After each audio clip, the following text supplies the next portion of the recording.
When the world fell into chaos, most fought to survive. I farmed. But don't get me wrong, this isn't some peaceful slice of life.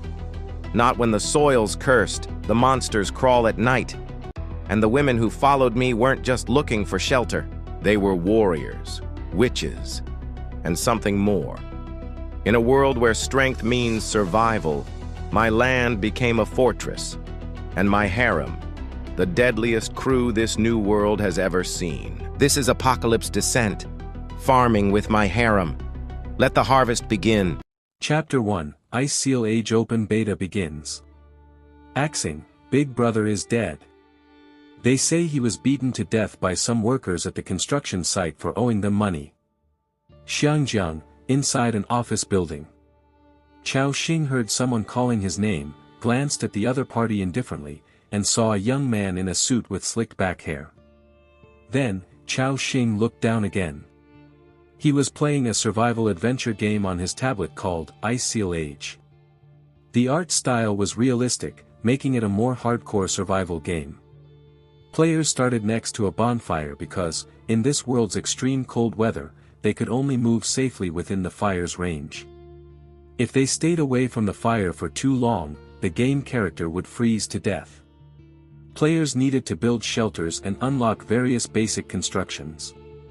These constructions could be upgraded by collecting materials. For example, a bonfire could be upgraded to a big bonfire or a melting furnace, and eventually even to an energy tower in later stages.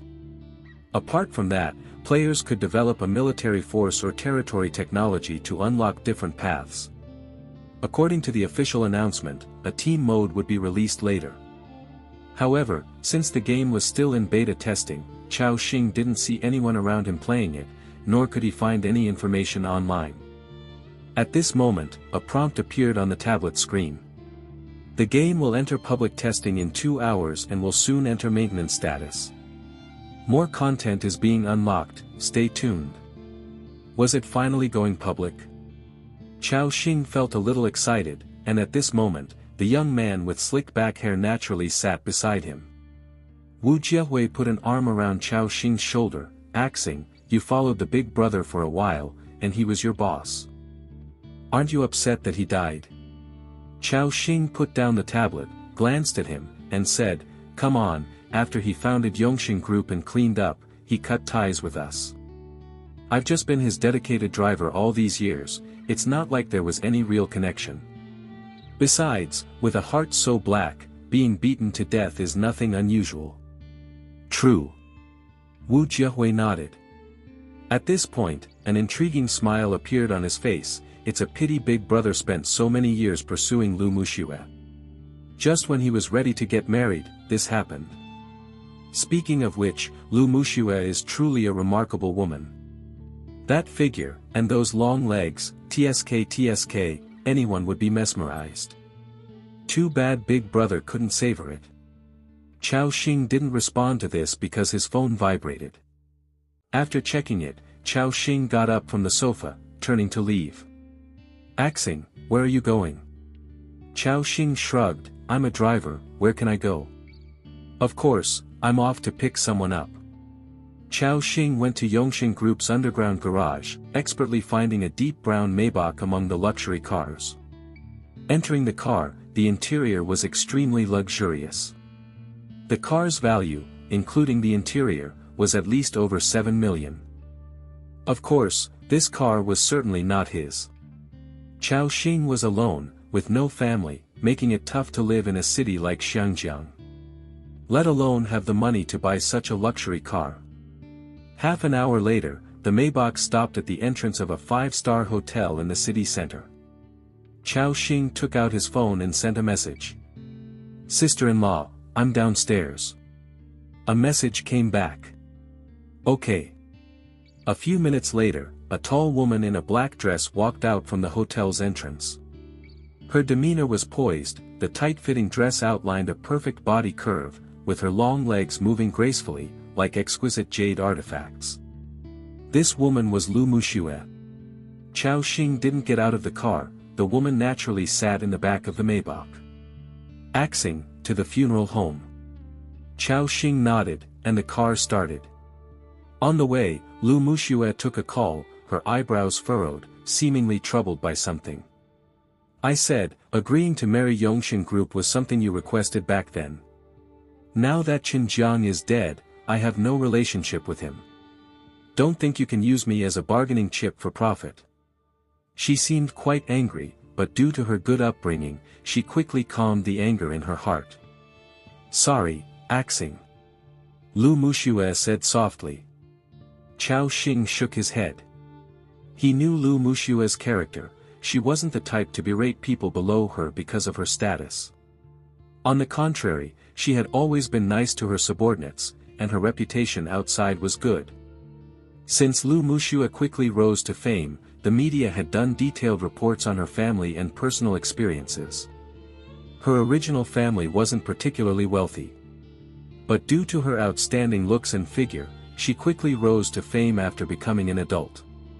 Naturally, she attracted attention from many who had ulterior motives. Yongxin Group's chairman Qin Jiang, aka Chao Xing's big brother, was among them. The car soon arrived at the funeral home. Before exiting, Lu Muxue put on a sad expression. She knew that no matter how much she disliked that man in her heart, she still had to put on a show. Chao Xing remained in the car waiting. An hour later, Lu Muxue returned. It was clear she had cried, her makeup was slightly messed up, with a subtle smoky look. Her elegant aura was accompanied by a touch of decadence, giving her a unique beauty. Back in the car, Lu Muxue's expression calmed down, then she said, Axing, take me back to the hotel. Okay. Chao Xing nodded. Just as he was about to start the car, everything suddenly went black. Then, everyone heard a synthesized mechanical voice by their ears. The new version update of Ice Seal Age is complete, officially opening the era of public testing. In a minute, all humans on Blue Star will enter this game. Game instructions: this is a world where the sun does not shine. It is vast and boundless, but shrouded in cold all day. Your task is to survive in this world. Once the game begins, you'll appear next to a bonfire, your flame of survival. Remember. Do not leave the space illuminated by the firelight easily. Your goal is to gather more supplies, expand your territory, and develop more units. The new version features family survival mode, with families as units, up to 4 people per group. If you have no relatives, you'll be randomly grouped with people around you. So, in this brand new world, strive to live on. When Chao Xing regained his sight, he suddenly found himself in an icy snowfield. Everything before him was covered in ice and snow. What the hell, where's my Maybach? Before his words finished, an icy coldness swept over him. Chao Xing felt like he would freeze stiff on the spot in an instant. Hiss. Chao Xing took a deep breath, instinctively hurrying close to the burning bonfire before him, finally feeling a trace of warmth. At this moment, a character panel appeared before him. Name, Chao Xing. Race, Blue Star Human Clan. Level 1, 0 out of 100. Profession, none. Life value, 100. Power, 4, Agility, 3, Spirit, 5, Constitution, 5. Lord interface, not open. Current status, cold. Current temperature, -31 degrees C. Damn. This system panel is exactly the same as the one I played on the tablet. Then, the second system prompt appeared. All survivors, please choose your professional system as soon as possible. Currently, there are 5 major systems: Cold Iron Mechanic, Polar Warrior, Frost Mage, Aurora Knight, Snow Hunter. Chao Xing's eyes lit up with joy. He could choose a profession. Clearly, these professions were the same as the ones he had played before. Of course, Chao Xing knew that these 5 professions did not have significant combat power in the early stages. For instance, the Cold Iron Mechanic's early skill was summoning a small self-destructing robot, and its power wasn't even comparable to the firecrackers we used to blow up outhouses in childhood. The Polar Warrior just had a simple slash attack. The Frost Mage was a little better with an initial Ice Ball skill. As for the Aurora Knight and Snow Hunter, they had Purification skill and Hunter Perception, respectively. To truly gain extraordinary power, one needed to continuously develop and acquire more skills. Chao Xing thought, I have experienced all 5 professions before when playing this game. The strongest is naturally the mechanic, but it's a late-game profession, and the material consumption is too high. In the early stages, both Polar Warriors and Snow Hunters are strong, but they become weak in the late stages. At this moment, realization dawned on Chao Xing's face. I see, this game introduced the family survival mode so we survivors can allocate professions reasonably, safely passing through early, middle, and late stages, and survive better. However, Chao Xing glanced beside him. Apart from him, there was only Lu Muxue here. Although he didn't know why he was grouped with her, now was not the time to think about it. She was looking at the bonfire with a bewildered expression, seemingly trying to digest the system's prompt. Chao Xing understood, it seems that achieving the 4-person cooperation mode is not possible. So, what profession should he choose? After a moment of contemplation, Chao Xing directly chose Frost Mage. A system prompt appeared. Congratulations! You have successfully chosen the profession, Frost Mage. Elemental affinity unlocked, slightly increased cold resistance, and initial equipment placed in storage box.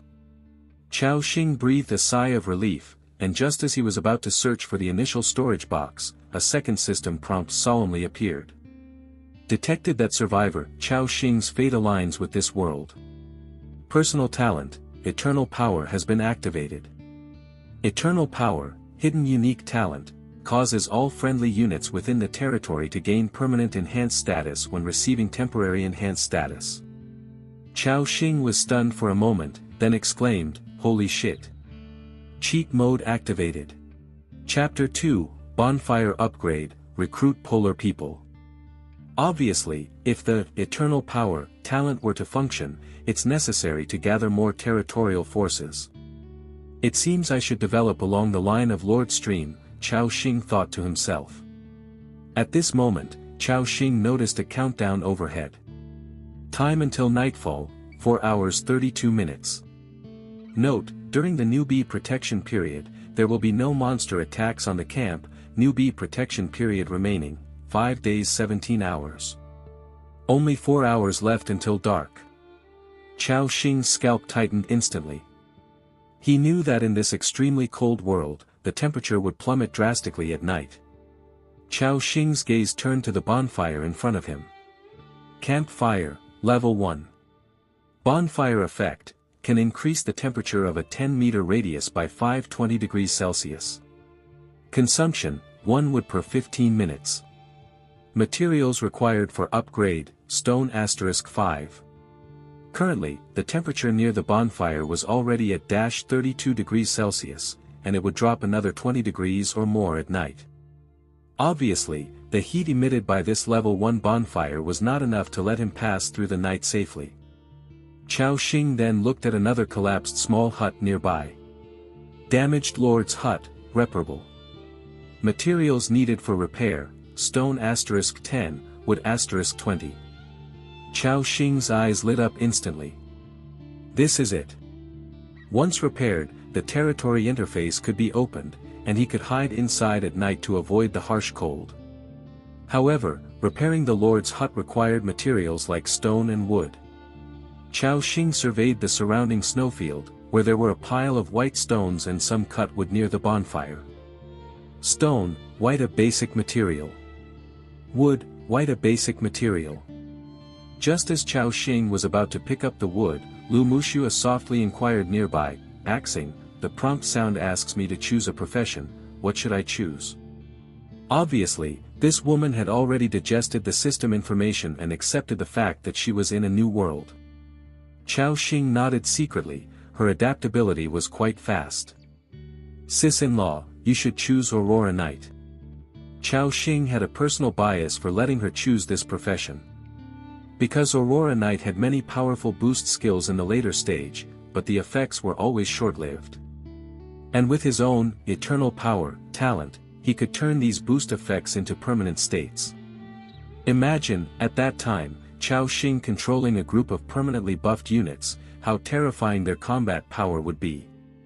Although, be it in demeanor or appearance, Lu Muxue didn't match the knight image at all. Especially since today she was wearing white silk stockings. Thinking of Lu Muxue wearing armor on top and white silk stockings below, Chao Xing felt it was quite a mismatch. No, maybe it's not bad. A white silk knight. Hee. Alright, then I'll choose Aurora Knight. Lu Muxue didn't doubt Chao Xing's decision. In this unfamiliar world, Chao Xing was the only person she knew. Chao Xing nodded and then saw a small wooden box next to the bonfire. Territory Storage Box, Level 1. Storage box capacity, 40 slots. Note, there are some initial supplies and tools inside, please open it as soon as possible. Chao Xing stepped forward and opened it, revealing many supplies inside. Successfully opened, obtained bread *20, obtained iron pot, white, *1, obtained stone axe, white, *4, obtained stone hammer, white, *4, obtained wooden magic wand, white, *1, obtained wooden round shield, white, *1. The supplies inside were for 4 people, and the system didn't dock the supplies even though they were only a 2-person team. Chao Xing nodded with satisfaction. With the stone hammer, he could start building the Lord's hut. This was key to safely passing the first night. Then he began to gather nearby stones and wood, moving them piece by piece. System prompts appeared continuously. Stone +1. Stone +1. Wood +2. These stones were quite heavy. After a while, Chao Xing was drenched in sweat. As a modern person, my physical fitness really is lacking. However, after nearly 20 minutes of hard work, he finally gathered enough materials to repair the Lord's hut. Chao Xing stood before the small hut. Start repairing the damaged Lord's hut. It will take 17 minutes. Yes. Then, Chao Xing began wielding the stone hammer himself, hammering away to the system's given template. There was no choice, only after repairing the Lord's hut could he unlock other territory constructions. Before recruiting polar people, Chao Xing could only do it himself. Seeing him busy, Lu Muxue crouched on the ground, hugging her arms tightly against the cold, perfectly displaying her curves. She looked at him with curious eyes and asked, "Axing, is there anything I can help with?" Chao Xing glanced at the fire on the ground and then at the scattered stones and wood in the snow, nodding, "You go collect the nearby stones and wood first, then upgrade the campfire as soon as possible." Lu Muxue, hearing this, had no hesitation. She stood up directly and walked out to the fire. Soon, she returned, awkwardly carrying a stone. It was clear that the weight of this stone was quite burdensome for her. Lu Muxue held it in her arms turning red from the cold. But she gritted her teeth and continued moving stones. Stone +1. The high heels were inconvenient, so Lu Muxue took them off, walking barefoot in the snow, her face pale with cold. Chao Xing, busy repairing the Lord's hut, did not stop her. In this world, to survive, everyone had to exert effort. When Lu Muxue put down the stone, her perky hips faced Chao Xing, perfectly showcasing her curves, making blood rush. Chao Xing quickly turned his gaze away, focusing on his work. There he was, repairing the Lord's hut. Lu Muxue was transporting stones to upgrade the bonfire, the two collaborated in division of labor. Soon, Chao Xing heard a system prompt. Your campfire has been upgraded to level 2. Campfire, level 2. Bonfire effect, can increase the temperature of a 20-meter radius by 10-20 degrees Celsius. Consumption, 1 wood per 13 minutes. Materials required for next level, stone *10. The upgraded bonfire's coverage was significantly larger. Even Chao Xing, who was working, felt a bit of warmth, and his efficiency improved. A few minutes later, a system prompt appeared.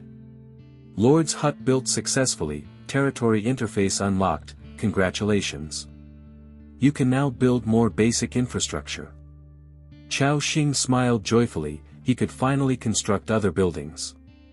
The next step was to build the Polar People Hut and then summon some Polar People to formally begin his path as Lord. Simultaneously, a second system prompt appeared. As the first survivor on all servers to build a Lord's Hut, you earn a reward, Ice Healing Skill, Skill Book. Ice Healing Skill, White consumes a certain amount of spiritual power to cast Ice Healing Skill on a target, restoring life value at 0.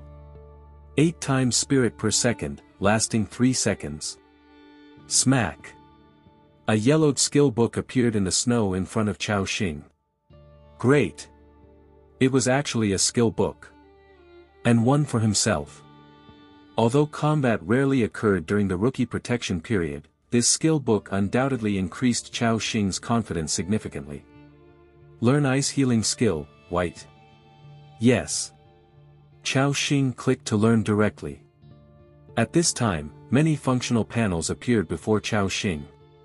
They were, Territory, Construction, Carrying Backpack, Crafting, Channel, Personal, and Territorial Forces.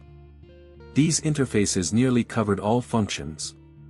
Chao Xing first opened the backpack, which had only 20 slots of storage space. Of course, it was empty inside. Then, he opened Construction. Clicking it, many Level 1 constructions popped up. Including, Level 1 Simple Stove, Level 1 Simple Hearth, Level 1 Smelting Factory, Level 1 Logging Factory, Level 1 Blacksmith Shop, Level 1 Polar People Hut, among others.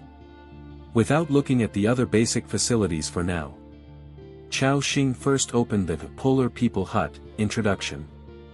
Level 1 Polar People Hut, can summon polar people to work for you by spending food. Area, 12 square meters. Capacity, 4 people. Materials required for construction, stone *10, wood *30.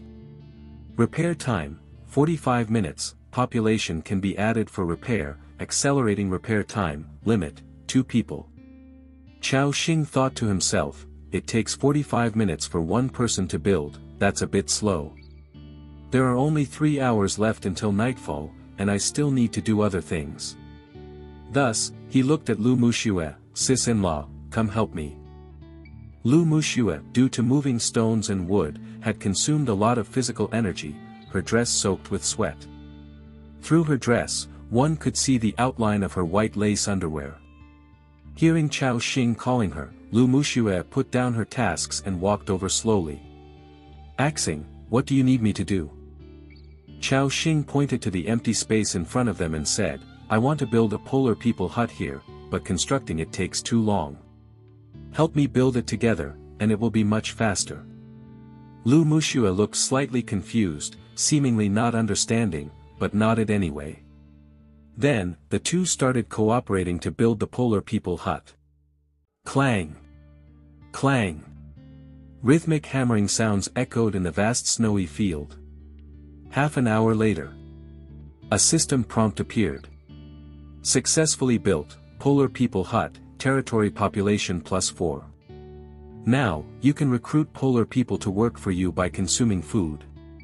Note, as a lord, you need to provide daily food for your subordinates. If left in hunger for long, they will abandon you.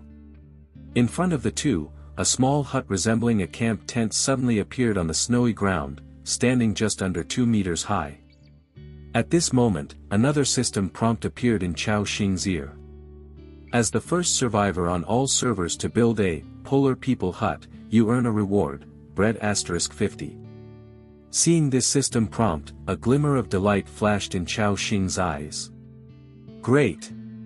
A full 50 pieces of food, this reward is quite impressive.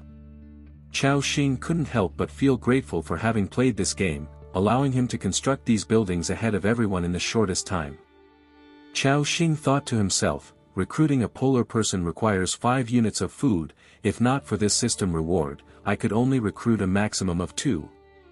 But now, I can directly recruit 4 polar people. Thinking of this, Chao Xing clicked on recruitment directly. Consume food *20 to recruit polar people *4. Yes. As soon as the words fell, the tent-like camp began to tremble. Then, the door was pushed open. Out came 4 figures, each less than 1.5 meters tall, dressed in thick snow suits, with rough appearances.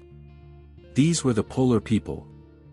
After coming out, they looked at Chao Xing and Lu Muxue, respectfully saluting. Honorable Lord, the polar people pledged their service to you. On the side, Lu Muxue was completely taken aback by this miraculous transformation. Her small mouth opened slightly, and she exclaimed, Axing, they came out. Chapter 3, World Chat Channel. Lu Muxue was shocked by the sight of 4 polar people materializing out of thin air in the snow. While Chao Xing was not surprised at all. Anyone who had been a lord knew that this was perfectly normal. At this moment, the 4 polar people were staring with wide eyes, expectantly looking at Chao Xing. Chao Xing started to check their attributes. Polar person, Alphanacite, name can be changed. Level, 1, 0 out of 100, can gain experience through combat and other activities. Detailed attributes, click to expand. Polar person, Zach, name can be changed. Level, 1, 0 out of 100. Detailed attributes, click to expand. Polar person, Mama Duo, name can be changed. Level, 1, 0 out of 100. The attributes of these 4 polar people were mostly similar, although the one named Zach had a slightly higher constitution. Because these names were of a more Western style, Chao Xing didn't want to put effort into memorizing their names.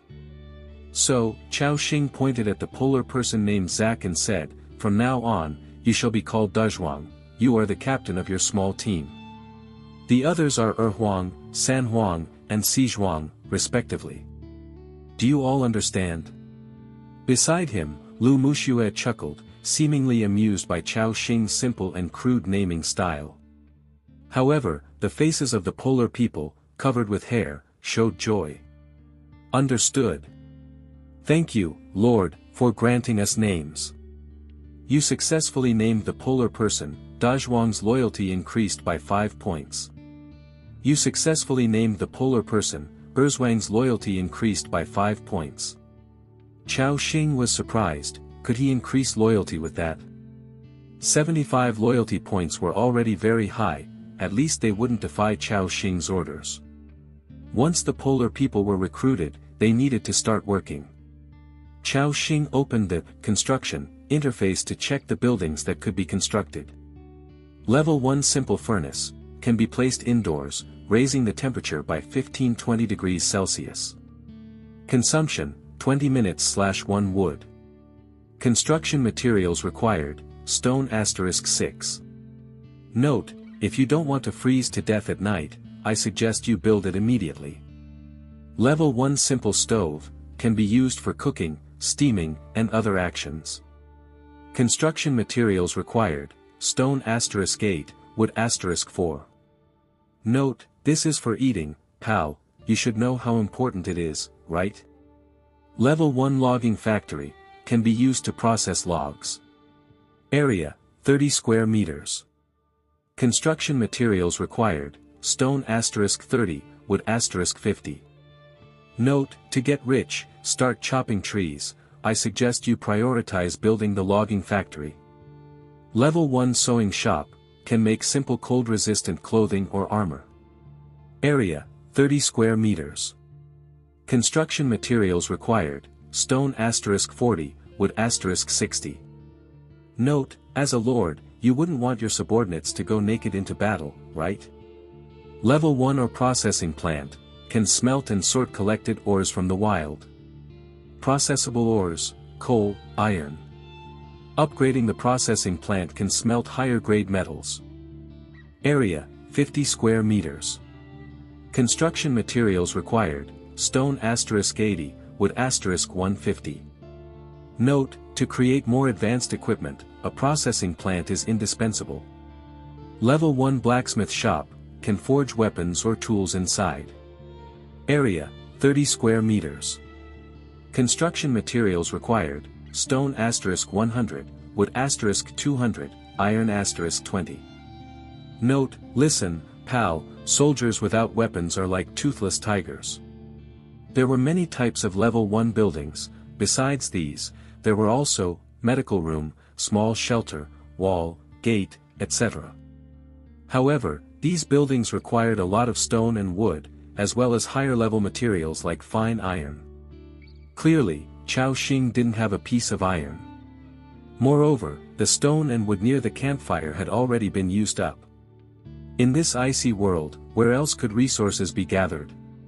Chao Xing scanned his surroundings. Suddenly his eyes lit up. About 100 to 200 meters away, he could see a patch of snow-covered small woods and some large stones. These should be the initial resource points. Thus, Chao Xing took out 4 stone axes and 4 iron shovels from his backpack and handed them to the 4 polar people. Then he said, Dazhuang, Erzhuang, you team up to chop wood over there. Sanzhuang, Sizhuang, you take the tools and go collect more stones.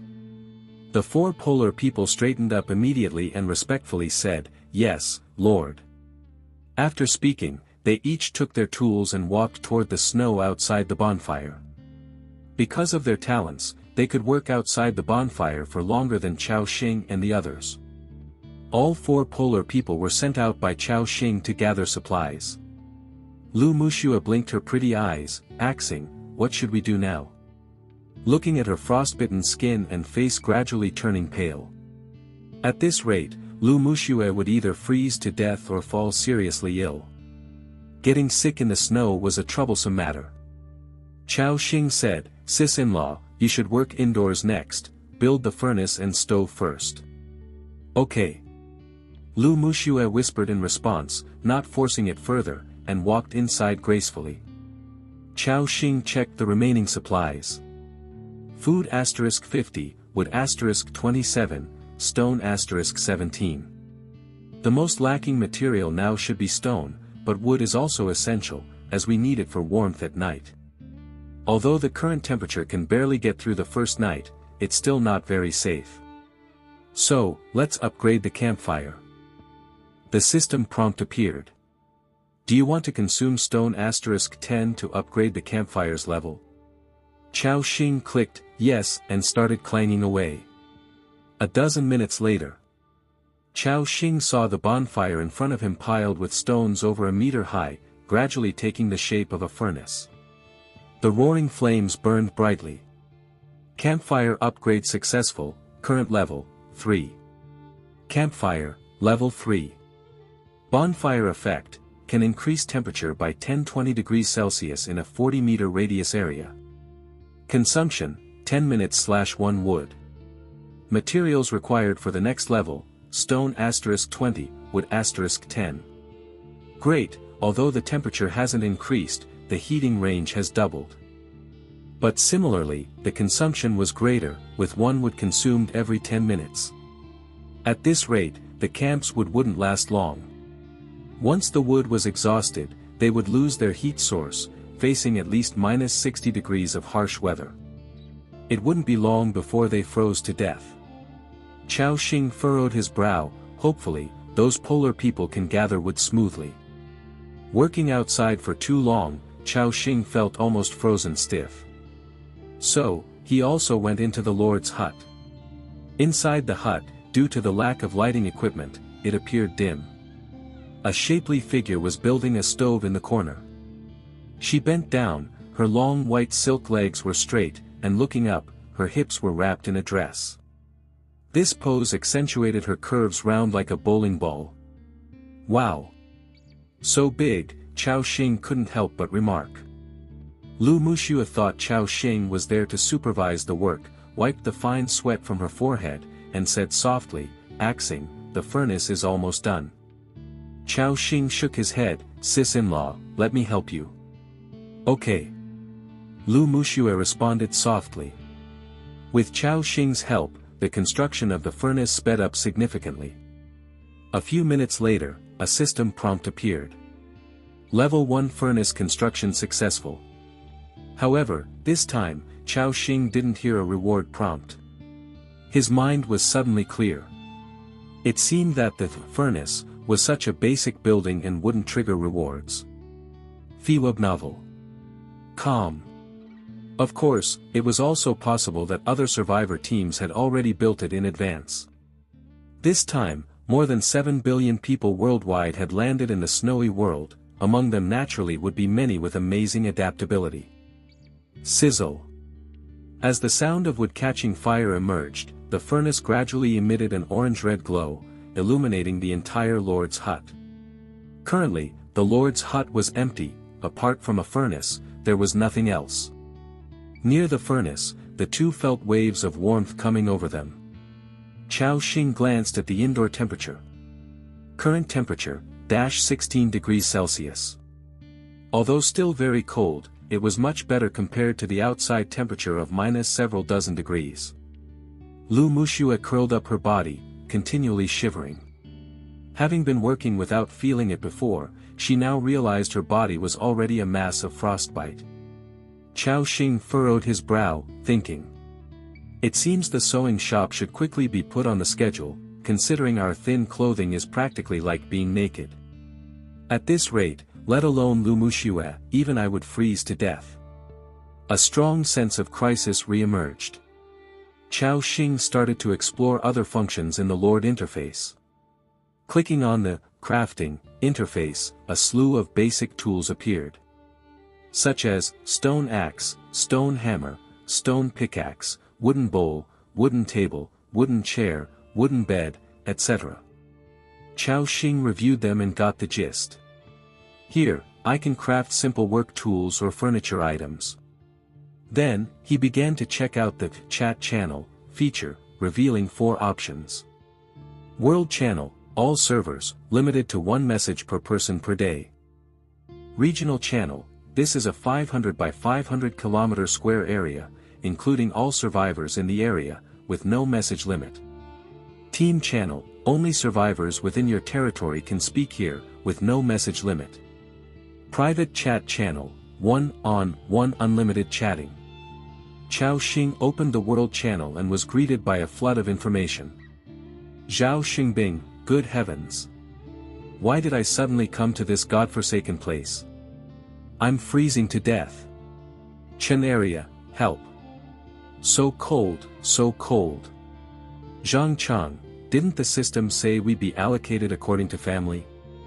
Who are these folks? I don't know any of them. Bell Grills, a survival game? I like it, this presents an unprecedented challenge for me.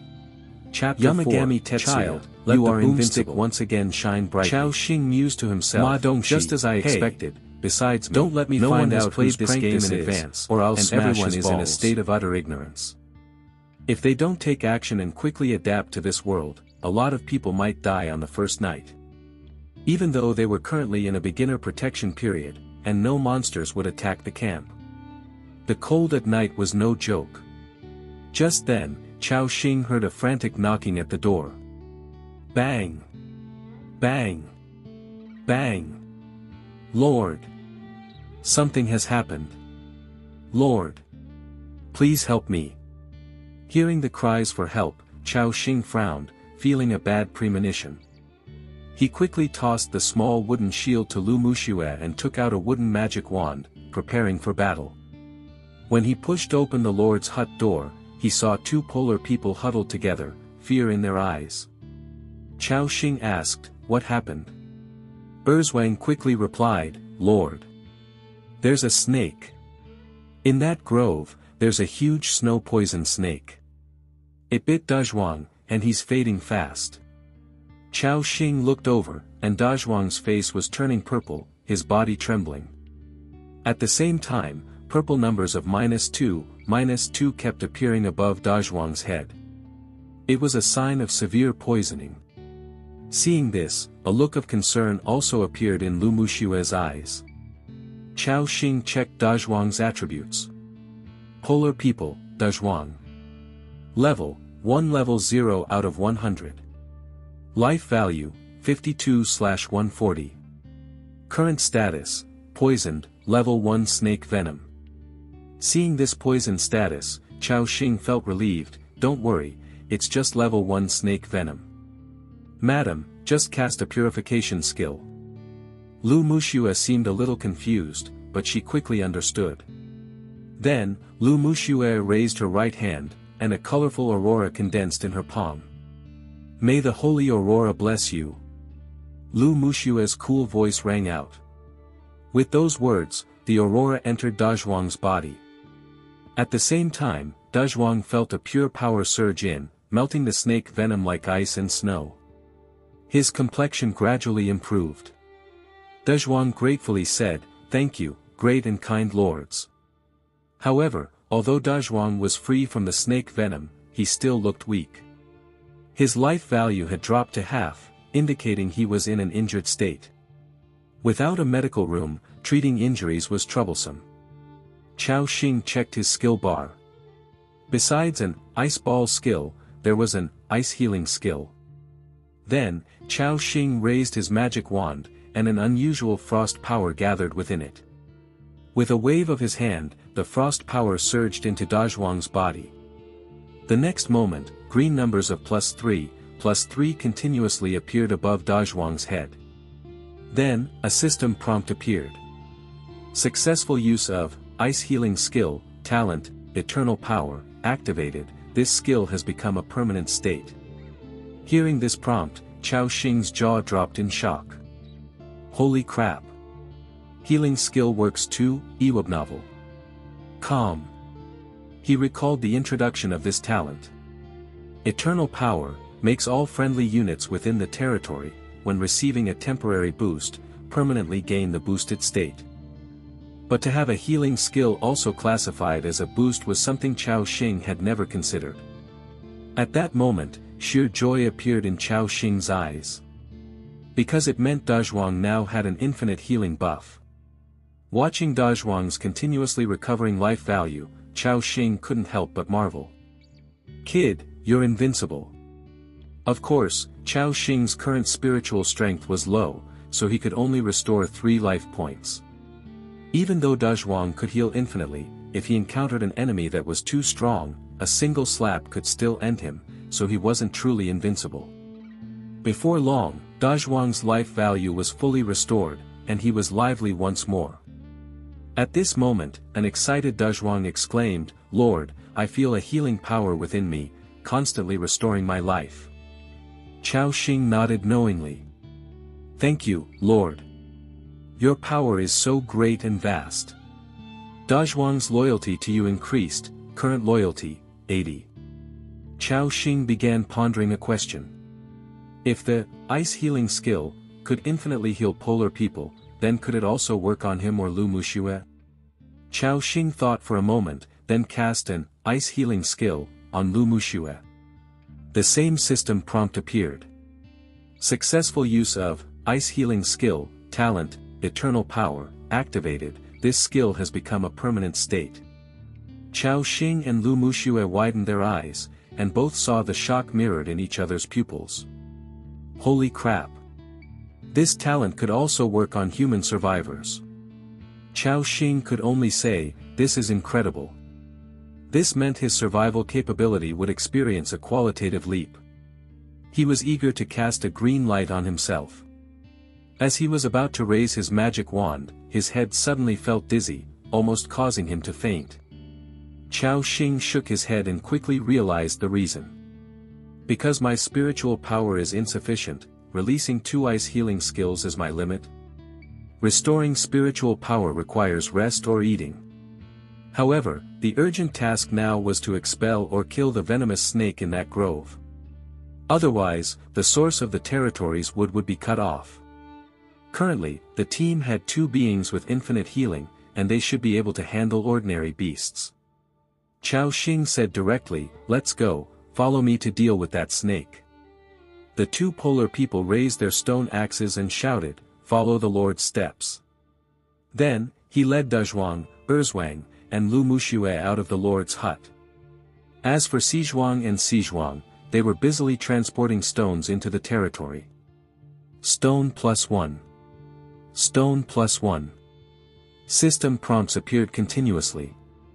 Chao Xing nodded in satisfaction. Before long, they stepped out of the bonfire's range. In an instant, the temperature dropped by more than 10 degrees. The cold rushed in like invisible blades, continuously slicing through everyone. Waves of stinging pain struck. Lu Muxue instantly shrank, her body trembling with cold. Even Chao Xing felt his body stiffen. With temperatures at -50 degrees, without the polar people's constitution and cold-resistant clothing, they couldn't last a few minutes before turning into icicles. Fortunately, the grove Chao Xing headed for was not far from the bonfire, just over 100 meters away. The four of them walked across the snow, leaving a trail of footprints. Before long, they reached the small forest, where dozens of white birch trees were planted sparsely, their branches covered in ice and snow. Lord! That poison snake is over there. Following the direction of Dezhuang's point, Chao Xing indeed saw a large snake about 2 meters long, coiled on a tree branch. Hiss! Hiss hiss! The snow-poisoned snake, entirely snow-white, stuck out its crimson forked tongue at the fore, posing a threat. Chao Xing saw the attributes of the poison snake in front of him. Snow-poisoned snake, level 2. Race, beast. Life value, 160/160. Attack power, 810. Attributes, power 4, agility 7, spirit 5, constitution 8. Skills, raid, neurotoxin. Note, this is a snake adapted to polar conditions, having undergone unknown evolutions. A level 2 beast, no wonder Dezhuang and Erzwang together couldn't defeat it. Even with Chao Xing, they would have to approach carefully to withstand it. But now, things were different. Because in his team, there were 2 beings with infinite healing. Of course, Lu Muxue currently had no combat power. Chao Xing brought her along just to help her adapt to the battle rhythm of this world. Lu Muxue was a smart woman. She understood Chao Xing's intention and was swiftly acclimating to everything in this world. Dezhuang, attack! Chao Xing ordered directly. As the words fell, Dezhuang charged forward with his stone axe raised. With a loyalty of 80 points, he could basically follow orders without hesitation, never defying Chao Xing's commands. Hiss hiss! The snow-poisoned snake's body arched and then shot out like a spring. Whoosh! Like a white shadow, it flashed by in an instant, biting Dezhuang on the shoulder. Its sharp fangs pierced through the thick icy snow clothing and into Dezhuang's flesh. -6. The next moment, purple numbers of -2, -2 appeared once again above Dezhuang's head. Dezhuang was poisoned again. Yet, after a while, green numbers of +3, +3 emerged. A look of joy appeared on Dezhuang's face. I have the Lord's blessing upon me. You, evil creature, can no longer harm me. With that, Dezhuang reached out his large hand and grabbed the snow-poisoned snake by the neck. Then with a swing of the stone axe, he struck down. Chapter 5, First Kill Reward, Snake Man Tribe Priest Recruitment Scroll. Puff! This axe strike carved a bloody gash into the smooth body of the snow-poisoned snake, skin and flesh splitting open instantly. -8.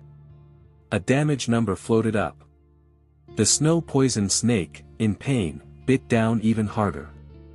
However, in an infinite healing state, Dezhuang fought as if he was on stimulants. He grabbed the snow-poisoned snake and started slashing and hacking chaotically. Slash! Slash! Slash! -10. -9. -9. The sound of flesh being hit repeatedly echoed. After several bites, the snow-poisoned snake seemed to realize something was amiss. Its life value was continuously decreasing, quickly dropping below 80. Yet, this opponent, clearly weaker, was still lively and vigorous after all this. The snake was bewildered. It also realized that the enemy in front of it was in an unusual state. Twisting its body, it turned around, trying to slip away. Chao Xing had been watching the actions of the snow-poisoned snake from the back, and upon seeing this situation, he quickly said from behind, "Don't let it escape, Erzwang, you join in too." "At your service, my lord." Erzwang obeyed the order, rushing up to tangle with the snow-poisoned snake. With Erzwang's joining, the life value of the snow-poisoned snake decreased even more quickly. Slash! Slash! Slash! Two stone axes continued slashing at the snake's body. In no time, its life value dropped below 30. Meanwhile, after a brief rest, Chao Xing also recovered a bit of spiritual power. So, he raised his magic wand, and the nearby frost power gathered. In a short while, a fist-sized ice ball formed at the tip of Chao Xing's magic wand. "Go! Mummy!" Chao Xing flicked his wand. The ice ball catapulted out instantly. It landed on the snow-poisoned snake, and with a pop, it exploded. 21. An exaggerated damage number emerged from the snow-poisoned snake. The enemy's life value hit 0, collapsing completely. A system prompt appeared. Successfully killed snow-poisoned snake LV2, you gain 30 experience points. Combat personnel, Dazhuang gained 15 experience points, Erzwang gained 15 experience points. Congratulations! You are the first creature in this area to kill a wild creature, earning a first kill reward, Snake Man Tribe Priest Recruitment Scroll *1. Seeing the power of the Ice Ball skill, a shock appeared in the eyes of Dazhuang and Erzwang. "My lord, your power is intimidating. Our lord is so powerful." Chao Xing glanced at them lightly. These polar people were always amazed by trivial things. The profession of a frost mage was like this, with high damage also comes high consumption. This one ice ball skill directly drained the spiritual power he had barely recovered. Meanwhile, Chao Xing came to the corpse of the snow-poisoned snake, and a system prompt appeared before him. Snow-poisoned snake corpse, can be decomposed. Chao Xing directly clicked decompose. In an instant, the body of the snow-poisoned snake vanished. Then, on the icy snow ground appeared a torn snake skin, more than a dozen segments of fresh red snake meat, and a purple poison bag. Torn snake skin, white, *1. Though torn, it can still be used to make simple leather clothes. Fresh snake meat, green, *17. Fresh snake meat, 1 piece of snake meat equals 5 food units. Poison bag, green, *1. A snake's poison bag, when smeared on a weapon, may have unexpected effects. Seeing the items on the ground, a look of surprise appeared in Chao Xing's eyes. Whoa! So much snake meat, and a snake skin, this is a big haul. 17 pieces of snake meat meant a total of 85 food units. And the most crucial part was that apart from dry bread, they now had new food. And it was fresh, delicious snake meat. At this moment, Dazhuang and Erzwang were staring intently at the fresh red snake meat on the ground, the sound of gulping saliva continuously heard. Meat. It's meat. Heavens! How many years has it been since we've seen meat? Erzwang, pinch me, am I dreaming? Polar people were creatures living in the subterranean world for long periods, seldom able to eat fresh meat. Chao Xing was unaware of their way of life, but from previous conversations with some polar people, he could infer that their living environment was probably very harsh. Erzwang pulled Dazhuang's goatee and exclaimed, "Dazhuang, you're not dreaming, this is real meat. Oh my god, if someone would let me taste delicious meat, I would give my life for them." Chao Xing knew that these polar people were saying it for him to hear. "Alright, you all speed up your work, tonight everyone gets to drink snake soup." Hearing this, Dazhuang and Erzwang immediately sprang up from the ground, shouting loudly. "Long live the Lord! We'll get to work right away. Then, the two polar people, wielding stone axes, enthusiastically went off to chop wood. Watching their energetic demeanor, Chao Xing collected all the materials on the ground. He looked at Lu Muxue, who was standing to the side, and said, "Sister-in-law, did you remember? When encountering enemies in the wild, you also need to fight like this to defeat them." Lu Muxue hugged a shield to her chest and nodded firmly, I remember, axing." Chao Xing nodded in acknowledgement, then led her back near the bonfire. The moment they stepped into the fire's coverage, the coldness was significantly dispelled. Hiss! The two of them shivered instantly. This time, they had been active outside for roughly 7 minutes.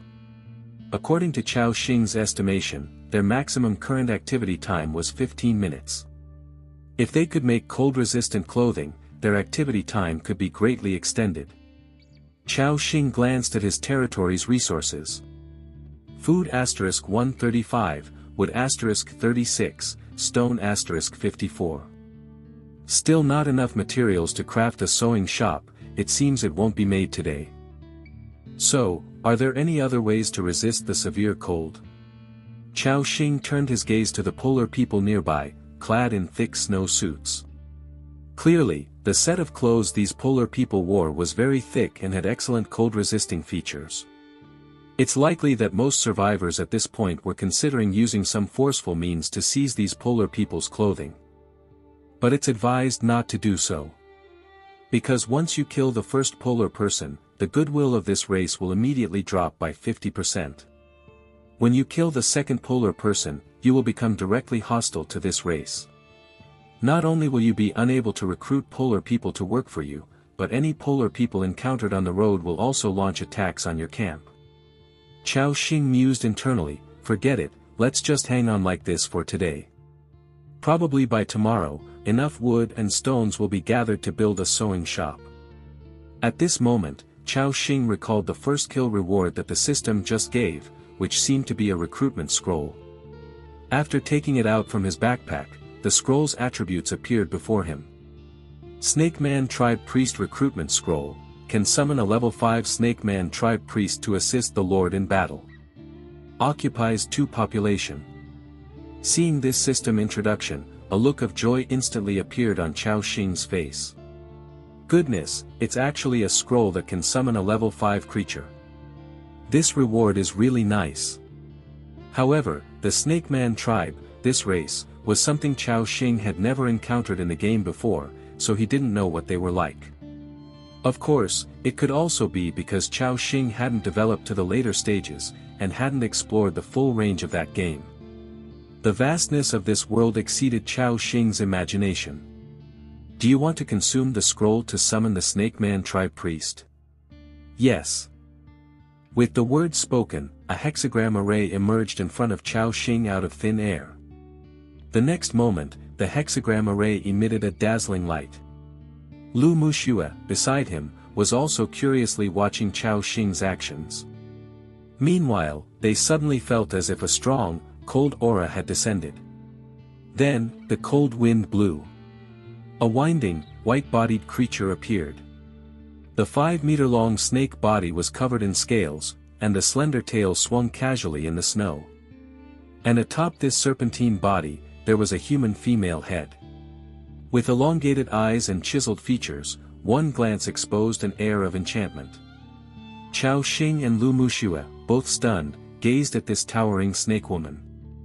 Wow! What a massive snake! Lu Muxue's small mouth hung slightly open. Chao Xing, also seeing such a creature for the first time, found it beyond his expectations. So this is the Snake Man tribe? Truly living up to its name. At this moment, the snake-bodied human-headed creature locked eyes with Chao Xing using its ghostly green pupils. It opened its dark purple lips and softly spoke. Esteemed Lord, Yelena, the priest of the Snake Man tribe, at your service. The attributes of this snake man appeared before Chao Xing. Chapter 6, Discovering Wild Coal Mines. Priest of the Snake Man tribe, Yelena. Race, Snake Man. Level, 5, 132/4000. Life value, 480. Attack power, 5154, weapon bonus. Attributes, power 21, agility 17, spirit 18, constitution 24. Skills, scale armor, can provide 10 extra armor for oneself or ally, cooling time 90 seconds. Snake Man Tribe Frenzy, gives berserk effect to oneself or ally, move speed plus 20%, attack speed plus 20% for 60 seconds, cooling time 120 seconds. Frost Ice Bloodline, can survive longer in extreme weather. Hunger level, 67. Loyalty, 68. Wow! Such strong attributes, truly worthy of a level 5 creature. Chao Xing was amazed. Moreover, the crucial thing was that Chao Xing saw Yelena's two skills, Snake Man Tribe Frenzy and Scale Armor. These two skills were both buff-type skills. With his own SSS level talent, they were equivalent to a permanent increase of 10 armor. For easy calculation, 1 point of armor offset 1 point of attack power. For ordinary creatures like polar people, 1 point of power roughly equaled 2 points of physical attack power. Depending on profession and race talent, power bonuses to attack vary between 1.5 attack power to 3 physical attack power. In other words, apart from Dazhuang, the other polar people's attacks hardly posed any effective damage to Chao Xing. This showed how terrifying the boost from this skill could be in the early stages. The other skill, Snake Man Tribe Frenzy, increased move speed and attack speed by 20%, a percentage boost skill that was even more frightening. At this moment, Chao Xing felt as if he had found treasure. Suppressing his excitement, Chao Xing said, "Yelena, please cast the Snake Man Tribe Frenzy skill on us first." In this world, he obviously needed to seize every opportunity to enhance his power. Yelena flicked her scarlet tongue and said, "With pleasure, my lord." As she spoke, Yelena raised her spear, and a red energy gathered around it. Then she pointed her spear, and the energy fell upon Chao Xing. In an instant, Chao Xing felt a surge of hot energy flowing through his body, significantly boosting his hand speed and move speed. Casting Snake Man Tribe Frenzy successfully, Talent Eternal Power activated, the skill has become permanent. Seeing this prompt, Chao Xing clenched his fists in excitement. It really worked. Meanwhile, Yelena raised her spear again, and a white energy fell upon her own body. Chao Xing felt an invisible scale forming over him. Casting Scale Armor successfully, Talent Eternal Power activated, the skill has become permanent. This layer of scale was extremely hard and smooth, and only appeared when attacked. This meant that normally, Chao Xing appeared as an ordinary person. Chao Xing exclaimed excitedly, "Great, great, with this, my defensive power has skyrocketed." After the skill's cooling time ended, Chao Xing had Yelena cast the same two statuses on both himself and Lu Muxue. After the talent activation prompt sounded, Yelena also found that the power in her body did not disappear as before, but remained permanently. She was somewhat puzzled, then when Chao Xing used a permanent ice healing skill on her, Yelena understood the reason. "My lord, your power truly is immense and unfathomable, it stays permanently within me." Chao Xing had a somewhat strange look in his eyes. Why did it feel like something was off with that statement? Shaking his head, Chao Xing began thinking about other matters. This berserk skill could increase speed by 20%. In other words, if he could apply it to all 4 polar people, their work efficiency would increase. So, Chao Xing asked, "Yelena, can you continue casting skills?" Yelena gently shook her head, "My lord, these skills consume my spiritual power, I need some time to recover." Chao Xing nodded. Then, he turned to look at the 4 polar people working in the distance. At that moment, Dazhuang and Erzhuang were each jogging over with a bundle of processed wood. Xizhuang and Forzhuang were carrying several stones. Watching the 4 little dwarfs running across the snow was somewhat comical. They placed the materials near the bonfire where they would automatically disappear, prompting a series of system prompts. Wood +5. Wood +5. Stone +3. Stone +3. Chao Xing calculated their round-trip time to be about 10 minutes. There was still an hour and a half until nightfall. This meant that before dark, they could gather up to 90 wood and 54 stones for Chao Xing. I need more labor, but I can only build one Polar People hut. May 30th, 5:17 p.m., Mummy, to recruit more Polar People, I have to upgrade the Polar People hut. A level 2 Polar People hut can recruit 4 more Polar People, greatly increasing work efficiency. But at the same time, these Polar People will consume more food and occupy my population cap. Chao Xing glanced at his population. Population, 8/50ths. Level 1 territory's maximum population cap is 50, can increase by upgrading Lord's hut. At this moment, Xizhuang ran over to Chao Xing's side and spoke. My lord, I have something to report to you. Chao Xing looked at Xizhuang, what's the matter? Xizhuang replied, when Forswang and I were gathering stones, we discovered a small coal mine about 300 to 400 meters ahead on the right. However, there seemed to be 2 snow wolves guarding it, so we didn't dare to approach. I'm concerned that the snow wolves might pose a threat to our camp, so I came to report to you, my lord. Upon hearing the word coal mine, Chao Xing's eyes instantly lit up. As we know, coal is a more advanced energy material than wood, not only burning longer but also emitting more heat. If he could seize the coal mine, it would save him a lot of wood for constructing other facilities. Chao Xing quickly asked, do you know the strength of those snow wolves, and how many are there? Xizhuang nodded, we watched for a while and currently, we've only seen 2 snow wolves. These snow wolves appear to be slightly stronger than that snow poison snake. Upon hearing this, Chao Xing's grin grew wider. 2 snow wolves, according to Xizhuang, slightly stronger than the snow poison snake, would be around level 3 to 4 monsters. Before summoning Yelena, Chao Xing wasn't confident in facing them. But now, he could devise a plan to take over that coal mine. So, Chao Xing nodded, Xizhuang, excellent work. Tonight, I'll reward you and Forswang with a portion of snake meat. At the mention of snake meat for dinner, Xizhuang's eyes almost sparkled like stars. He nodded excitedly, thank you for your generosity, my lord. Xizhuang will do his utmost to contribute to you.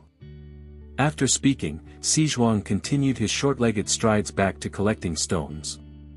Lu Muxue also heard their conversation and asked nervously, Axing, is it time for combat?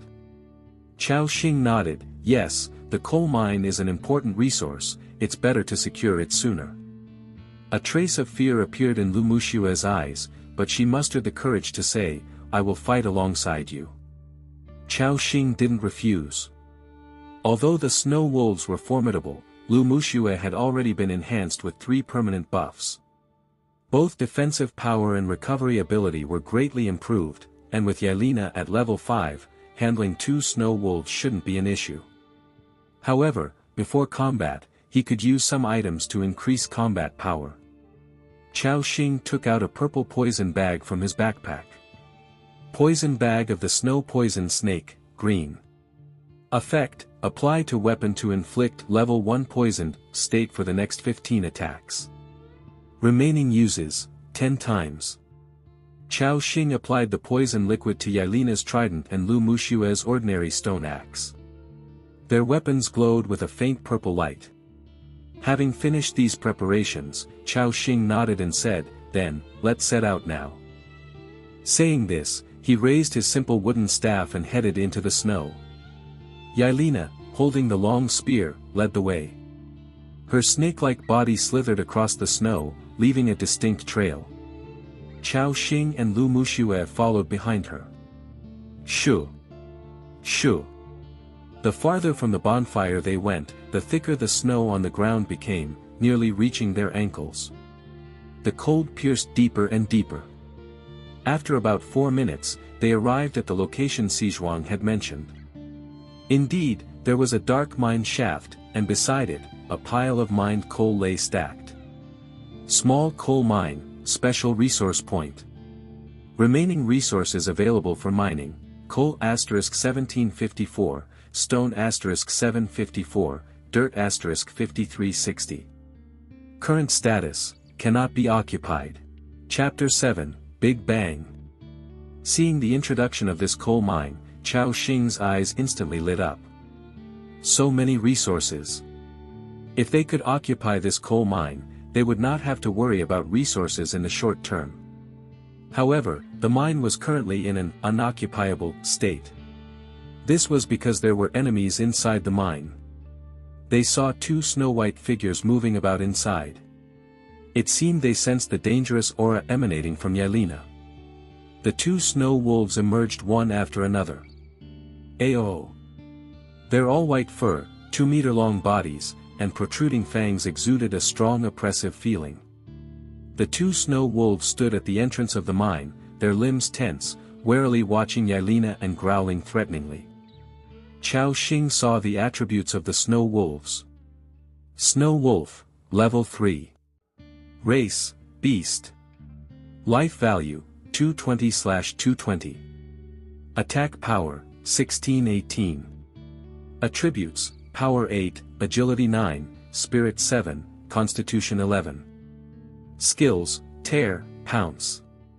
Race talent: Wolf Pack effect. If the number of snow wolves participating in the battle reaches 10 or more, the Wolf Pack talent is activated, increasing attack power and move speed by 20%.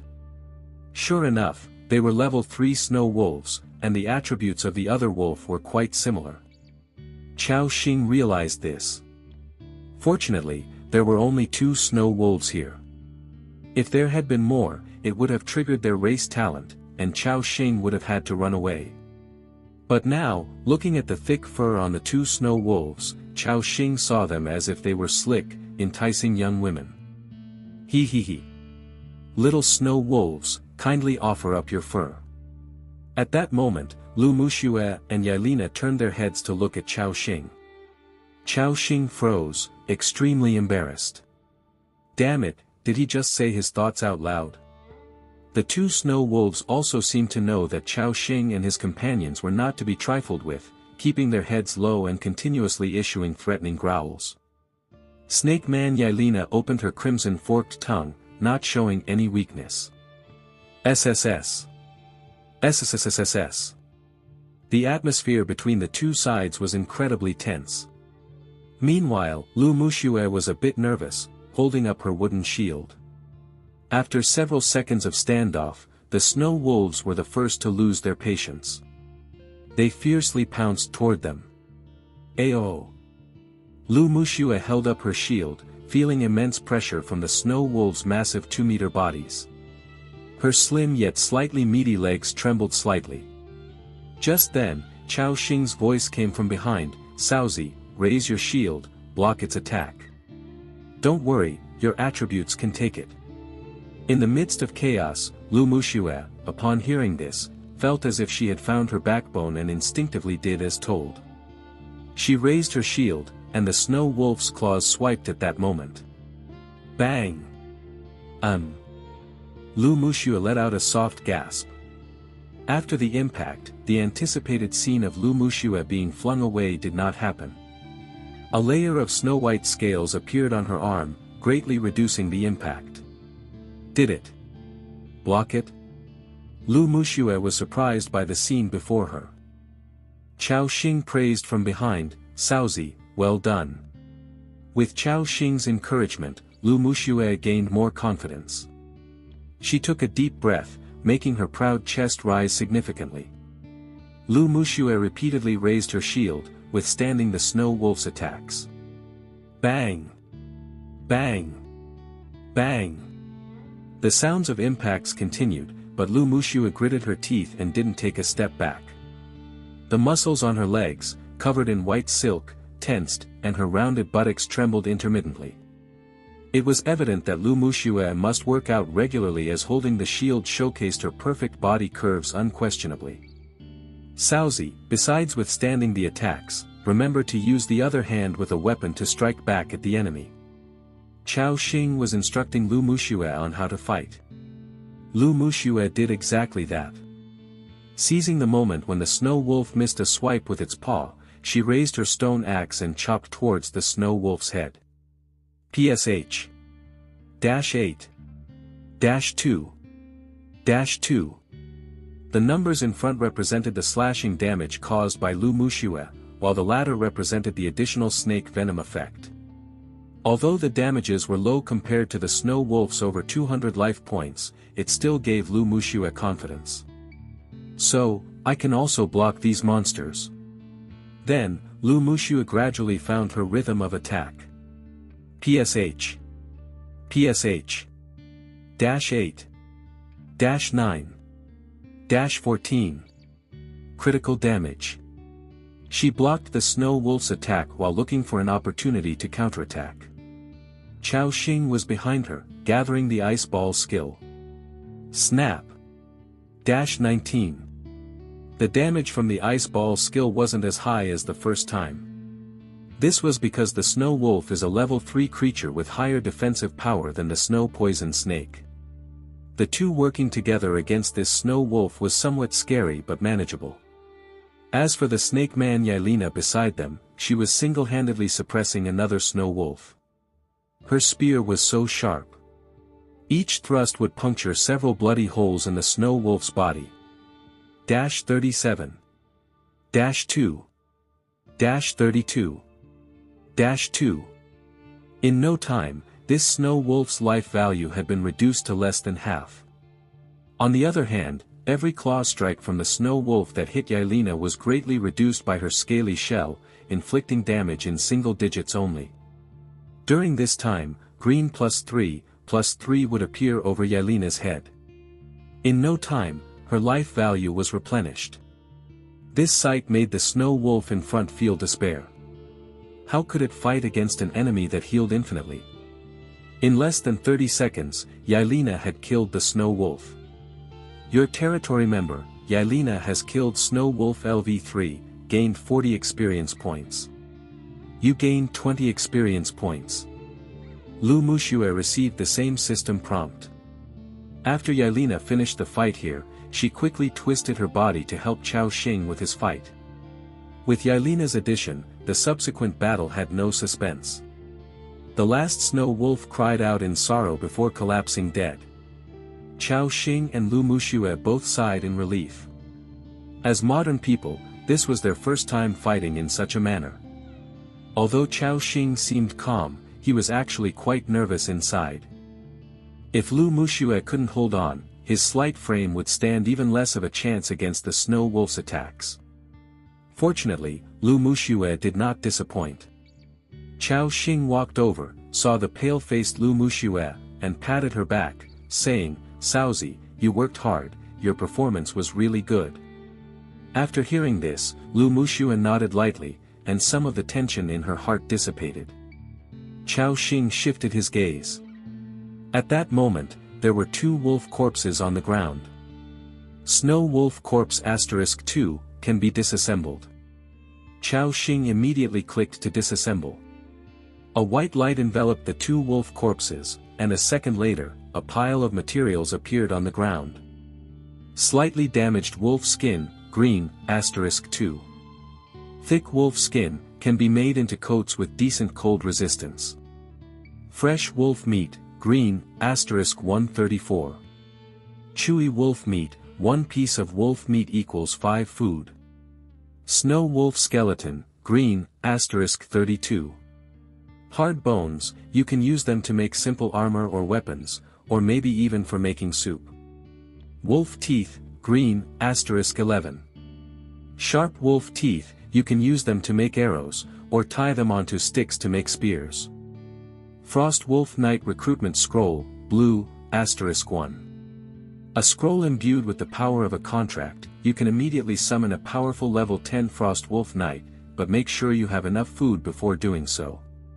Seeing all these materials on the ground, shock deepened in Chao Xing's eyes. Damn! This is a fantastic loot haul. Chao Xing was overjoyed. 2 wolf skins directly solved their raw material needs for making cold-resistant clothing, it was an urgent need just addressed. No need to mention the wolf meat, easily over 100 portions that, if rationed properly, would last them half a month. And, of course, the most extravagant item was that Frost Wolf Warrior recruitment scroll. It could actually summon a level 10 creature, even more powerful than Yelena. Joy also appeared on Lu Mushue's face. She too understood the high value of these resources. That's great, Axing. Chao Xing nodded. He picked up a white wolf skin from the ground and draped it over Lu Mushue. Although not yet made into a coat, just these 2 wolf skins had a great warming effect. Lu Mushue immediately felt a wave of warmth envelop her and, gratefully looking at Chao Xing, said, "Thank you, Axing." "You're welcome, Saozi." Chao Xing replied, then draped the other wolf skin over himself. In an instant, the harsh cold of this world was much dispelled. Reweb null. C sigma m. Chao Xing couldn't help but reflect. Finally, he was no longer fighting in the snow in shorts and a t-shirt. Chapter 8, Ancient Weapon, Barret. Chao Xing had collected the other materials on the ground. Afterward, he came to the coal mine, full of anticipation. System prompt, a small unclaimed coal mine has been discovered. Do you wish to occupy it? Yes. System prompt, occupation successful, you have obtained a small coal mine *1, you have obtained a bronze treasure box *1. System prompt, congratulations. As the first survivor in all servers to occupy a resource point, you have been awarded, Ancient Weapon Barret, purple, *1, 12. 7mm ammunition *10 rounds. Chao Xing. What the hell? Barret? Did I hear that right? However, when Chao Xing saw the heavy sniper rifle lying in the snow before him, its entire body painted black and its barrel a full meter long, he confirmed his guess. This really is a Barret. But then again, he thought about it, and it seemed normal. After all, this world is a mix of science and magic. Cold iron mechanics could eventually pilot Gundams and summon bomber fleets in the later stages, so what was a Barret in comparison? With this in mind, Chao Xing joyfully picked up the Barret and the bullets from the ground. Ancient Weapon Barret, purple. Quality, rare. Attack power, 967-993. Attack interval, 2 seconds per attack. Attached effect 1, armor penetration, there's a 50% chance to ignore 100 points of the enemy's armor when attacking. Attached effect 2, headshot, when attacking the head, inflict an additional 50% damage. Holy shit. This is freaking awesome. Without a doubt, this was a real killing machine. With more than 900 attack power in the early stages, it was like a god-slaying weapon, unstoppable by anything. Plus the 2 additional effects, if both triggered, monsters below level 20 couldn't withstand a single shot. Even though he was a mage, who said mages couldn't use the Barret? Sadly, Chao Xing only had 10 rounds of ammunition. Chao Xing thought, I remember, after the territory levels up to level 4, some new technological buildings like Bullet Factory and Small Snowland Robot Production Workshop would be unlocked. Then, I won't have to worry about bullets. Pleased, Chao Xing tucked the Barret into his backpack. At this moment, he remembered another prompt from the system. In addition to the coal mine resources, there was also a bronze treasure box. In other words, there might actually be a treasure box inside. So Chao Xing turned his head and said, Saozi, I'm going to check inside the mine. You start by collecting the coal scattered here. Lu Mushue nodded lightly, After speaking, Chao Xing jumped straight into the mine. It was just a small mine, stretching no more than 4 to 5 meters deep. In the soil nearby, one could see the lumps of black coal and stone, clearly indicating the richness of its resources. According to the system, over 1,700 pieces of coal could still be mined here. Based on the standard ratio of 1 coal equals 5 wood, the resources here could last him for quite some time. Chao Xing even considered sending some polar people over to start mining right now. But, at present, the 4 polar people in the territory were all busy with tasks, and there were no spare hands for this stage. Chao Xing mused to himself, it seems I need to prioritize upgrading the polar people hut. I must recruit more labor, otherwise, these veins will remain unmined. However, more pressing at the moment was finding the treasure box within this coal mine. Chao Xing made his way to the end of the mine, and in the pitch black, he discovered a bronze-colored treasure box. This is it. The system prompt appeared. System prompt, an unlocked bronze treasure box *1 has been found. Would you like to open it? Chao Xing clicked, yes, right away. System prompt, bronze treasure box successfully opened, you have obtained believer's staff, green, *1. You have obtained snow boots, white, *2. You have obtained a medical bag *1, food *15, fine iron *5. You have obtained market construction blueprints *1. Huh. A market construction blueprint? Chao Xing's eyes lit up. Only after building a market could one trade with other survivors. Although only a few hours had passed since Chao Xing arrived in this world, given over 7 billion humans had been transported to Blue Star, with such a huge population, many would have already built a market. Chao Xing looked over the blueprint's description. Market, after construction, trade resources with other survivors. Note, before merging, you can only trade with other survivors within your territory. Occupied space, 20 square meters. Construction materials required, stone *15, wood *30. Chao Xing thoughtfully said, so, I can only trade with survivors in my own region for now. But that's not a big deal. Area 174 also has tens of thousands of people, there should be plenty of supplies circulating in the market. Chao Xing then began to check the other 2 pieces of equipment he had just acquired. Believer's staff, green, quality, fine, attack power, 1518, spirit +3, attached effect, believer's grip, when attacking, there's a 20% chance to increase the user's spirit by +10. Note, staff of a zealous believer, shout the words, black stockings or justice, during battle for unexpected effects. Who the hell is going to shout that, damn it? It's white stockings that are justice, okay. Chao Xing was speechless, feeling that this system's note was somewhat frivolous. He began to check the second piece of equipment. Snow boots, white, quality, common, armor, none, special effects, none. Note, with good resistance to cold, these snow boots can help you walk better in snow and ice. Another piece of cold weather gear. Barrett thought with happiness. There were 2 pairs of these snow boots, one for him and one for Lu Muxue each. Thus, he took off his black leather shoes and put on the fleece-covered snow boots. His feet, nearly frozen and numb, were now wrapped in waves of warmth. Barrett nodded in satisfaction. There was another item in the treasure box.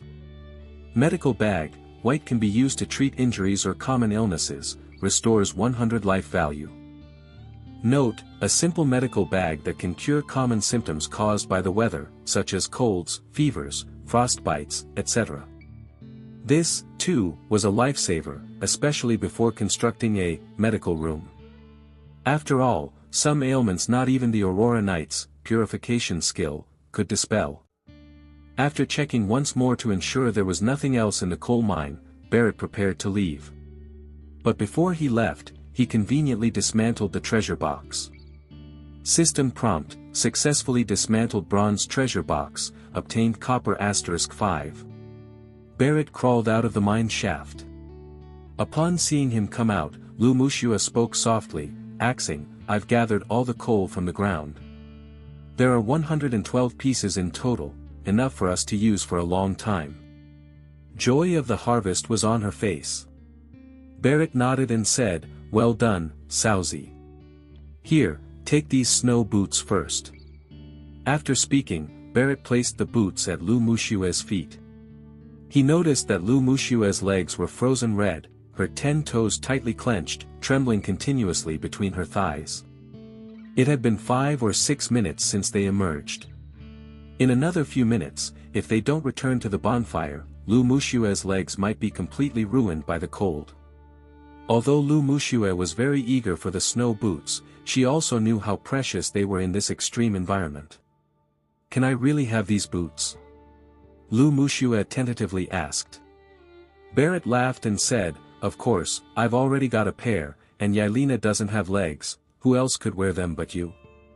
Lu Mushue no longer refused but whispered, "Thank you." Axing. Barrett waved his hand, urging her to hurry and put them on. Right then, Lu Mushue somewhat embarrassedly said, "Axing. Could you help me a bit? My legs aren't really listening to me." After saying that, her cheeks reddened to the tips of her ears. Without overthinking, Barrett stepped up beside her and let Lu Mushue place one of her hands on his shoulder. A faint fragrance wafted to his nose. Lu Mushue, wrapping her arm around Barrett's neck, struggled to lift her right leg. Seeing her condition, Barrett knew her legs had stiffened from the cold. "Saozi, let me help you put them on." As he spoke, without waiting for Lu Mushue to react, Barrett lifted her leg covered in white silk. Lu Mushue's body shuddered, her eyes suddenly widening. Barrett, without any superfluous thoughts, quickly helped her into both pairs of snow boots, then bent down. "Saozi, I will carry you back to camp." Upon hearing this, Lu Mushue became even more shy. But she knew that in her current state, she must return to camp to warm up quickly. It's trouble for you," Lu Mushue softly replied. The next moment, a pair of slender arms wrapped around Barrett's neck. Then, she felt a pair of large, powerful hands supporting her at the base of her thighs. As if it was the first time another man had touched her there, Lu Mushue let out slight breaths, her face quickly turning red down to her neck. Lu Mushue bowed her head deeply. Barrett felt the soft, delicate touch between his hands. He thought to himself, "This woman. Her body is so soft." Then, Barrett carried Lu Mushue, along with Yelena. The 2 people and 1 snake returned to the warmth of the camp. The heat from the bonfire came again. The stiffness in their bodies gradually dissipated. After settling Lu Mushue down, Barrett glanced at the sky, which was growing increasingly darker. There was half an hour left until nightfall. He needed to build a small shelter before dark so that Yelena could stay there overnight. Otherwise, the loyalty of these territory residents might decrease due to enduring the nighttime cold. Moreover, he needed to construct the market for trading with other survivors. Barrett checked the current territory resources. Food, bread *50, snake meat *17, wolf meat *134. Wood *97, coal *112, stone *62. Not bad, the materials for the logging factory and market are sufficient, and the remaining materials can build a small dwelling. So, Barrett shouted out to the distance, "Duzhuang, Erzwang, come back now." Upon hearing the command, the polar people put down their work and hurried back to the bonfire, shivering. Freeweb novel. Calm. "Lord, what do you need?" Barrett nodded, then began giving orders, "Duzhuang, Erzwang, you 2 build the logging factory. Sizhuang, the task of constructing the market is yours. Erzwang, you build a small dwelling." To that, Barrett added, "After you've done these, you can have your meal." Hearing the last sentence, the eyes of the 4 polar people brightened. "Rest assured, Lord, we'll complete the tasks before dark." "That's right, you can count on us to do the job, Lord." Chapter 9, Delicious Snake Soup. At that moment, Chao Xing heard a gurgle sound near his ear. It wasn't coming from him, but rather from Lu Mushue beside him. She wasn't someone with a particularly strong physique to begin with, and on top of that, she had just been through a battle, which had drained a great deal of her strength. So it was normal for her to be hungry. Seeing Chao Xing looking over, Lu Mushue's pretty face turned red, and she buried her head deeply. "No, sorry. Chao Xing shook his head and said, "Saozi, let's go inside first.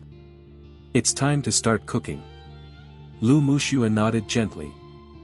Then, they entered the empty lord's hut. To cook, one must first build the stove. So, Chao Xing found a corner and then opened the construction interface to start building. Do you want to consume materials, stone *8, wood *4, to build a level 1 simple stove? Yes. Chao Xing started to build according to the blueprint provided by the system. In just a few minutes, a simple stove made of stone appeared in front of Chao Xing. Stove, level 1. Defense value, 30. Occupied space, 1 square meter. Chao Xing then took out the initial equipment provided by the system from the storage box, big black pot, white. Don't think it's just a big black pot, but it could actually be broken down into 2 pieces of iron. This time, Chao Xing planned to make a pot of snake soup. In this icy and snowy land, there was naturally no shortage of water sources. Chao Xing just needed to go outside with a hammer, knock off some ice, bring it back and put it in the pot, where it soon melted. After the water boiled, Chao Xing directly threw 2 palm-sized pieces of snake meat into the pot. These 2 pieces of snake meat were equal to 10 units of food supplies, which was quite luxurious. After contemplating for a moment, Chao Xing threw 2 more pieces of snake meat into the pot. A dozen minutes later, the rich aroma of the meat started to permeate the entire hut. Lu Muxue, who was huddled to one side, couldn't help but lift her head and swallow saliva as she gazed at the pot. "Saozi, it's almost ready, just wait a little longer." Lu Muxue, feeling embarrassed, lowered her head and responded softly, "Axing, let me handle the cooking in the future." After hearing this, Chao Xing laughed and said, "In the future, you are going to be the Lord's woman. How can we be the ones to do these tasks? Now we are short-handed, but once we recruit more forces, we won't need to cook ourselves." Hearing this, Lu Muxue also revealed a gentle smile, "Axing, you understand so much." Chao Xing shook his head, "It's nothing, I just play a lot of games, that's all." Outside, the sky turned increasingly dim. The temperature started to drop sharply as well. After the stove was lit, the temperature in the room had risen to -11 degrees C. But now, in the blink of an eye, it dropped back down to -16 degrees C. The temperature outside was an astonishing -50 degrees C. The howling wind, like a bone-scraping knife, incessantly swept over the bodies of the polar people. Under these temperature conditions, even with a bonfire, work couldn't continue. Unless, later on, the bonfire was upgraded to an energy tower, then even in blizzard conditions, one could safely get through. At this point, Chao Xing saw several prompts appear on the territory interface. Your territory building, the logging factory, has been successfully constructed. Your territory building, the small shelter, has been successfully constructed. Chao Xing breathed a sigh of relief. The tasks he had entrusted to the 4 polar people had all been completed before nightfall. So he went to the door of the Lord's hut and said, "Dazhuang, Erzwang, you all can come and eat now." 4 polar people swarmed into the Lord's hut. Even Yelena curled up and squeezed into the hut against the wooden walls. The Lord's hut, which was a total of 30 square meters in area, became extremely crowded all at once. Lu Muxue had already filled 6 wooden bowls with meat soup, which also contained melted snake meat. The eyes of the 4 polar people gleamed, and their hands holding the bowls were shaking. But since Chao Xing hadn't spoken, they didn't dare make any presumptuous moves. At that moment, Chao Xing came to the stove and picked up one of the wooden bowls, saying, "Although we've only known each other for a day, I'm very satisfied with your performance. To reward you for your efforts, enjoy this pot of snake soup to your heart's content. Now, let's enjoy the meal." At this instant, the 4 polar people lifted the delicious soup in their hands, their saliva secreting crazily. Then, they shouted in unison, "Praise the great Lord! Praise the great second Lord!" As the words were uttered, the 4 polar people drained the soup bowls in one gulp. The sounds of glug glug filled the air. Moments later, a look of bliss appeared on the faces of all four polar people. Good heavens, I swear, this is the most delicious meal I've ever had in my life. Erzwang, me too. I've never had such delicious soup in the underground. Everyone, we must remember, all of this was bestowed upon us by the Lord. We must work hard to repay the Lord. We are willing to go through fire and water for the Lord. The four polar people were deeply moved. A system prompt appeared. Your territory member, Dazhuang, has tasted delicious snake soup, his loyalty has increased, current loyalty, 85. Your territory member, Erzwang, has tasted delicious snake soup, his loyalty has increased, current loyalty, 80. The goodwill of the four polar people skyrocketed, all over 80 points. With such high goodwill, basically, whatever Chao Xing asked them to do, they would do. Chao Xing also noticed Yelena nearby. Her hunger level had dropped below 50. Yelena squinted her slender eyelids, constantly sticking out her tongue, seemingly also eager to eat. Chao Xing approached Yelena and asked, Yelena, do you want raw meat or cooked meat? Yelena spat out her crimson tongue, raw meat, respected lord. Chao Xing nodded, about to take out 2 pieces of snake meat from his backpack. After a thought, Chao Xing put them back. Instead, he tossed 2 pieces of the newly harvested wolf meat to Yelena. Yelena bit into it in one go and then swallowed it down directly. Licking her lips, she smiled contentedly and said, Thank you, Lord. Your territory member, Yelena, has tasted delicious wolf meat, her loyalty has increased, current loyalty, 71. Chao Xing noticed that Yelena's hunger level had risen by 10 points, barely reaching 60. This wouldn't do, as not reaching a full state for an extended period would also decrease loyalty. Yelena was powerful, but likewise, she consumed more food. After pondering for a moment, Chao Xing continued to feed her 4 more pieces of wolf meat, finally bringing her hunger value up to 80. Thank you for your generosity, Lord. Chao Xing nodded. Fortunately, this time, they'd hunted 2 snow wolves. Otherwise, with Yelena's appetite, their food stores wouldn't last them 2 days. Moreover, in Chao Xing's hands, there was an even more powerful recruitment scroll, Frost Wolf Warrior. One could imagine that when the time came, feeding the 2 big eaters every day would require a staggering amount of food.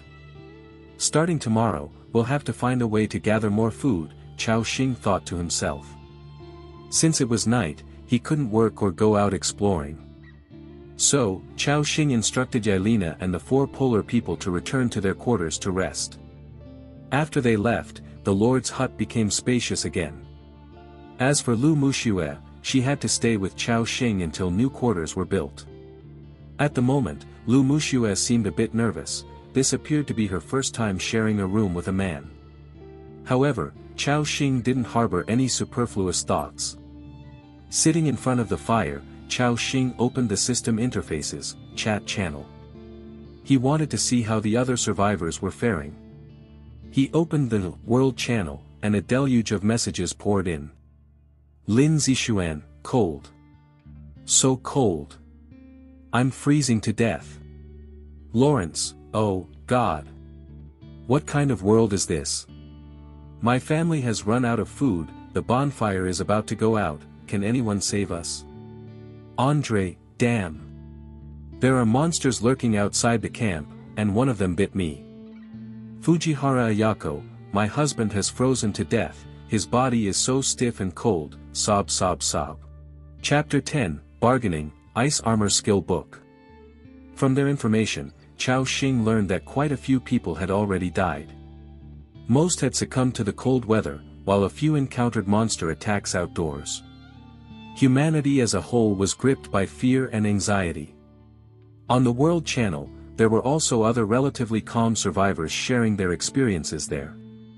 Zhang Huayan said, "Brothers, make sure to build the Lord's hut as soon as possible, only after establishing the Lord's hut can you unlock other constructions." Ed Stafford suggested, "I recommend quickly gathering stones and wood around your territory first, then upgrading your bonfire. Wang Xing advised, if you encounter monsters in the wild, don't attempt an attack, remember to run back immediately. Once you reach the bonfire's range, those monsters won't attack you. Just as Chao Xing had anticipated, out of the over 7 billion people worldwide, there were some who adapted well. However, compared to Chao Xing, they were still a step behind. They hadn't played this game beforehand like Chao Xing, nor did they have an SSS-level hidden talent. In these 4 hours, Chao Xing not only established the Lord's Hut and the Polar People Hut but also constructed the logging factory, market, and other buildings, in addition to upgrading the bonfire to level 3. Moreover, after 2 battles, Chao Xing's resources had reached an abundant level. Chao Xing thought for a moment and added a line himself. Chao Xing said, at night, the minimum temperature can drop to -60 degrees C. Don't go out unnecessarily. If you haven't built the Lord's Hut in time, you can first use wooden planks and stones to construct a simple shelter that can barely withstand the cold of the first night. After finishing his words, Chao Xing closed the world channel. He didn't know how many people would see his message. Nor did he know if anyone would use his method to survive the first night. But in any case, he considered it a kind-hearted reminder. Then, he opened the regional channel. According to the system's description, this was a 500 km by 500 km square area. It displayed the following. Region 174 channel. Online population, 38224/40173. Chao Xing silently pondered. Clearly, on the first day, many people had already died. In his region alone, nearly 2,000 people had perished. It was imaginable how high the death rate among survivors worldwide must be. But this was inevitable. In a survival game, many people were bound to be eliminated. Moreover, once the first day was over, everyone would adapt, and the death rate wouldn't be as high. Of course, once the beginner protection phase was over, the monsters roaming outside might attack the camp actively. Then, the death rate might surge again. So, it wasn't just the other survivors. Even Chao Xing had to cherish the time during the beginner protection phase to develop his territory quickly. Opening the regional channel revealed a flood of information. Wang Wenjie asked, "Brothers, are you all from Shangjiang?" Gu Boran replied, "I'm not from Shangjiang, but I'm from the neighboring Shingang city." Xiao Pingwei said, "I'm from Shangjiang." Han Fei said, "I'm also from Shangjiang." Upon reviewing the chat above, Chao Xing realized it. This regional division likely randomly assigned people from adjacent cities together. At this time, that Wang Wenjie continued, "Fellow people, I ran into trouble. My sister fainted due to the cold and now has a high fever. Who has cold medicine or antibiotics to save my sister?" Chi Chang said, "My family is also sick, my parents have collapsed. It's just me and my brother left. What should we do if this continues?" Lu Jizhong said, "It's a problem. After tonight, tomorrow's food isn't enough, and I don't have warm clothing." Fong Long said, "I am Fong Long from the Three Heroes Association, fellow members, contact me quickly." In the chat channel, many were expressing their current difficulties and hoping for help. Of course, there were also some survivors in this region who had already developed. Chen Tianhao said, "Haha, a group of cowards, you guys just stay near the bonfire. I've already found a treasure box in the snow and opened an iron sword and a bunch of food inside." Ji Wenlong said, "I also opened a treasure box and got a medical bag which can treat colds and fevers. If you want, trade it with food or weapons." Cheng Lei said, "Selling cold-resistant coats, need food, lots of food." From the information above, it was clear that everyone severely lacked supplies. Chao Xing closed the regional channel. He also needed to go to the market to trade for some supplies now. Chao Xing opened the market interface of the territory construction. Upon opening, he saw many lines of trade information. Auction item, stone block *20. Requested item, food *10 or medical box *1. Auction person, Zhao Jiaying. Seller's note, basic materials, price can be negotiated. Auction item, rusty spear, white, *1. Requested item, food *20. Auction person, anonymous. Seller's note, iron spear, rusted but stronger than the initial weapon gifted by the system, need food. Food. Auction item, opened bronze treasure box *1. Requested item, warm clothing. Auction person, Won 1.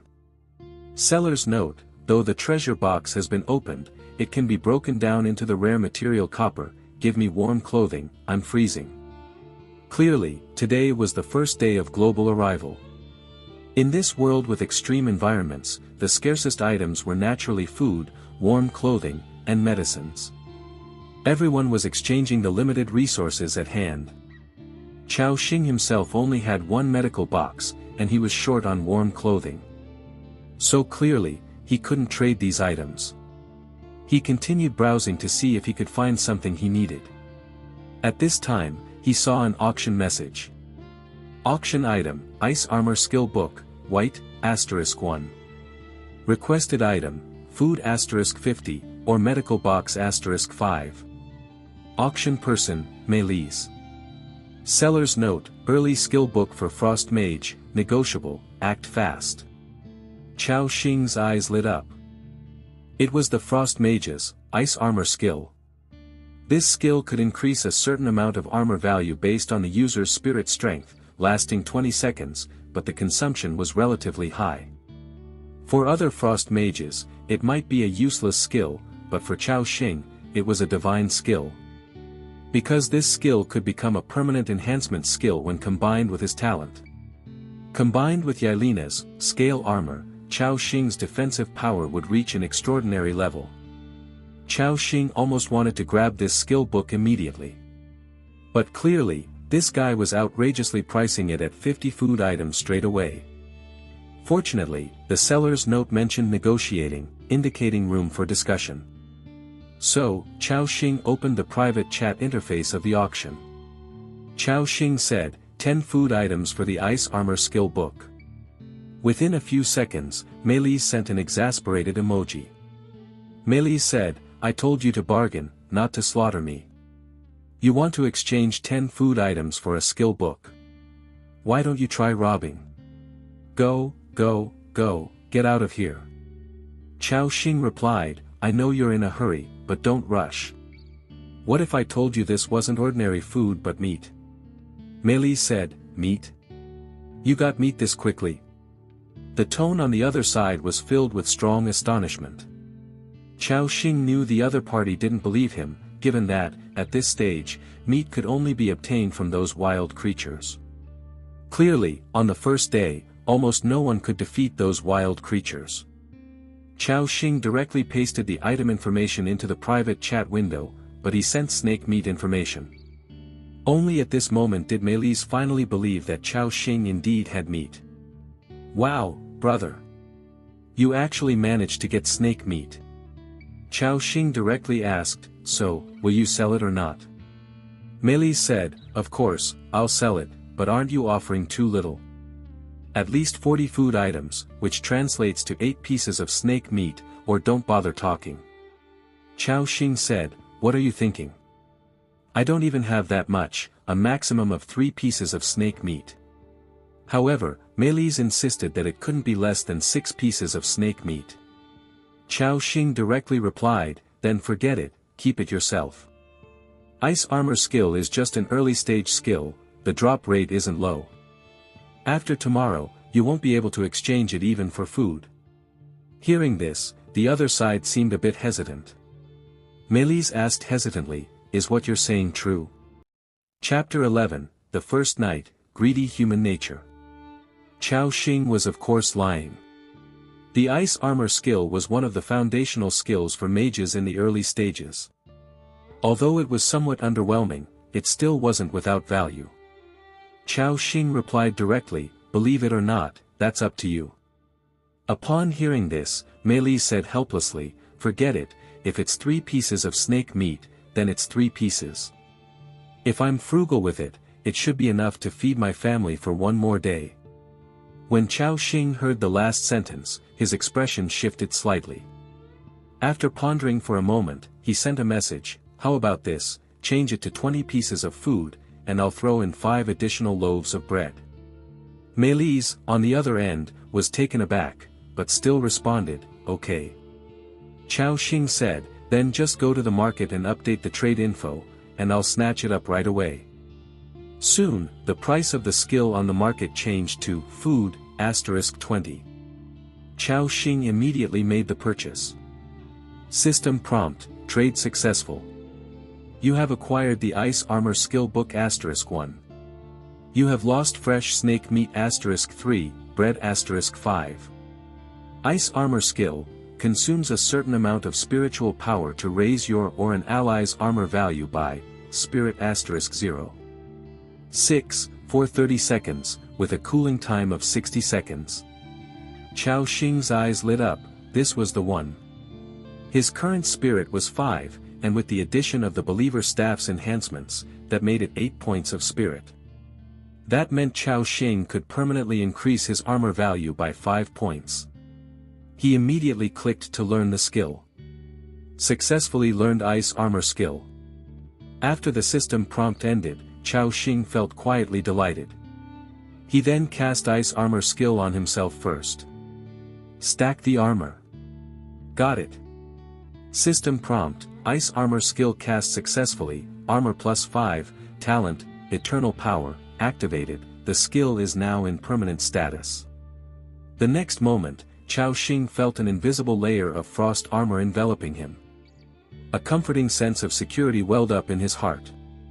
The effect of Ice Armor Skill was similar to that of Scale Armor, both being an intangible form of defense that only became apparent when attacked. Now, his armor had reached 15 points, attacks from monsters below level 3 couldn't even harm him. To put it simply, they couldn't breach his defenses. Chao Xing nodded in satisfaction. After waiting for 60 seconds, he added another layer of Ice Armor Skill to Lu Muxue. As the team's tank, it was natural to stack her defense as high as possible. At the moment, the two were alone in a room. Lu Muxue was also getting updates from other survivors through the chat channel. Now she realized that not everyone was as fortunate as her, living in a warm lord's hut. Many other survivors were still enduring hunger and the bitter cold. If she wasn't with Chao Xing, she, Lu Muxue, would likely be suffering the same fate, or worse. And then there was the bone-chilling cold of the snowy hell at night. With gratitude in her eyes, Lu Muxue looked at Chao Xing, "Thank you, Axing. If it weren't for you, I might have frozen to death out there." Chao Xing shook his head, "It's nothing, Saozi. Since the two of us were placed in the same group, we have to cooperate and survive better in this world. Helping you is also helping myself." Lu Muxue nodded solemnly, "I'll adapt to this world as quickly as I can, and I won't hold you back." Chao Xing nodded. Then, the two sank into a kind of silent companionship. The atmosphere seemed a bit awkward. Suddenly, Lu Muxue blushed, thinking of something, even her body trembled slightly. A moment later, she took off her snow boots and retreated onto the wood bed. Wrapped in the wolfskin coat, she buried her red face deeply into it, leaving only a pair of tender little feet exposed. Novel. Calm. Between them was a warm stove. A little while later, Chao Xing said, "Sleep well, Saozi." Night fell. The coal in the stove was burning brightly. Through the Lord's hut, one could hear the wind outside. At this time, both of them were wrapped in wolf skin, using it as blankets. Lu Muxue watched Chao Xing's back, wondering what she was thinking.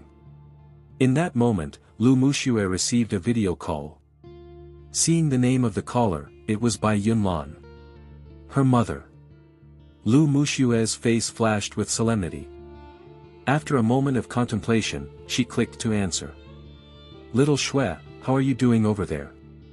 As soon as the video connected, a woman's voice came from the other side. Lu Muxue was surprised that they were still concerned about her. However, Before Lu Muxue could speak, Bai Yunlan continued, "Oh my, little Shui. Our whole family's suddenly coming to this world, what rotten luck. You don't know how miserable it was for me, your two younger brothers, and your dad. The box only had so little food, not even enough for Debao and Xiaobao's one meal. Now the food is almost gone, your dad and I didn't eat anything all evening, both cold and hungry. Xiaoxue, do you have any extra food to support us with?" Lu Mushue's mouth curled into a bitter smile. As expected, was it still the same? Without saying a word, her true nature was revealed. They did not care about her life or death, they just came to her for food. Lu Muxue remembered that it seemed to be the same when she was on Blue Star. Always under strict demands, all of her income controlled by them, and even her personal life was intruded upon. To the point where in the end, she was forced to marry that man she disliked. Lu Muxue took a deep breath, as if she mustered up some kind of courage. She shook her head and said, "Mom, I don't have extra food either." Upon hearing this, Mother Lu immediately expressed her doubt, "Really, not even a little? Xiaoxue, your two brothers have been hungry all day. You know, Debao and Xiaobao can eat a lot, back home they used to eat 4 to 5 times a day, but now in this world, they've only had one meal, and your father and I have only had half a loaf of bread." While saying this, Mother Lu's eyes were darting around, as if scouting out Lu Mushue's situation. Lu Muxue firmly replied, "None left." At that moment, however, another middle-aged man appeared in the video. He looked at Lu Mushue's background and doubted, "Xiaoxue, are you deceiving us? You've moved into a house, yet you say you have no food? And where did you get that fur you're wearing?" Off to the side, two children's voices could be heard, "Dad, Mom, I recognize the fur on Sister's body, it's wolf skin. Sister must have killed a wolf, Sister has meat." Hearing this, Mother Lu immediately accused, "Goodness, you unfilial girl, how dare you deceive your own mother? You don't want to share meat with your family, do you, you ungrateful thing, I've raised you in vain." At that moment, Father Lu was also joining in the accusation, along with the clamorous voices of the two young children. "Xiaoxue, what are you thinking? Your mother and I are almost starving to death, and you won't share even a bit of food, has your conscience been eaten by a dog?" Faced with her family's reproach, Lu Muxue bit her lower lip, tears at the corner of her eyes, looking helpless for a moment. Mother Lu's rebukes intensified, "And you're feeling wronged?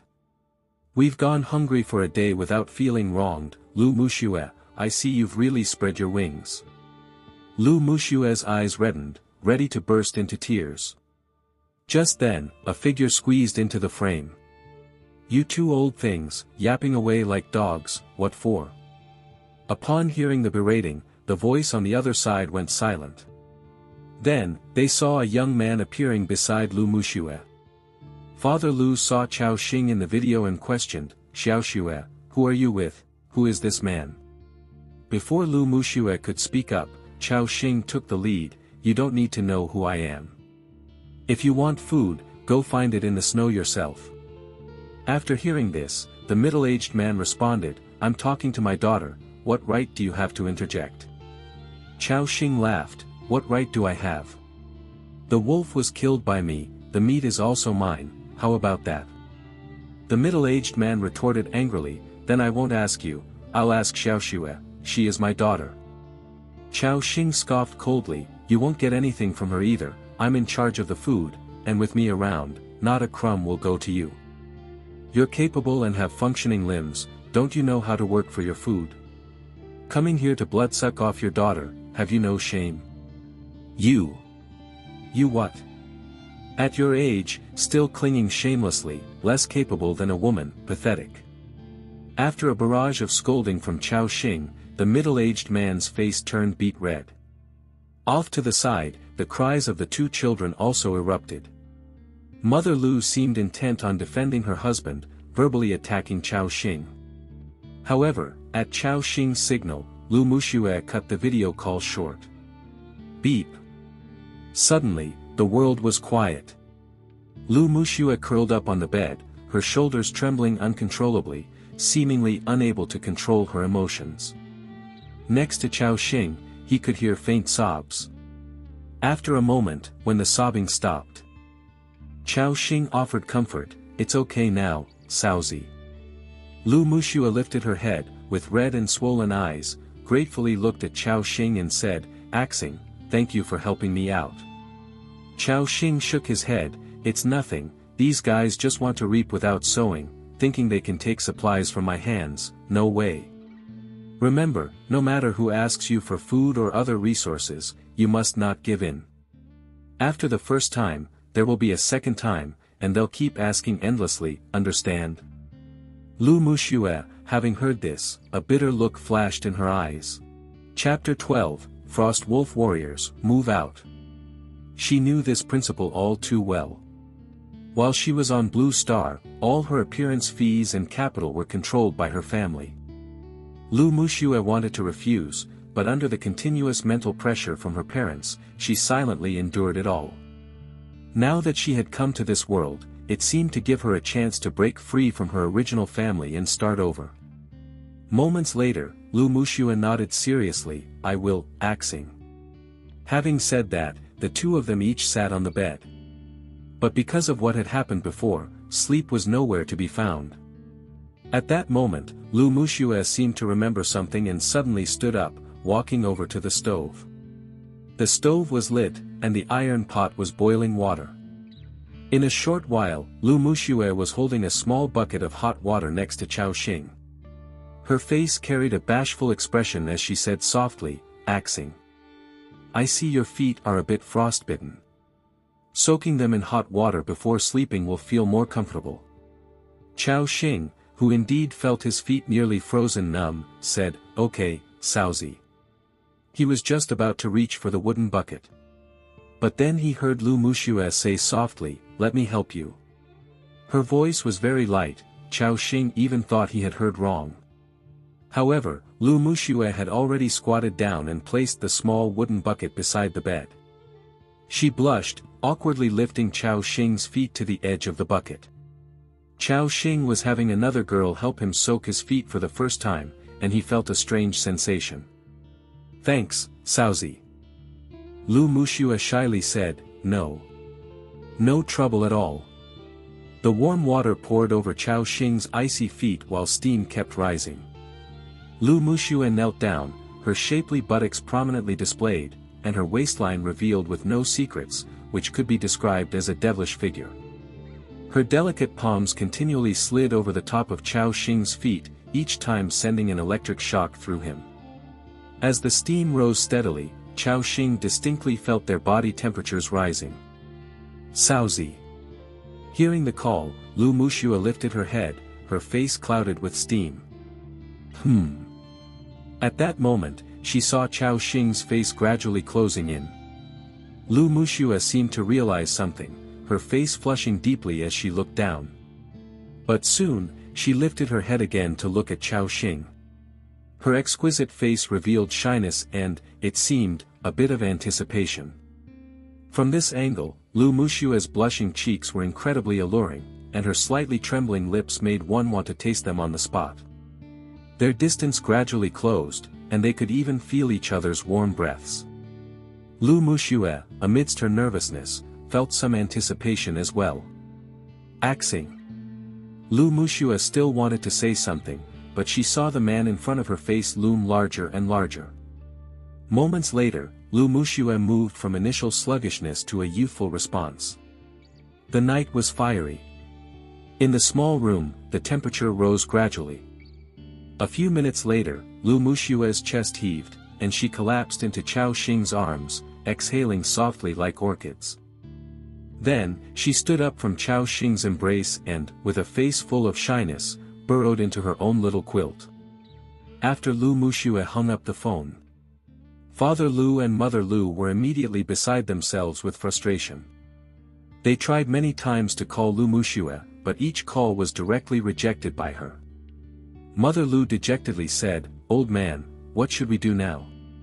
Little Shui refuses to give us food, and Debao and Xiaobao have been crying from hunger, we don't even know what to eat tomorrow."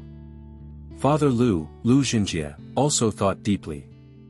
At that moment, he seemed to remember something and suddenly said, Yunlan, don't you think the boy staying with little Shui looked familiar?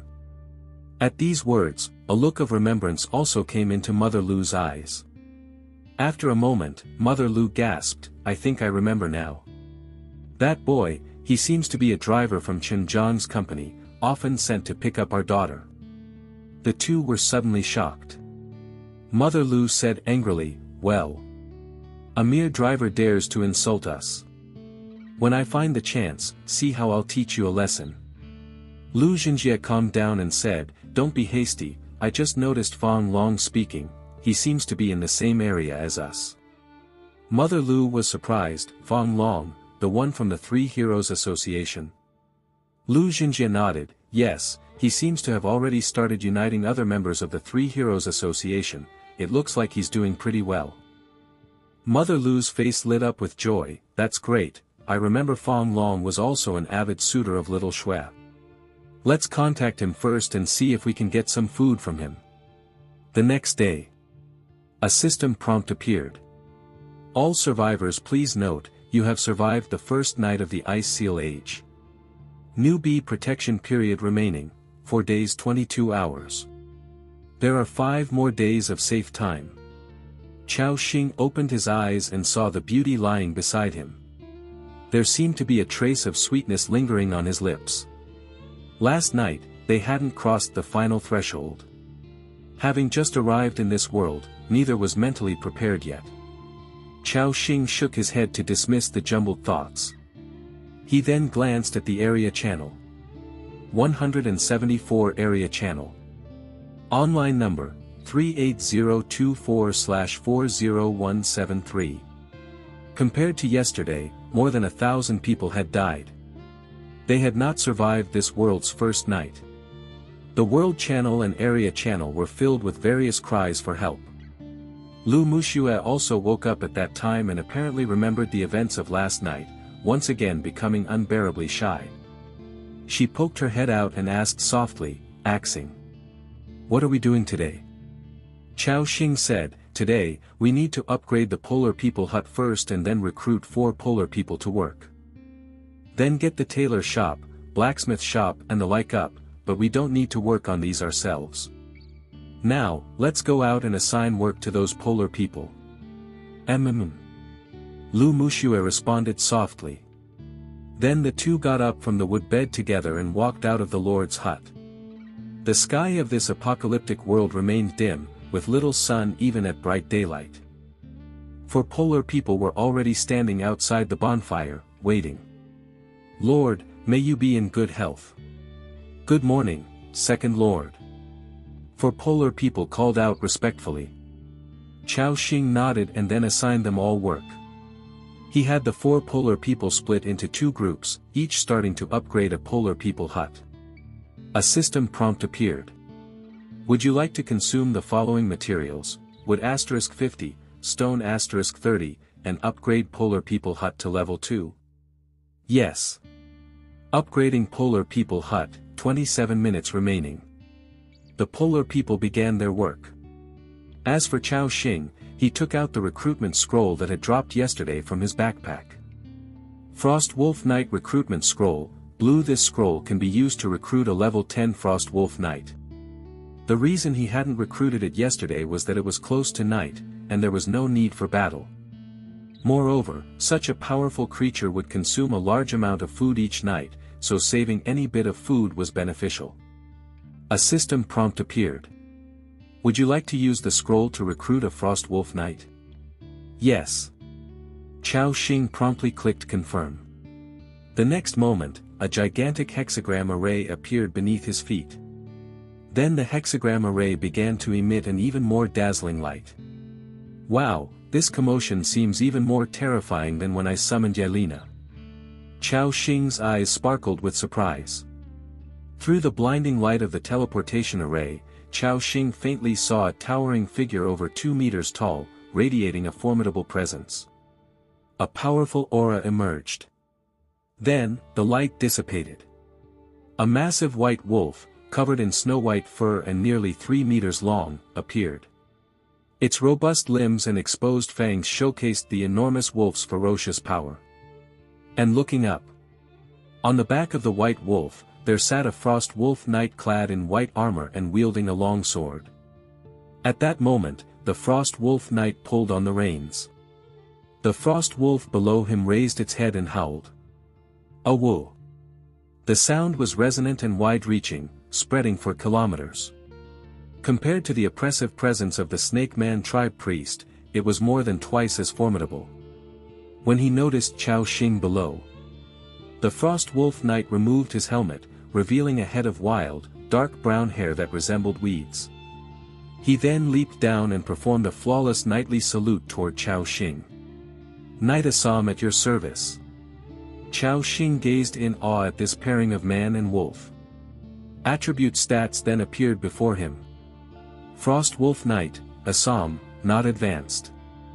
Note, after reaching level 10, can advance to second-order entity through the Heart of Power. Race, Human Clan.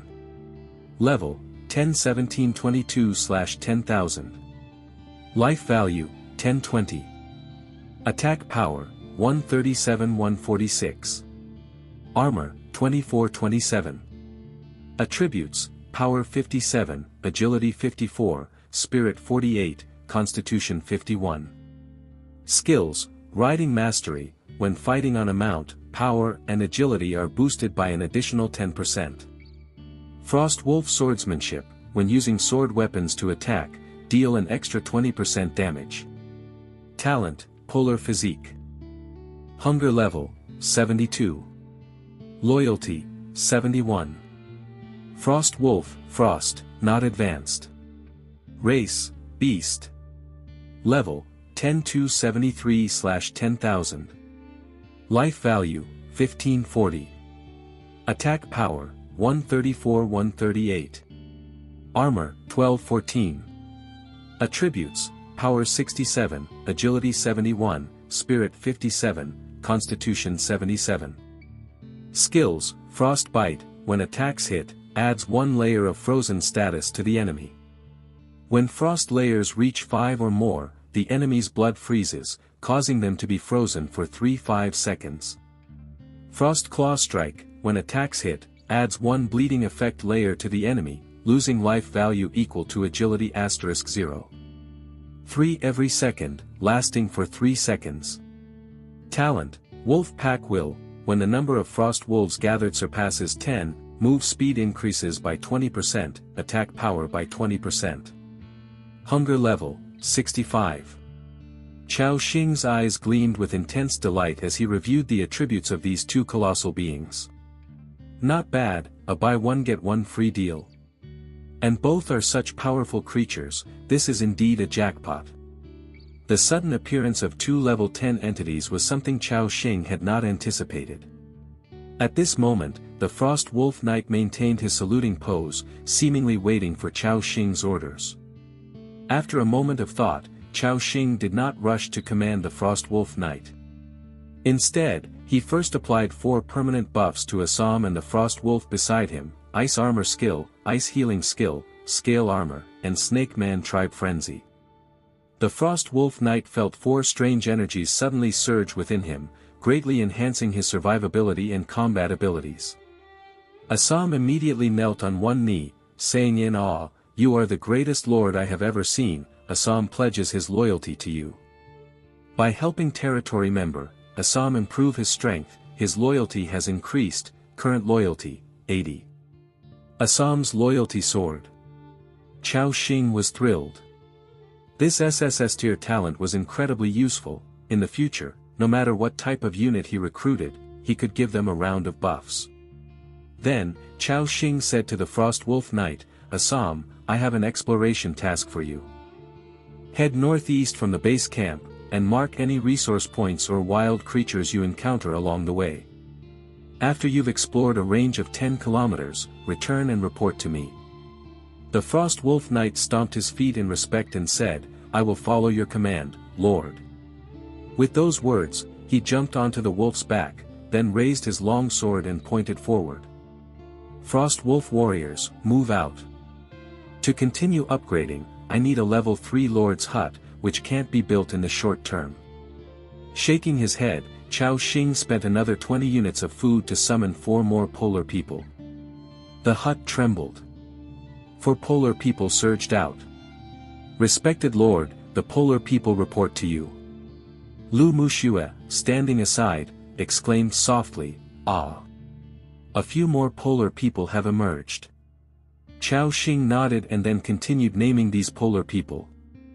From Wuzhuang, Liuzhuang, up to Bazhuang before he stopped.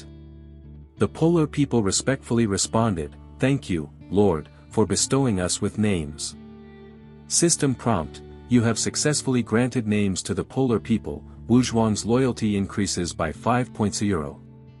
System prompt: You have successfully granted names to the polar people. Liuzhuang's loyalty increases by 5 points euro. Prompts regarding increased goodwill continued to appear. Chao Xing first turned to Dezhuang, then said, "Dezhuang, you lead Erzhuang to Xizhuang, for if you go mine that coal mine fully. Wuzhuang and Liuzhuang, your task is to fell the nearby timber and then transport it to the logging factory for processing. Bazhuang and Xizhuang, your task is to collect more stones to build the ore processing plant." Did everyone understand? The 8 polar people glanced at each other and respectfully saluted. "Understood, Lord." Then, under Dezhuang's lead, the polar people enthusiastically began their work. "Axing, is there anything I need to do?" Lu Muxue asked softly at the side. Chao Xing glanced at Lu Muxue, who wore only the small wooden shield and a stone axe. The shield also showed cracks from battle and seemed ready to completely fall apart after another fight.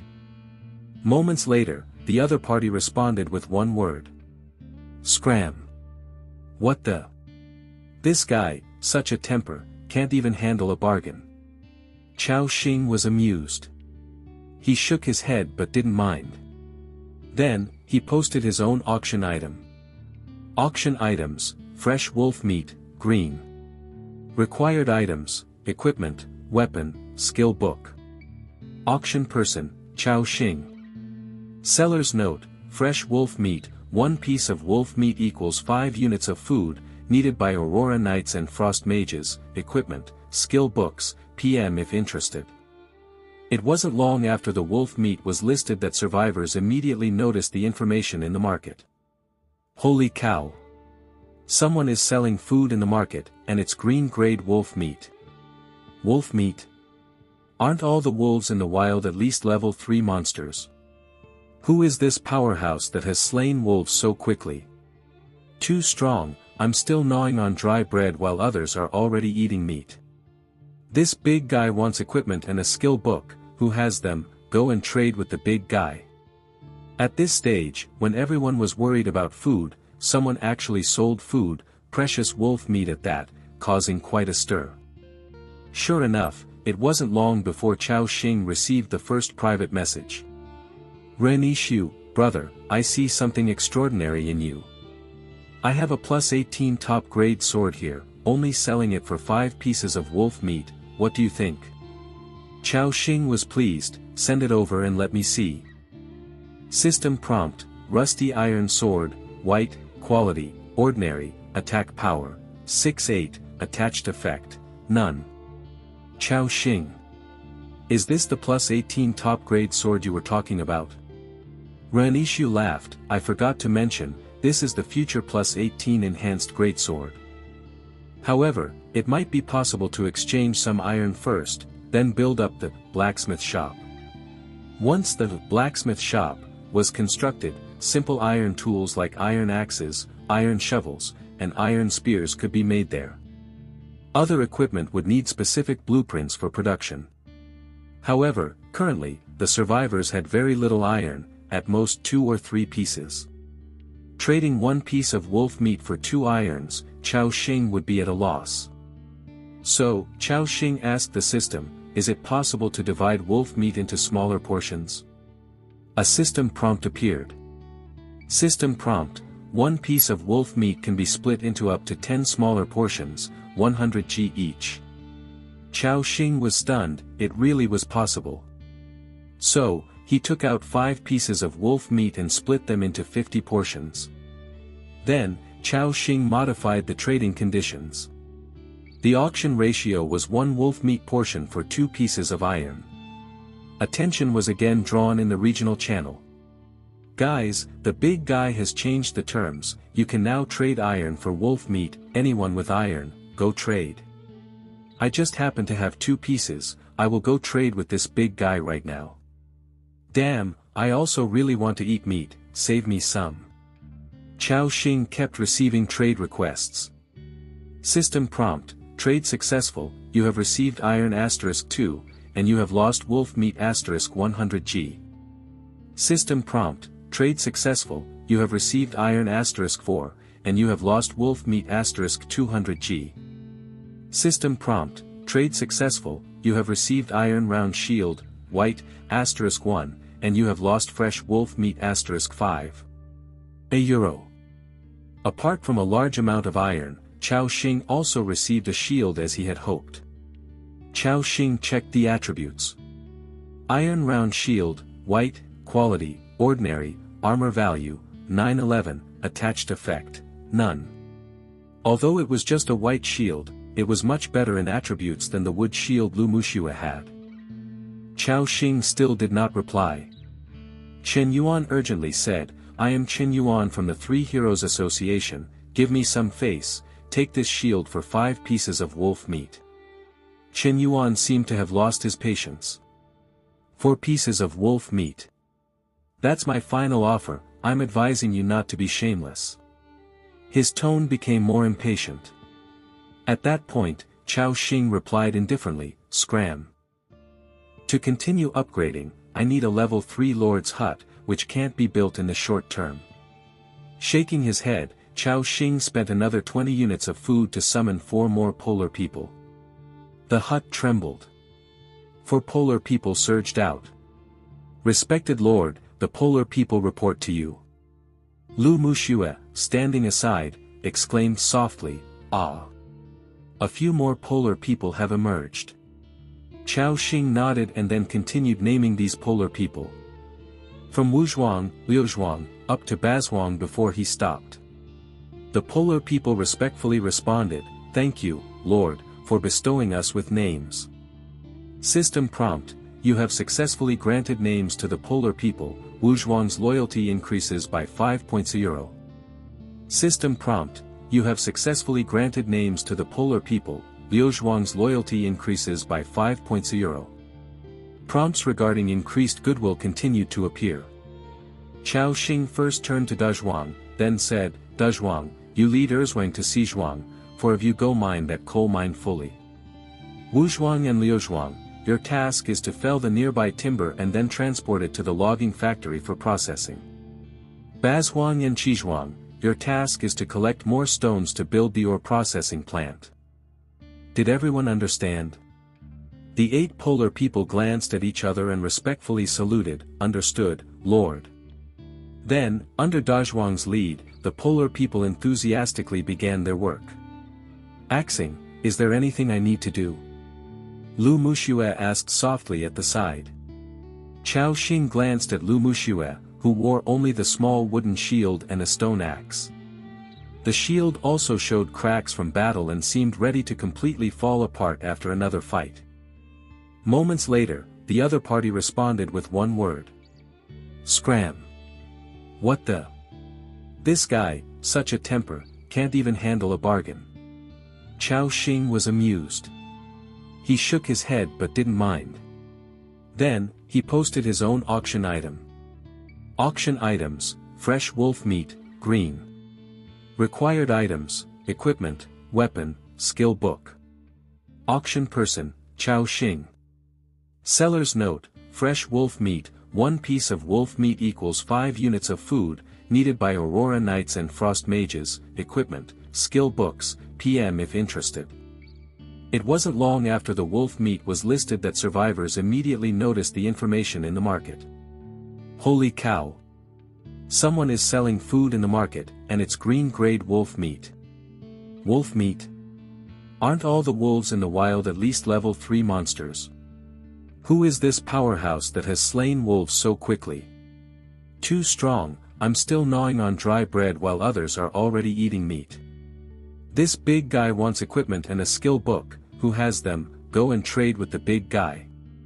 At this stage, when everyone was worried about food, someone actually sold food, precious wolf meat at that, causing quite a stir. Sure enough, it wasn't long before Chao Xing received the first private message. Ren Ishu, brother, I see something extraordinary in you. I have a plus 18 top grade sword here, only selling it for 5 pieces of wolf meat, what do you think? Chao Xing was pleased, send it over and let me see. System prompt, rusty iron sword, white, quality, ordinary, attack power, 6-8, attached effect, none. Chao Xing. Is this the plus 18 top grade sword you were talking about? Ren Ishu laughed, I forgot to mention, this is the future plus 18 enhanced greatsword. However, it might be possible to exchange some iron first, then build up the blacksmith shop. Once the blacksmith shop was constructed, simple iron tools like iron axes, iron shovels, and iron spears could be made there.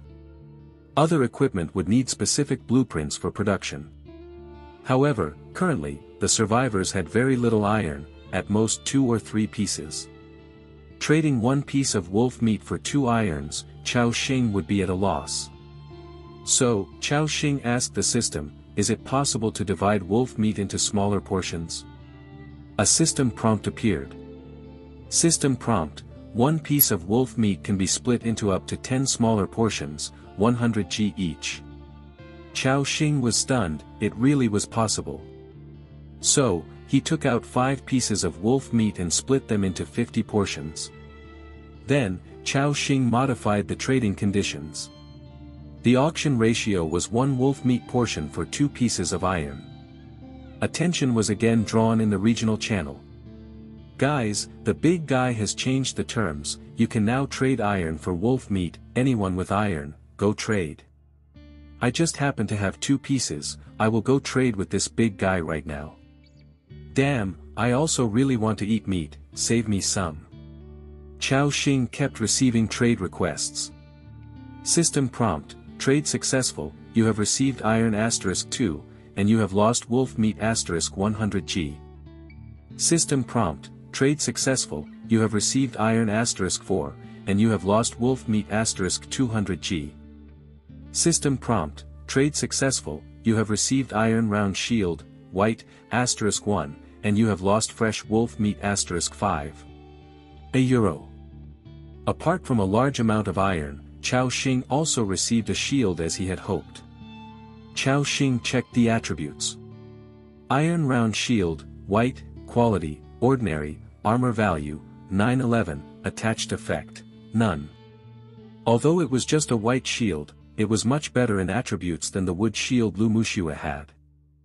Chao Xing still did not reply.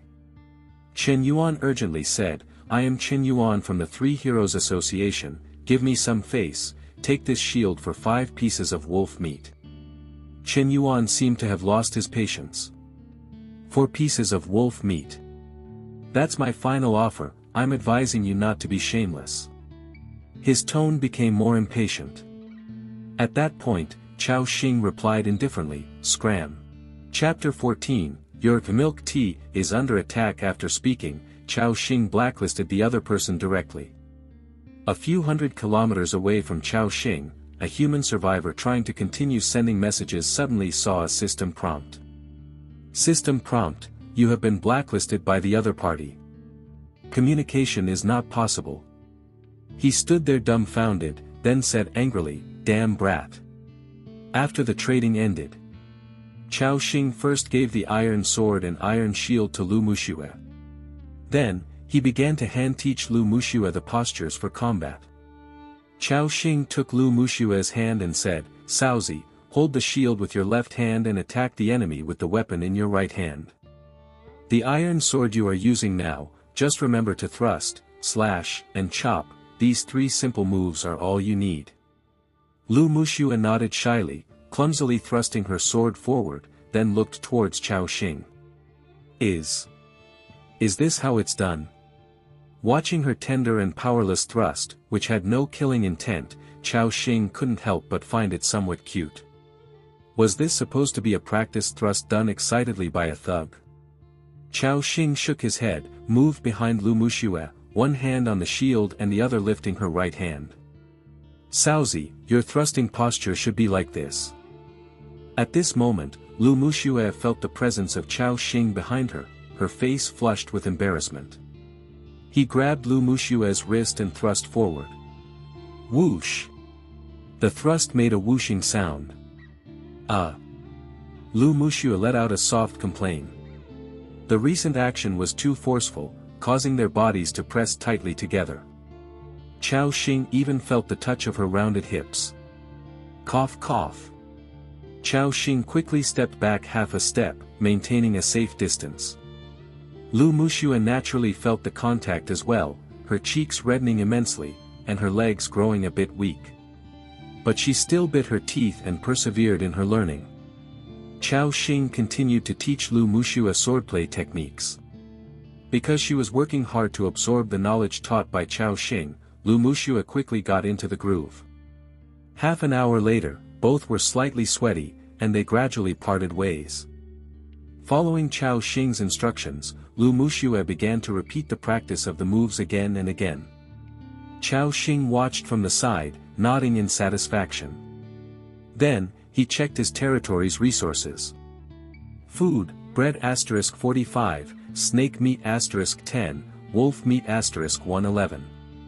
Wood *92, coal *107, stone *45, iron *100.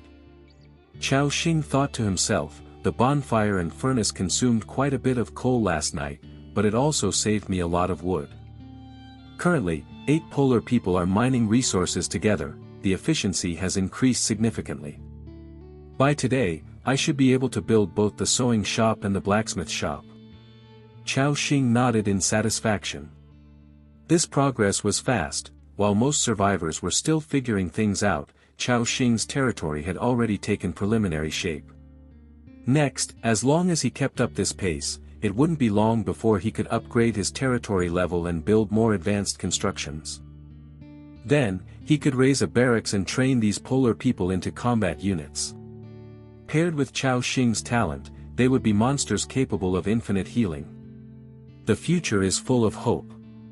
However, just then, a system prompt interrupted Chao Xing's train of thought. System prompt, your territory member, Assam, is under attack. Reading this prompt, Chao Xing's heart sank. Damn! My milk tea. No, my knight is under attack. Who is it?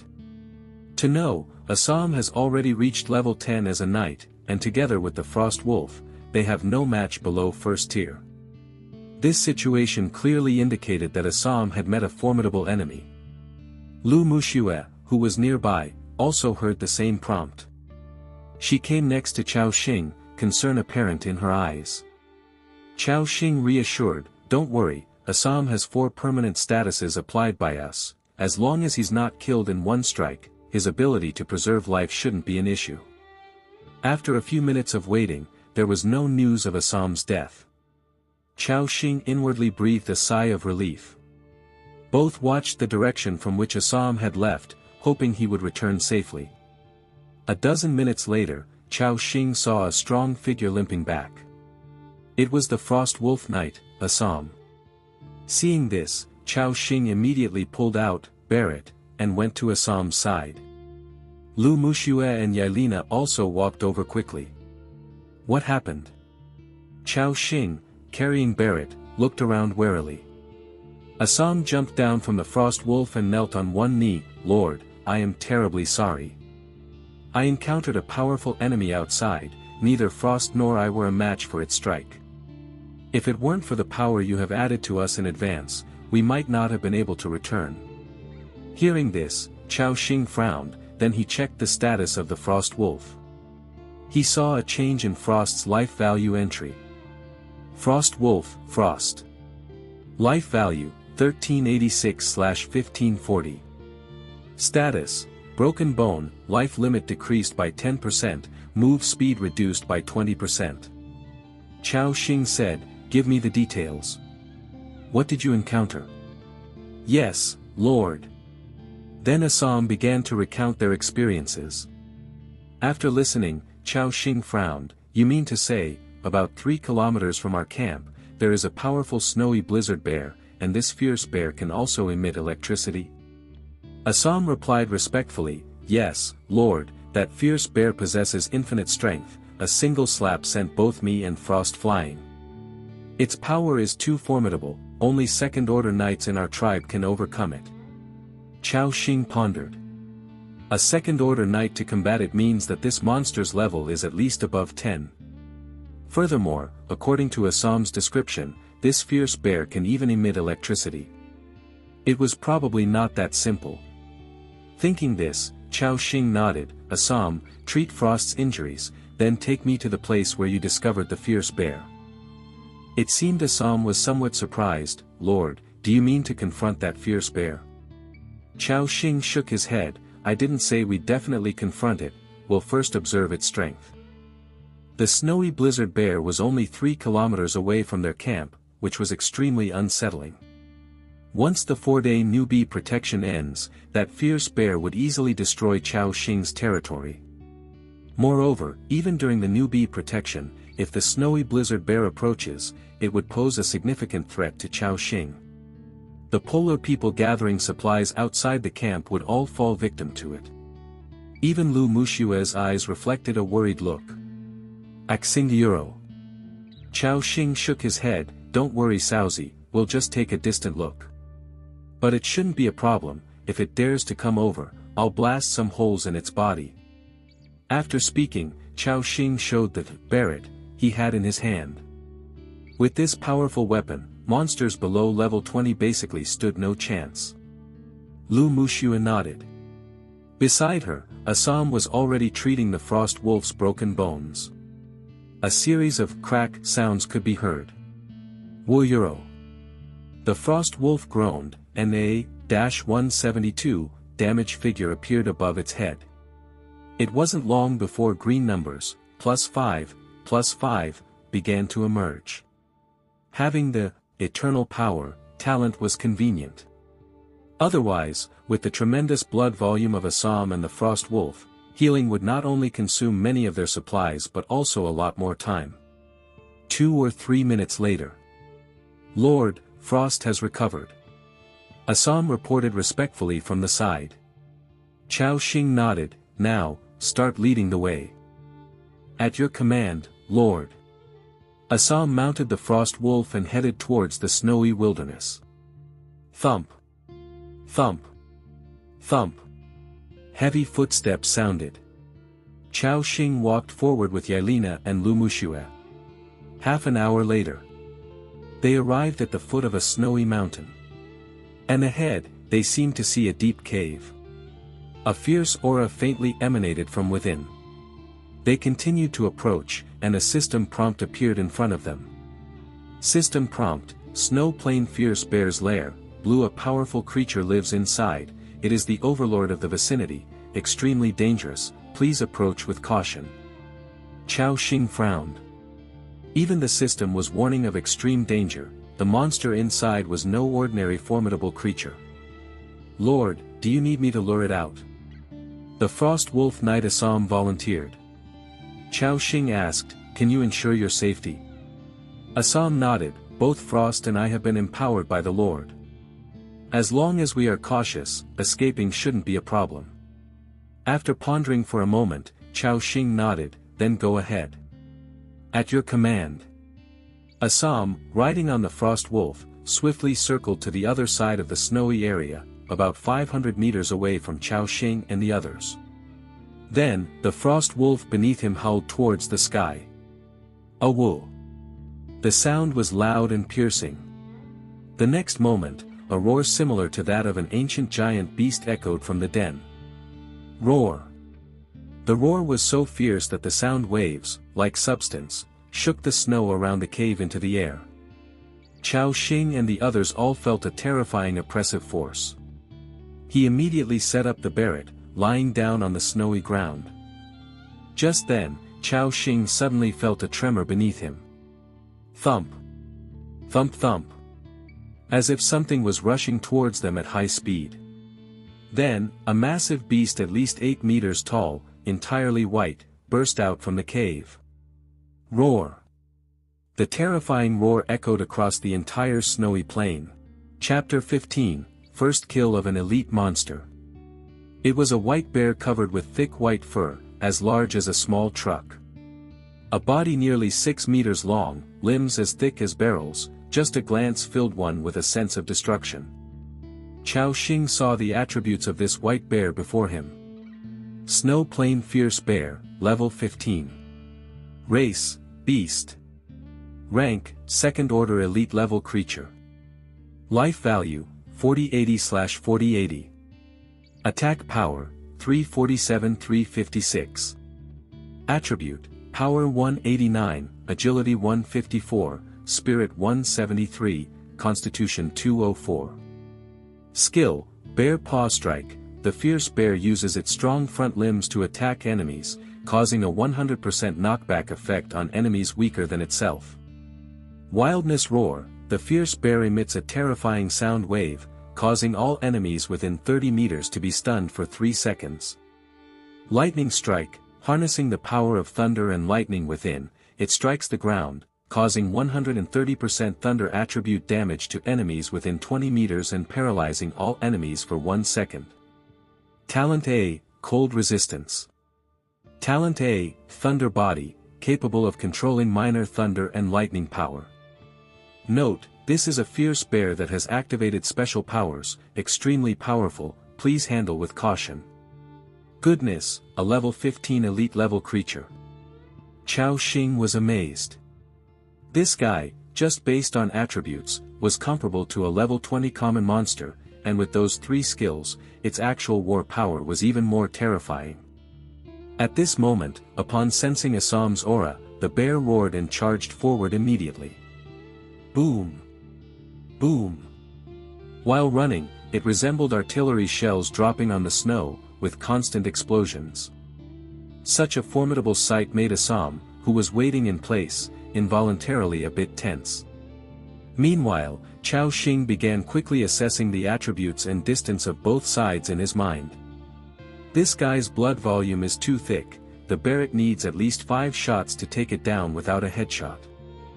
And I'm still 500 meters away from it, with its crazy running speed, it will take at least 10 seconds to get close. And with Barrett's 2-second attack interval, plus aiming time, 10 seconds is enough for me to fire off 5 shots. Upon reaching this conclusion, Chao Xing felt reassured. That meant he could eliminate the fierce bear with the Barrett before it got too close. The premise was that all 5 shots had to hit. However, given the bear's massive size, if Chao Xing still missed, it would be due to his terrible skills. Meanwhile, the frost wolf under Assam tensed its limbs. It was ready for a life-and-death struggle with the snowy blizzard bear. Roar! The bear's figure charged rapidly. Just as it raised its paw, about to strike down. Bang! A gunshot rang out. A splash of blood burst forth from the back of the snowy blizzard bear. -872. A terrifying damage number floated up. Roar! The bear howled in pain, losing its balance in midair, tumbling over more than 10 meters. So fierce. And Chao Xing looked joyfully at the massive creature in his hands. When the Barrett shot earlier, the powerful recoil bounced off his shoulder. At this point, layers of frost ice armor and scale armor appeared. Chao Xing didn't suffer any damage, and even the recoil was nullified. Great! Now I don't need to worry about recoil hurting me. Chao Xing was overjoyed. Boo-hoo! At this moment, the bear quickly got back on its feet, glaring with bloodshot eyes, searching for the perpetrator who attacked it earlier. Then, it immediately saw Chao Xing in the distance. In the next moment, this snowy blizzard bear began charging fiercely toward Chao Xing. At the same time, the attack interval for Chao Xing's Barrett was over. He lay on the ground, aiming at the great body of the bear, and fired directly. Bang! Dash 1234. A 4-digit damage number floated up. Chao Xing was delighted. This shot actually triggered the Barrett's armor penetration effect. 2 shots already cut the bear's life value below half. Assam, who had just escaped a crisis, was presently staring in shock at the 2 bloody holes in the bear. What terrifying power Euro! Even combined with frost, we couldn't withstand the Lord's attack. Meanwhile, the bear was less than 300 meters away from Chao Xing. Hit by 2 consecutive shots, its murderous intent was fully aroused. A fierce aura swept forward. Even made Lu Muxue and Yelena instinctively take 2 steps back.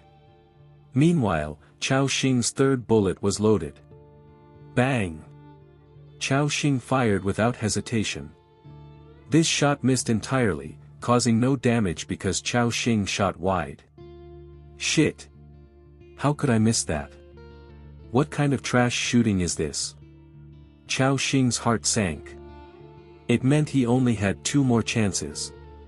He glanced at the bear's life value. Life value, 1974/4080. Meaning, Chao Xing had to land both remaining shots, with at least one causing armor break damage. Otherwise, if the bear rushed at him with even a sliver left. With his small frame, the bear could easily clap him to death. The pressure suddenly mounted, and the atmosphere grew tense. Lu Muxue gripped her shield tightly, her face solemn, as if she too had discerned the situation. At this moment, Lu Muxue reached Chao Xing's side, ready to block an attack for him. Chao Xing, meanwhile, kept his eyes cool, moving with calm precision to reload. He knew, at moments like these, composure was crucial. As the bear charged within 200 meters, the 4th bullet was already loaded. Chao Xing aimed at the bear's massive body, thinking, "Master Han, guide me, please don't miss this time." He then fired immediately. Bang! Dash 893. No armor break damage this time, yet Chao Xing didn't feel dispirited. The snowy blizzard bear seemed to sense that this last stretch was the decisive moment. Roar! Roar!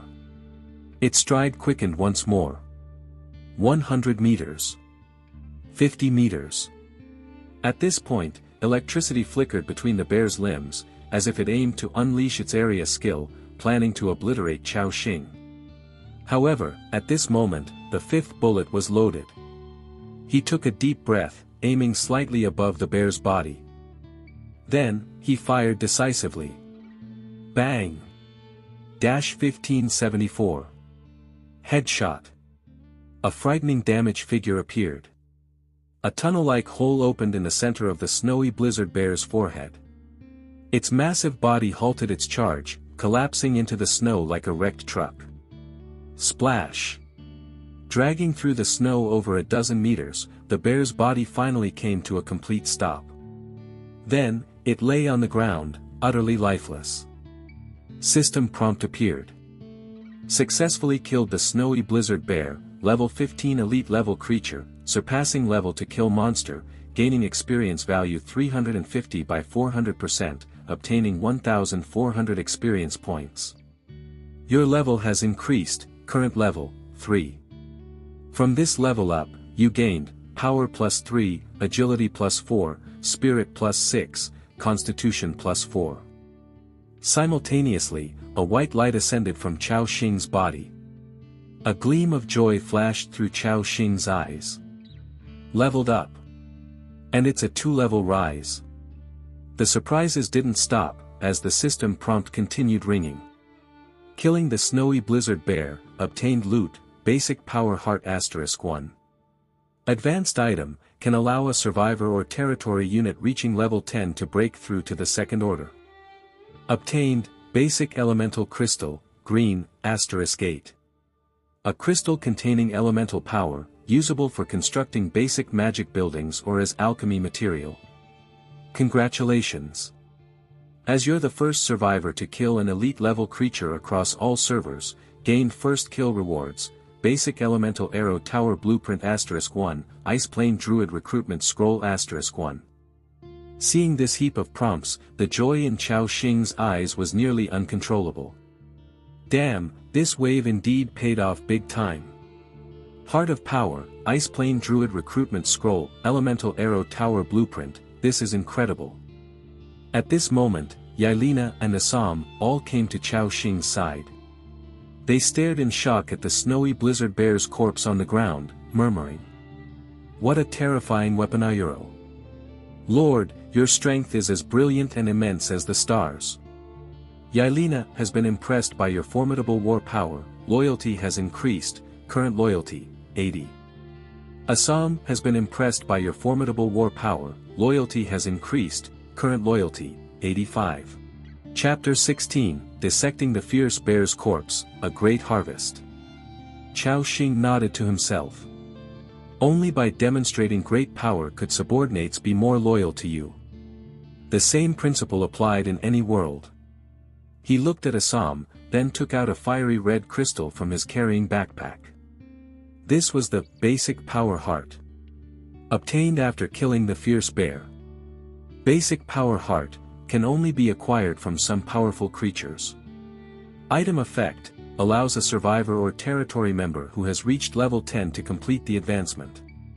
After advancing, all attributes increase by 100%. In the Ice Seal Age, each advancement brought a terrifying enhancement. At the very least, it was a 100% attribute increase. Without resorting to other means, crossing battles between different levels was a difficult task. And Assam, being a level 10 creature, met the advancement conditions. So, Chao Xing directly tossed the Heart of Power to him. Assam instinctively caught it and held the power-filled crystal in his hand, surprise filling his eyes. He incredulously asked, "Lord, can I really have such a precious Heart of Power?" Chao Xing nodded and said, "Assam, you've proven your courage and wit in this action. I believe you deserve to have stronger power. So, please accept this Heart of Power, and let's build a more prosperous territory together." Assam's eyes brimmed with tears, and he struck his chest with one hand, standing tall and exclaimed excitedly, "I am willing to give my life for the Lord." Assam has been moved by your actions, loyalty has increased, current loyalty is 95, deadly loyalty. Seeing this prompt, Chao Xing was overjoyed. Once loyalty reached above 90, these soldiers entered a state of deadly loyalty. Even if you sent them to die, they would execute without hesitation. This way, he didn't have to worry about Assam rebelling. Under the gaze of everyone. Right in front of Chao Xing, Assam crushed the Heart of Power. Crack! The sound of shattering glass echoed as a red mist was absorbed by Assam. Amidst the surprised gazes of everyone, Assam's aura rapidly rose to a frightening level in the blink of an eye. A system prompt appeared. Your territory member, Assam has completed his advancement, with all attributes increasing by 100%. Chao Xing nodded in satisfaction, then looked at Assam's attributes after the advancement. Frost Wolf Knight, Assam, Second Order. Race, Human Clan. Level, 10 level 1722/10,000. Life value, 2040. Attack power, 274-289. Armor, 2427. Attributes, Power 114, Agility 108, Spirit 96, Constitution 102. Hunger level, 72. Loyalty, 95. Good, good, good. Chao Xing looked at Assam's panel with satisfaction. Without a doubt, this upgrade brought about a qualitative change in his strength. Beside him, Yelena watched Assam's transformation with full envy. Noticing her gaze, Chao Xing said, "Yelena, perform well. When you reach level 10, I will also find you a Heart of Power, allowing you to break through to the Second Order."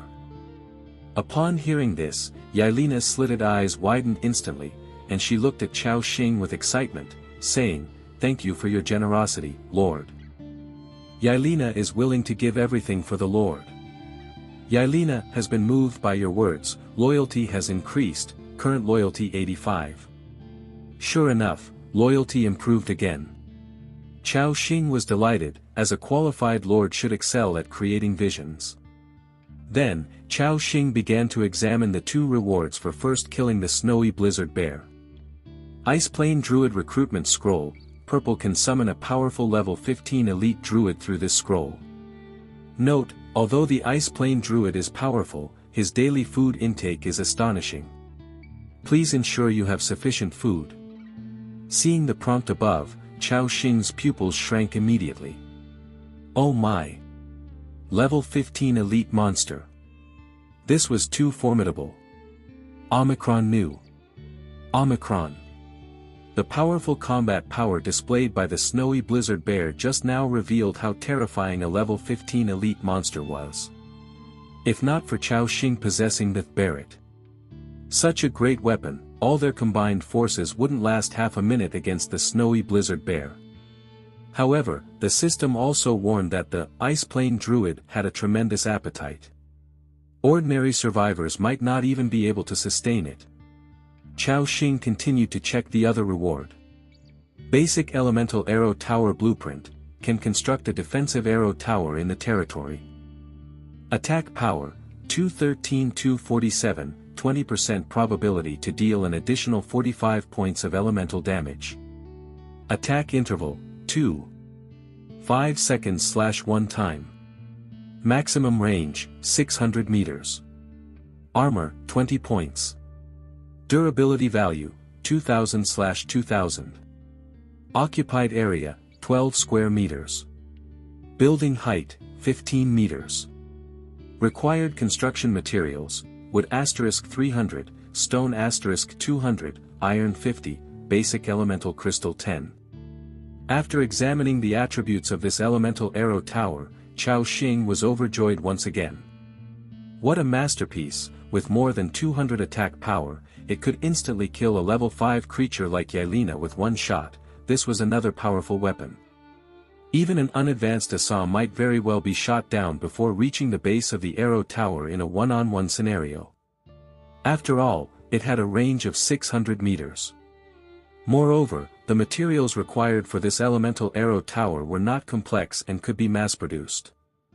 The only troublesome part was the basic elemental crystal. This item only dropped from powerful creatures like the snowy blizzard bear or found in treasure boxes. However, with the market, this wasn't a difficult task for Chao Xing. Chao Xing believed that even if such materials were hard to come by, given the sheer number of survivors, many would surely acquire such materials. Finally, after reviewing the harvest, Chao Xing nodded in satisfaction. Although this battle consumed 5 Barret bullets, the rewards were extraordinary. It was truly a great harvest. And that's not all. Aside from these spoils of war, there was another reward yet to be handled. Chao Xing looked at the massive corpse in front of him. Snowy blizzard bear corpse, blue can be dismantled. Chao Xing directly clicked on dismantle. Then, the bear-like body of the snowy blizzard bear was enveloped in a burst of white light. When the white light dissipated, a pile of fresh bear meat, a large bear skin, a pair of bear paws, and a heap of bones appeared like a small hill. Fresh bear meat, blue, *1215. Contains immense power-bearing bear meat. After the first consumption, power +2, constitution +2. Complete snowy blizzard bear skin, blue. A complete bear skin with excellent cold-resistant properties, can provide a certain armor effect when tailored into clothes at the sewing shop. Snowy blizzard bear paw, purple, *2. Over 1,000 pieces of bear meat? Chao Xing was shocked, breaking it down, that equaled more than 6,000 units of food. And what was the key point? The key was that this bear meat could increase attributes. An increase of 2 points in power and constitution. For those in the warrior profession, it was close to a 4-point increase in attack power and 40 points in life value, plus a 1-point increase in armor. Right now, survivors were in dire need of food, especially attribute increasing meat. If put on the market for trading, Chao Xing believed it would certainly spark fierce competition among survivors. He seemed to see a vast fortune rushing toward him, making even his breath hasten a bit. Chapter 17, The Silver Treasure Chest in the Cave. Phew. Chao Xing forced himself to calm down and then asked the system. Disregarding satiety, how much bear meat do I need to eat for the attribute enhancement to take effect? It is known that the attribute enhancement effect of bear meat only occurs the first time you eat it. So, whether you eat 10 or 100 pieces of bear meat, the effect is the same. But if just a bite could trigger the effect, then Chao Xing would have much more room to maneuver. At that moment, a system prompt appeared. You must consume more than 100 g of bear meat to gain the attribute enhancement effect. Seeing this prompt, a look of ecstatic joy flashed across Chao Xing's face. Only 100 g needed. One piece of bear meat equals 1 kilogram. Meaning, these 12-15 pieces of bear meat, he could divide into more than 10,000 portions for trading. He couldn't begin to imagine how many supplies he could exchange for them. Of course, Chao Xing wouldn't trade it all away, he needed to keep some for his daily needs. After all, he had so many people in his territory now. Next, he needed to recruit a level 15 Ice Plains druid.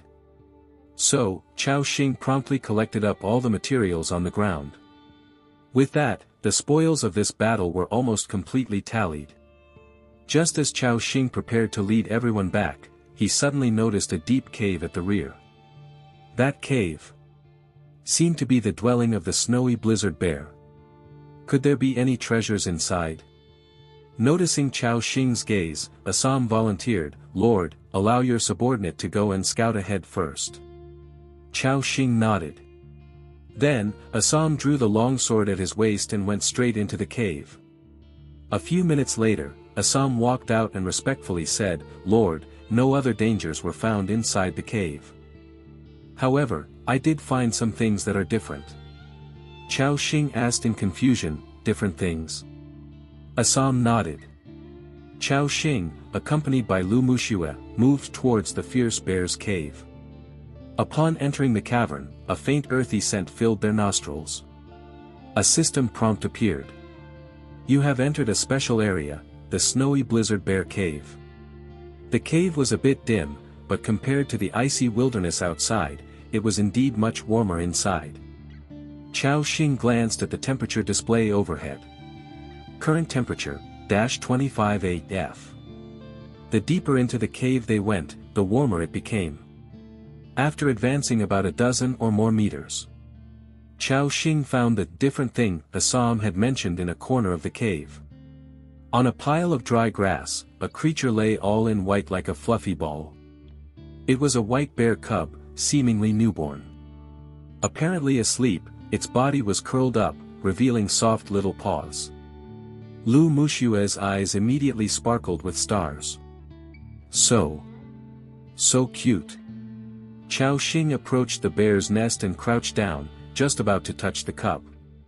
SCZT. -1. A sound of electricity crackled, and a damage number appeared above Chao Xing's head. Chao Xing felt as if pricked by a needle and instinctively withdrew his arm. What the? This bear cub can produce an electric shock. Chao Xing looked towards the front, surprised, as the attributes of the little bear cub appeared before him. Snowy blizzard bear, juvenile. Race, beast. Level, none. Attribute, none. Talent, thunder body, able to manipulate weak power of thunder and lightning. Chao Xing's eyes instantly lit up. Born with the thunder attribute. This little bear cub has potential. Just then, another system prompt appeared. Detectable tameable wild creature, snowy blizzard bear cub, would you like to tame it and recruit it into your territory? Taming a wild creature requires providing food and waiting for it to grow before it can have corresponding combat power. Clearly, Lu Muxue, standing by Chao Xing's side, heard the system prompt as well. She was eagerly looking at Chao Xing, seemingly very eager for him to take away the little bear cub. Chao Xing pondered for a moment, then nodded. Although the little bear cub didn't possess combat power, it had potential. When it grew up, it might become as powerful as the fierce bear outside. Recruitment successful, territory members +1, would you like to name the snowy blizzard bear? I can name it. Chao Xing's eyes shone again as he fell back into thought. This little fellow could produce electricity and was also a bear. Chao Xing couldn't help but remember a game he had played before. In it, there was a white bear that could wield the power of thunder and lightning and gale winds, having survived the baptism of war and possessing the fighting spirit of Freljord. It was called Wally Bell and also had a resounding title, Thunder Roar. With that thought, Chao Xing said directly, "Today, I bestow upon you the name Wally Bell." The little bear cub, curled up in its den, stretched out its limbs as if it sensed something. Woo! The little bear cub hummed lightly. Naming Wally Bell successful. Lu Muxue also heard the system prompt and was overjoyed, wanting to pick up the little bear cub. Chao Xing reminded her from behind, "Saozi, be careful, this little bear cub can electrocute." Lu Muxue paused, then nodded lightly. She carefully extended a finger to touch the bear cub's body. This time, the little bear cub didn't emit any electricity. Lu Muxue's heart leapt with joy, and she reached out with both hands to hold the little bear cub in her arms. She looked at Chao Xing and said excitedly, "Axing, look, it didn't shock me." Chao Xing's mouth twitched, this little guy. It seemed that the bear cub also knew it had a new owner and was clumsily flailing its limbs. While Lu Muxue held it, she giggled, "Wally, from now on, you will be called Wally." Chao Xing went past the den and walked straight to the back of the cave. Because there, he saw a treasure box. It was one of the things Assam had discovered earlier. Unlocked silver treasure chest, can be opened. Seeing the system description, Chao Xing's breath caught, "Wow, it's a silver treasure chest." In this world, treasure boxes were graded, black iron, bronze, silver, constant gold, bright moon, and so on. Treasure boxes of different grades had different levels of rarity for the items they contained. It was said that the top-grade Bright Moon treasure box could even contain legendary equipment. As for whether there were even higher-grade treasure boxes, Chao Xing had not encountered any, so he was not sure. But when Chao Xing played games, it took him over 10 days to open his first silver treasure chest. So, for him to find a silver treasure chest early on was incredibly significant. Chao Xing immediately clicked to open it. Silver treasure chest opened successfully. Acquired skill book, GZ Mark Robot. Acquired black iron arm guards, green, *1. Acquired medical bag *5, acquired small resource pack *1, acquired mithril *5. Whoa! A skill book, a piece of green equipment, plus medical bags and mithril. Truly worthy of a silver treasure chest. Chao Xing was thrilled, and then he began inspecting the attributes of these items. Skill book, GZ Mark Robot. Exclusive skill book for cold iron mechanics, consumes materials and mechanical power to summon a GZ Mark robot inheriting 120% of the survivor's attributes, with a duration of 180 seconds. Chao Xing exclaimed in surprise, "It's actually this skill book." Chapter 18, Skill Book Mark Robot. Although it's not a skill book for my own use, it's still quite good. Chao Xing's face lit up with joy. You see, the GZ Mark Robot is indeed a divine early game skill for mechanics. It only requires some iron and mechanical power to summon a robust Mark Robot that not only has ranged attack capabilities but also boasts incredible defensive power. It significantly enhances the survival ability of mechanics in the early stages. This skill book, if brought to the market, would definitely cause a frenzy among the mechanics. Chao Xing continued to inspect his other spoils. Black iron arm guards, green. Quality, fine. Armor, 7-9. Attached effecta, Constitution +4. Attached effecta, long arm, increases attack range by 20%. Small resource pack, upon opening, you will receive wood *100, stone *50, iron *10. €1. Mithril, purple, a precious metal, used for crafting advanced equipment or construction. €1. Having inspected the attributes of these items, Chao Xing nodded in satisfaction. That black iron arm guard is green equipment and its attributes are quite good. Especially the second effect, which greatly increases my maximum attack range, awesome. Chao Xing didn't hesitate to equip it, then checked his own attributes. Attributes, click to expand. Great! Great! Great! My life force and attack power have both been greatly enhanced. Compared to when I first arrived in this world yesterday, my strength has more than doubled. A joyful expression appeared on Chao Xing's face. Moreover, besides the equipment, he also had a bear gall and bear meat to enhance his attributes. Soon, Chao Xing's strength would increase even further. After cleaning up all his gains, Chao Xing nodded satisfactorily, then turned around and said, "Let's go, it's time to head back." They had been out for about an hour this time. And the return journey would take at least half an hour. Chao Xing needed to make the most of all his time to develop his territory. €1. Once the group returned to the camp, the warmth from the bonfire came in waves. Stomp. Stomp. They all shook off the snow from their feet. Chao Xing looked up at the sky. Fortunately, it hasn't snowed recently. If it had, moving in this horrible weather would be extremely difficult. He turned to Assam next to him and said, "Assam, come over." Upon hearing this, Assam immediately walked over with his body erect. Chao Xing raised his magic wand, then a beam of green light hit Assam. Using the ice healing skill successful, talent, eternal power, activated, this skill has now become permanent. Green +10 numbers appeared above Assam's head. Twice the healing value compared to before. Chao Xing was delighted inside, just as I thought. The same skill applied to the same target, the lower attributes will be overridden by higher attribute enhancements. Due to the improvement in Chao Xing's spiritual attribute, the effect of the ice healing skill was naturally enhanced. Now, Assam could recover 10 life points per second, and combined with his terrifying defense, he was truly an indestructible force. Then, Chao Xing cast another ice armor skill, adding 8 points of armor to Assam. He didn't overlook his frost wolf either. Swish! Swish swish!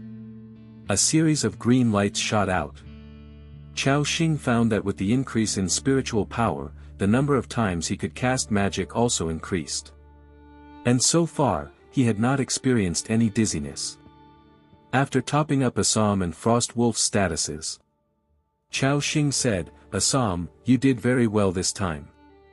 Your next task is still to continue scouting the 10 kilometers surrounding our camp. Mark all the resource points and monsters, and make sure to return to camp before dark." Upon hearing this, Assam immediately responded respectfully, "As you command, Lord. Your command is my destiny." With that, he mounted Frost Wolf Winter and charged back into the snowy wilderness. Chao Xing then turned to Yelena beside him. "Yelena, your task is to add the effects of Snake Man Tribe Frenzy and Scale Armor to the newly recruited polar people. Remember to rest when your spiritual power is low." Yelena extended her hand and nodded, "As you command, Lord."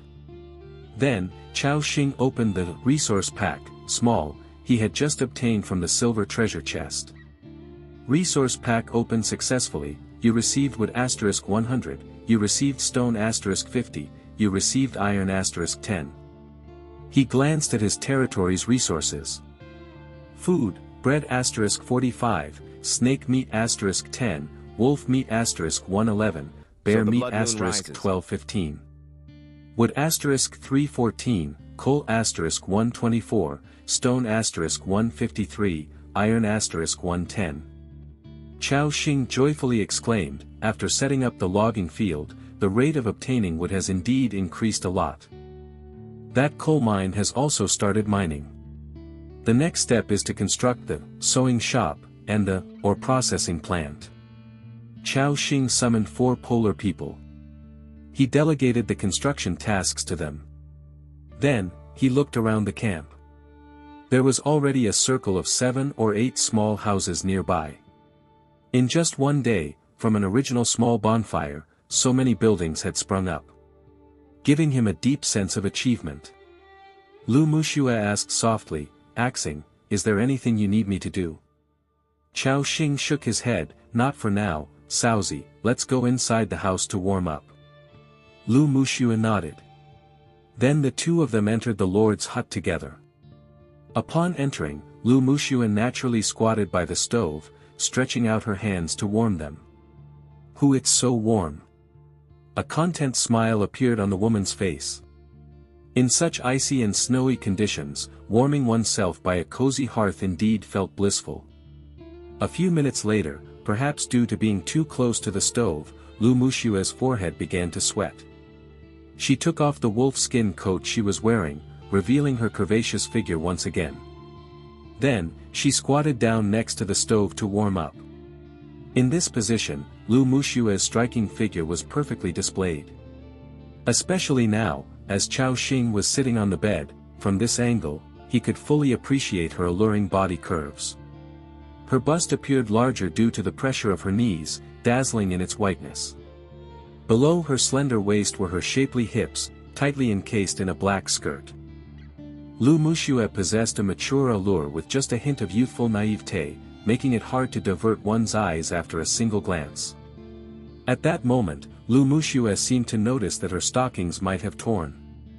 Her dainty, adorable toes intertwined beneath her delicate feet. She looked up, somewhat embarrassed, and said, "Umayuro Axing, my stockings seem to have torn. Can I take them off and wash them first?" Chao Xing was taken aback for a moment, then nodded, "All right, there are a few buckets with water prepared, you can just make a new bucket." Lu Muxue nodded her head lightly, seeming to want to say something else but finding it hard to broach. Then, she stood by the bed and gently slid off her stockings, lifting her slender legs. It appeared to be the first time she performed such an action in front of another man, and Lu Muxue's cheeks turned so red they seemed almost squeezable. She dared not meet Chao Xing's eyes throughout the process.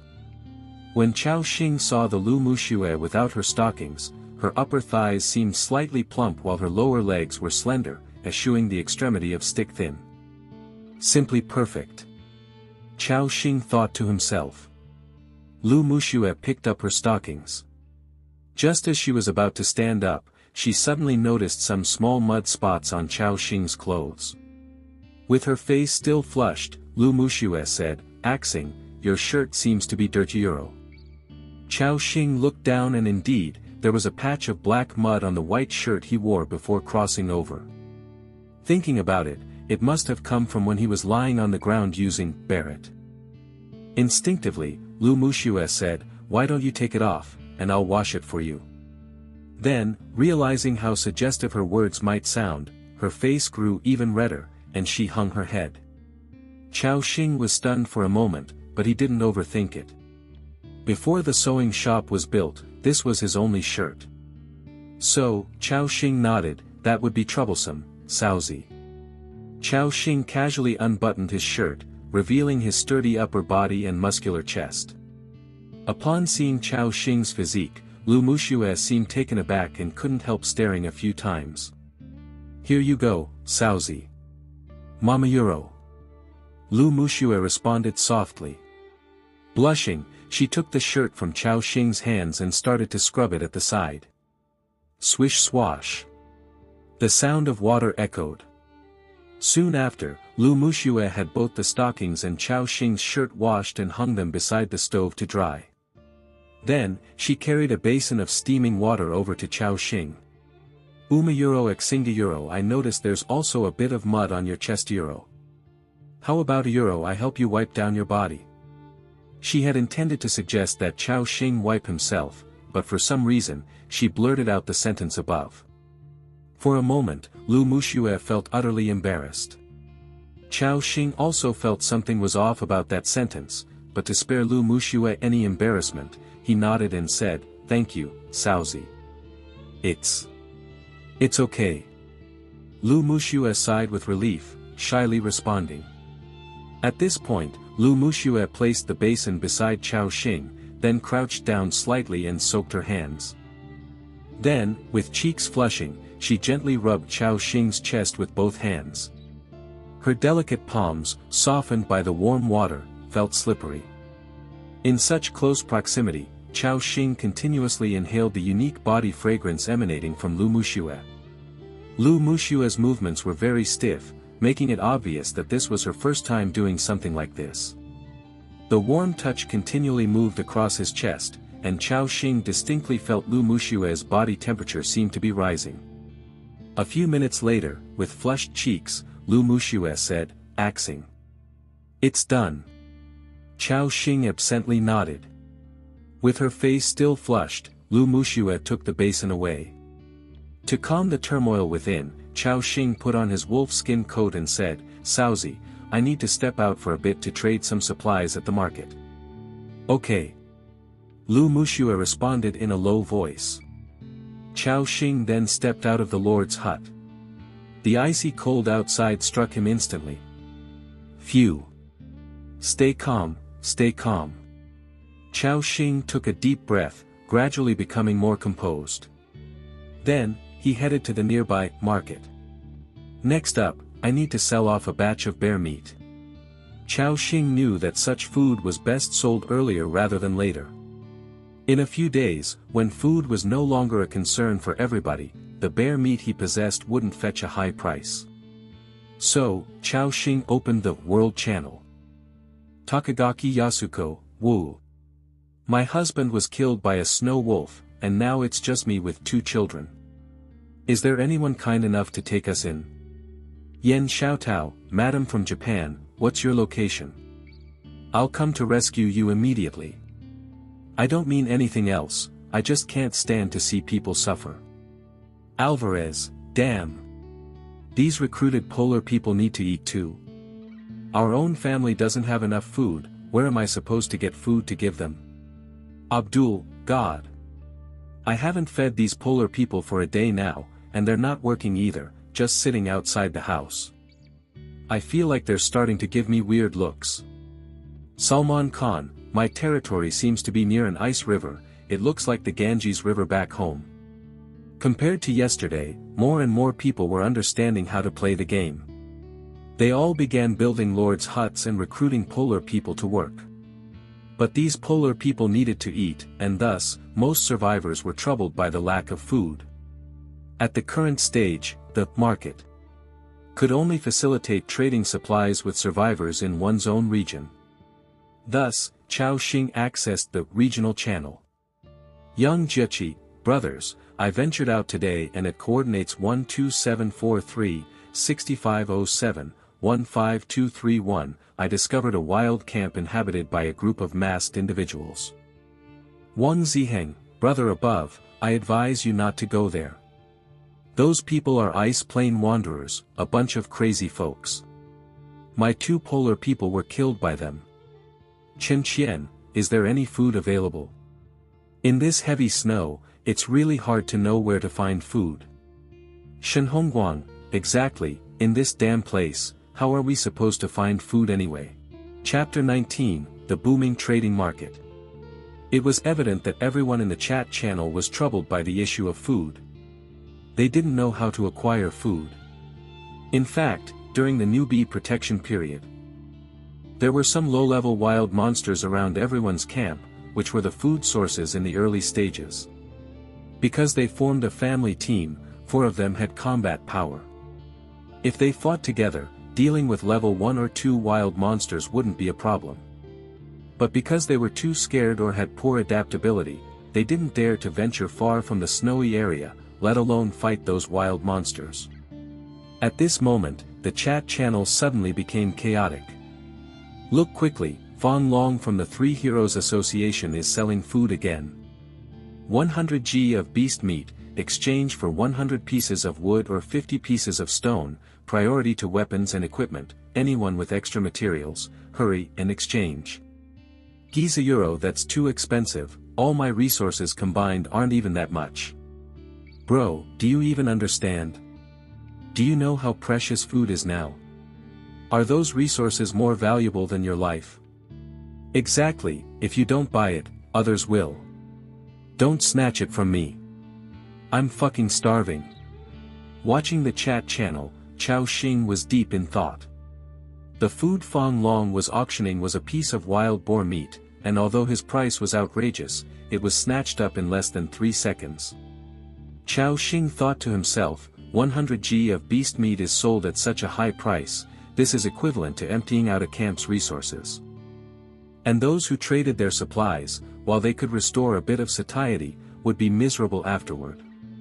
They might not be able to develop due to a lack of resources. Even if they could develop, they would probably be several days behind in progress. Once the newbie protection period ends, it's going to be game over. Chao Xing checked the records. It seemed like this was Fong Long's 17th time selling food. One could imagine how many resources he had gathered through these trades. Chao Xing continued thinking, the size of a wild boar is about the same as a snow wolf, meaning he probably doesn't have much meat left. Thinking of this, Chao Xing also posted a trading message on the market. Auction items, fresh bear meat, blue, *100g, first consumption, power +2, constitution +2. Required items, wood *10, stone *5, iron *1, mithril and elemental crystal, etc. Are in high demand. Auction person, Chao Xing. Seller's note, bear meat that can increase hunger level and attributes, with plenty in stock, accepting all kinds of materials, blueprints, skill books, and equipment. Then, Chao Xing started setting prices for various items. 1 elemental crystal equals 1 piece of bear meat. 1 mithril equals 1 piece of bear meat. Equipment blueprint equals 5 to 10 pieces of bear meat. Skill book equals 5 to 10 pieces of bear meat. Chao Xing recorded each item, even adding bullets and having clear prices for them. At this moment, in the regional channel, many survivors who had already established a market suddenly noticed the bear meat being auctioned. They rubbed their eyes in disbelief. Huang Qiufeng, damn. Blue-grade bear meat, and it can increase attributes. Brothers, quickly check the market, someone is selling bear meat that adds attributes. Hearing this news, many survivors were somewhat dazed. What? Meat that adds attributes, why have I never seen such a thing? They opened the market immediately, and were shocked by the auction information on it. Oh my heavens! It's real! This price is also so cheap, 10 pieces of wood can exchange for 100 g of bear meat, even 1 elemental crystal can exchange for a whole piece of bear meat. Oh, my god! Is this fake? Is this guy doing charity? These survivors were filled with disbelief. After all, they all knew how terrifyingly priced food was at the moment. And this was bear meat that added attributes. However, they soon realized that it was indeed real. A survivor named Yang Lin exclaimed excitedly, damn! I traded for it. I traded for it. I exchanged 50 pieces of stone for a whole piece of bear meat, enough for my whole family to enhance their attributes. What? When the first survivor successfully traded, other survivors immediately began trading frantically. Damn! Damn! I also succeeded in trading, 10 pieces of iron can get a whole piece of bear meat, this is awesome. Elemental crystal, does anyone have an elemental crystal? You can exchange a whole piece of bear meat for just one, hurry. I exchanged a skill book for 5 pieces of bear meat, that's incredible.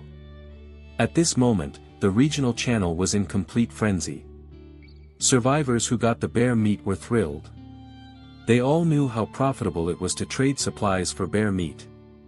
Some even posted information about the bear meat in the world channel, making survivors outside District 174 envious. Ed Stafford, oh my god, it's bear meat, I've never fought a bear in my life. Xiao Wei Chao, so many added attributes, this is a boon for the warrior profession. Shurichiro Okubo, Baka. Why am I not in 174 district? and why hasn't anyone in 11451 district discovered such bear meat? And Chao Xing, too, was overwhelmed by the flurry of trading messages. Trade successful, you received iron *10, you lost fresh bear meat, blue, *1. Trade successful, you received stone *5, you lost fresh bear meat, blue, *100G. Trade successful, you received soldier standard longsword blueprint, green, *1, you lost fresh bear meat, blue, *5. Chao Xing's set prices were very reasonable, even if you only had a small amount of supplies, you could trade with him. In no time, practically all survivors in District 174 got the message. After all, this kind of item that could enhance attributes, the sooner you consumed it, the safer you would be in this world. Chao Xing watched as the resources in his territory surged. Before long, he obtained 5,400 pieces of wood, 3,200 pieces of stone, 342 pieces of iron, 43 basic level elemental crystals, an additional green blueprint, and 20 pieces of mithril. These resources would require 12 polar people to mine with full effort for nearly half a month, and still might not gather that much. And he had only spent a total of 215 pieces of bear meat so far. And Chao Xing's backpack still had a whopping 1,000 pieces of bear meat left. At this moment, Chao Xing couldn't help but swallow. I've hit the jackpot, seriously hit the jackpot. Seeing the materials in his backpack, Chao Xing decided to first use them to enhance his strength. First upgrade the bonfire, then also upgrade the Lord's hut. After that, he would upgrade the Polar People hut and recruit more Polar People to work. Following that, Chao Xing could even construct powerful buildings like the basic level Elemental Arrow Tower, dramatically boosting the defense capabilities of the territory. So, Chao Xing interrupted the market trading and planned to call all the Polar People back to prepare for building upgrades. Upon hearing Chao Xing's call, those Polar People put down their work and walked towards the camp. Chapter 20, Harvest, Conflict of Interest. At the same time, the trade for bear meat suddenly went offline in the chat channel, and the survivors immediately fell into panic. Hui Chen, what the hell, why did the bear meat suddenly go offline? I haven't bought any yet. Luosa, I didn't get any either. I just got the news that someone was selling attribute-enhancing bear meat in the market. Shu Yi, ah. Could Chao Xing's bear meat possibly be sold out already? Hurry and tag Chao Xing. In the regional channel, people were frantically tagging Chao Xing. Yuzijuan, at Chao Xing, honey. Say something. Lu Yeye, at Chao Xing, big shot, don't be so indifferent. Come out and soothe your little sister's heart. Huang Ling, at Chao Xing, do you need an anklet? At this time, Chao Xing was giving tasks to those Polar People, upgrading, campfire, and upgrading, Lord's hut, without paying attention to the chat in the channel. Seeing that Chao Xing didn't respond, the survivors became anxious. We're screwed, everyone, Chao Xing isn't replying. Could it really have been sold out? Damn, I said earlier I'd wait for the price to drop a bit before buying. Now it's all sold out. I had the same plan, and now I'm really losing out. At this time, a survivor named Yu Jun said, you idiots, still waiting for someone else to lower the price? Do you even know what kind of meat this is? Items that can enhance attributes are hard currency at any time. And Chao Xing's price is already set very reasonably. Lu Hui, yeah, Chao Xing's price is really fair. Previously, buying 100G of beast meat from Fang Long almost drained all my assets. Huang Shihong, exactly, Fang Long's price is so steep, buying once is like losing everything you own. Just then, a cold voice appeared in the regional channel. Fang Long, did someone just say that my meat is expensive? Do you realize how difficult it is for my men to trade even a bit of food? I traded precious food so you wouldn't go hungry, and you say my prices are high. The chat channel fell silent. Most people here were from Xiangjiang, and they all knew the notorious Three Heroes Association. It's a well-known gang. Besides Fan Long, there were 2 other gang bosses, all were ruthless. That's why they named themselves the Three Heroes Association. At its peak, the gang's numbers reached thousands, a reputation that spread across Xiangjiang. Seeing no one speaking, Fan Long continued sarcastically, "You all better behave and see who's the boss of this region. From now on, anyone wanting to trade in this region needs our permission, or else they'll suffer." At this point, a survivor named Chen Minheo said, "Fan Long, aren't you being too overbearing? You sell your stuff for such a high price and don't allow others to sell." "Fan Long, you're right, we are this overbearing. What do you think the Three Heroes Association is about?" Hearing this, the survivors' faces changed. Indeed, a gang like the Three Heroes Association was never good. Collecting protection fees was one of their ways to make money. Evidently, Chao Xing's mass sale of bear meat had infringed on their interests. Fan Long sneered, "Let me tell you, we have hundreds of Three Heroes Association brothers in this region. Sooner or later, we'll meet each other. You better think carefully about the consequences of offending us." At this moment, the Three Heroes Association members started speaking up one after another. "Support Boss Fan Long. Everyone, keep quiet. Channel 174 will be under the control of the Three Heroes Association from now on." Seeing so many people show up, the survivors suddenly realized this. They're now in the same region as the Three Heroes Association. As they gradually expand outward, they will inevitably meet at some point. And the Three Heroes Association, with natural hundreds of people, was the largest force in this region. Offending them would make their territory dangerous in the future. For a moment, everyone was too afraid to speak. At that moment, Chao Xing opened the regional channel. He had just seen the chat above and was dumbfounded. What does this mean? All I did was arrange some work, and now I can't even do business. Chao Xing thought for a moment and then said, "Everyone, I just left for a while to deal with something. Now the trading continues." Before other survivors could speak, Fan Long saw Chao Xing appear and immediately said, "Didn't you hear what I said? I told you to stop trading." Chao Xing replied calmly, "Why? Just because you said stop trading, I have to." "Fan Long, kid, don't play dumb. You're from Xiangjiang, you should have heard of the Three Heroes Association. Zone 174 is our territory now." Chao Xing paused for a moment, then laughed, "What's this?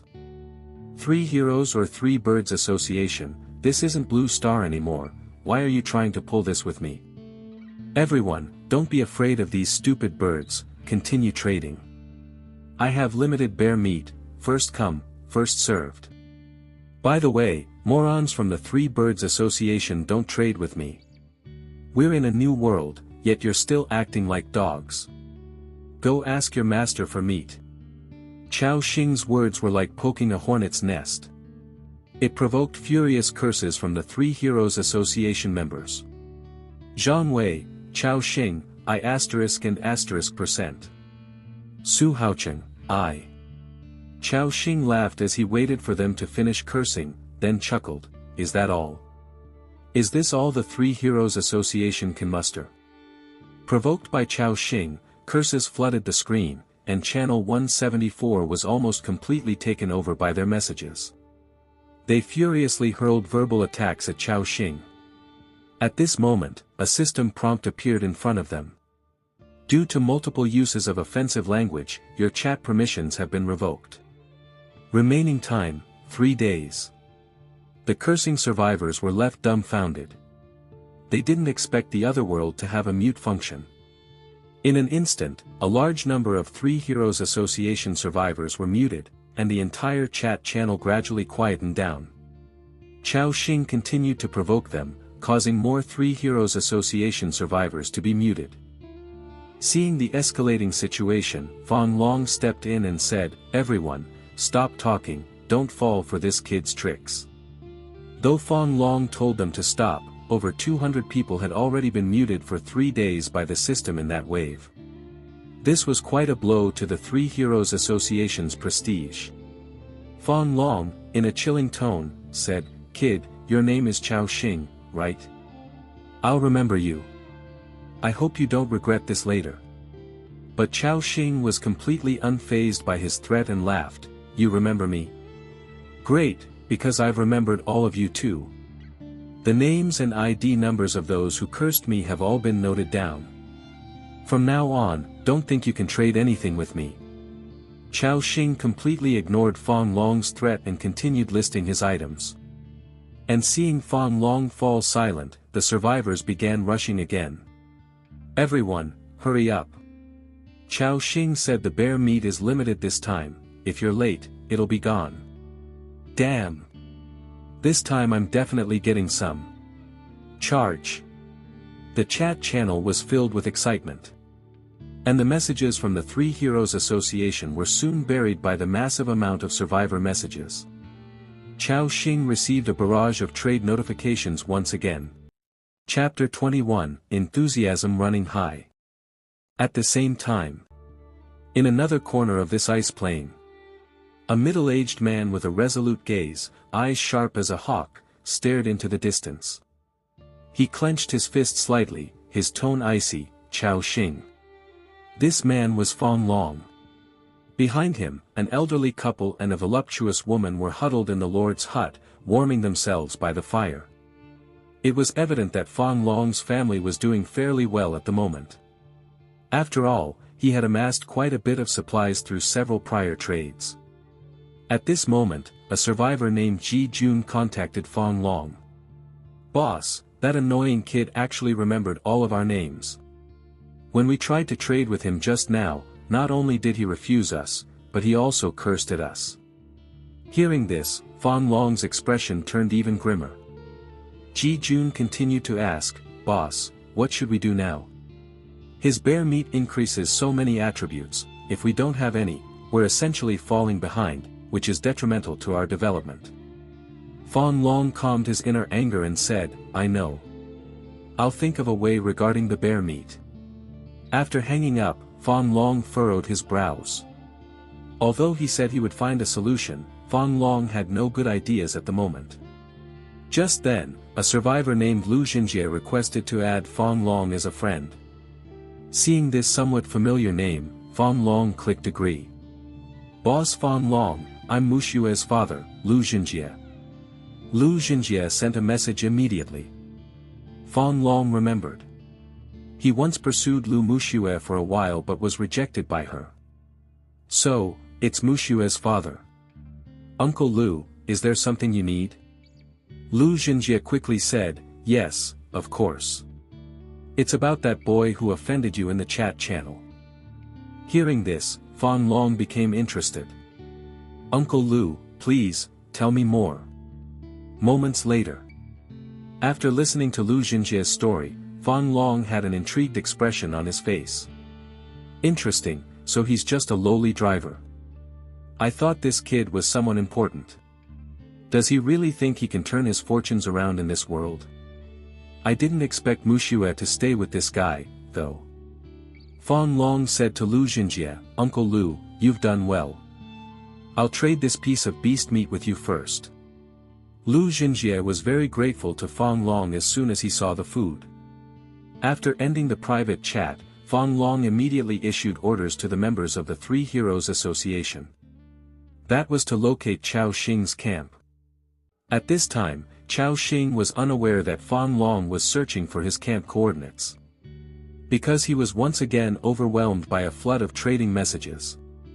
"Transaction successful, you received a skill book, Ice Cone Skill, you lost fresh bear meat, blue, *5.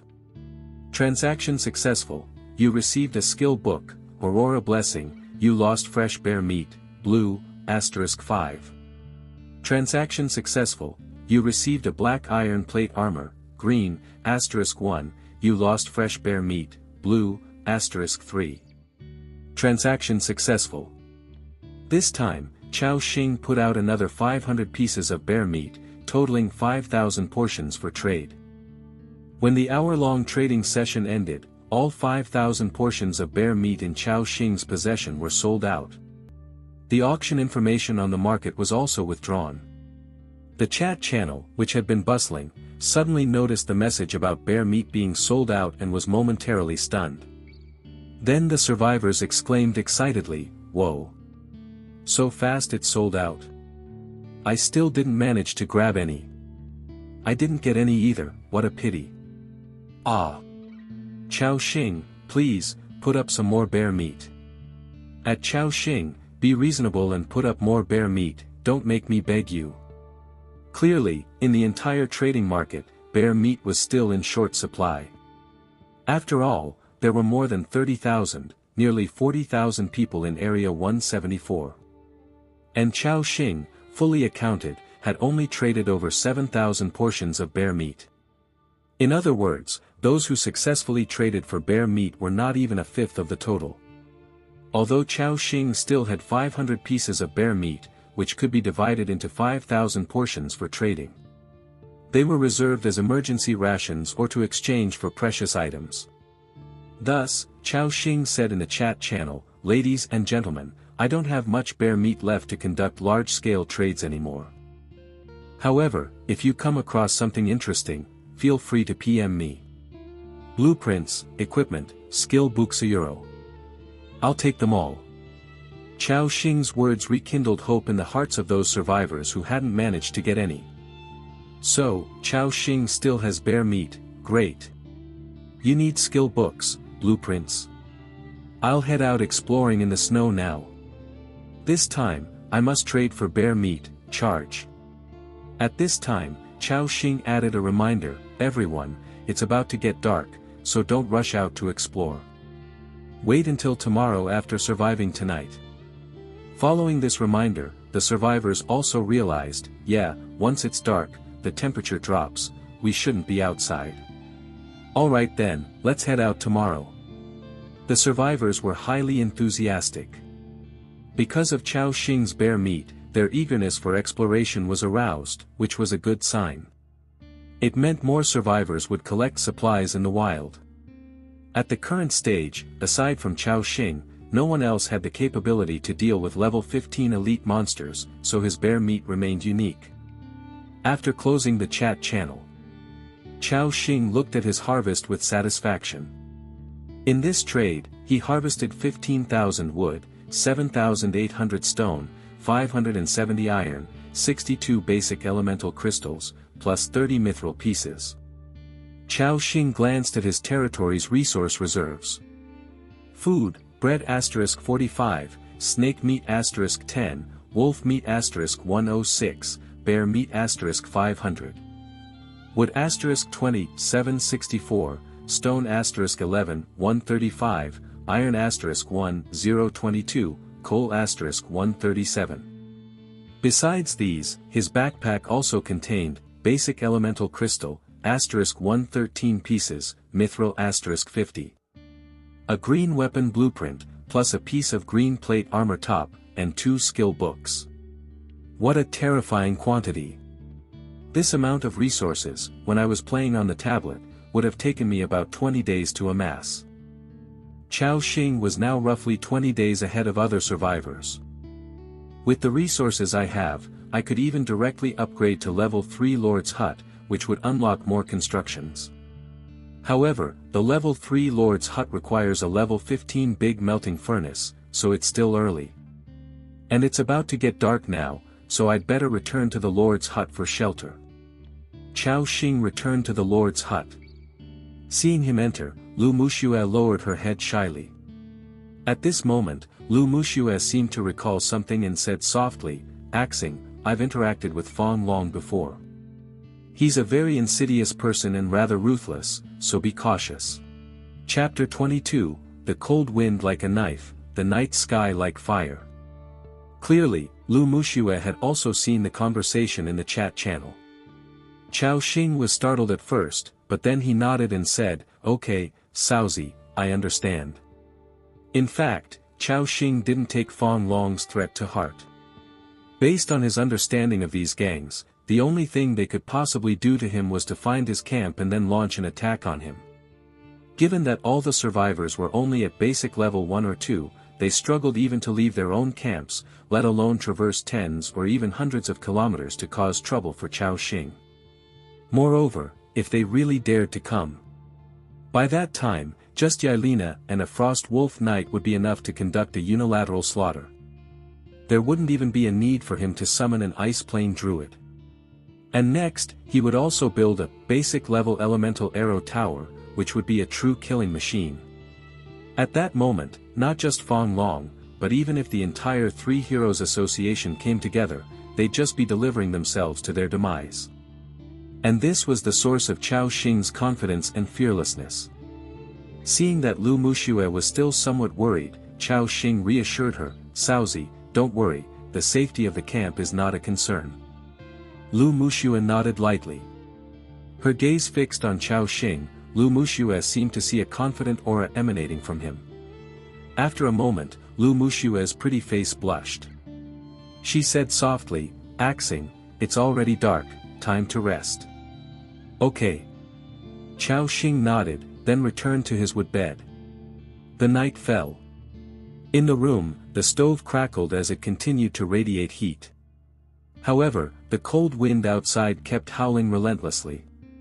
Even wrapped in wolf skin, one could still feel waves of chill reaching the surface of the body. Hiss. Why is it so cold tonight? Chao Xing crawled out from the wolf skin, then glanced at the temperature overhead. Current temperature -28 degrees Celsius. Good grief, the indoor temperature was nearly down to -30 degrees Celsius, no wonder it's so cold. Chao Xing saw that on her wood bed, Lu Muxue's body was shivering slightly. "Saozi, can you hold on?" Chao Xing asked. With her teeth clenched, Lu Muxue replied shivering, I'm okay." Seeing her like this, Chao Xing knew she was just putting on a brave face.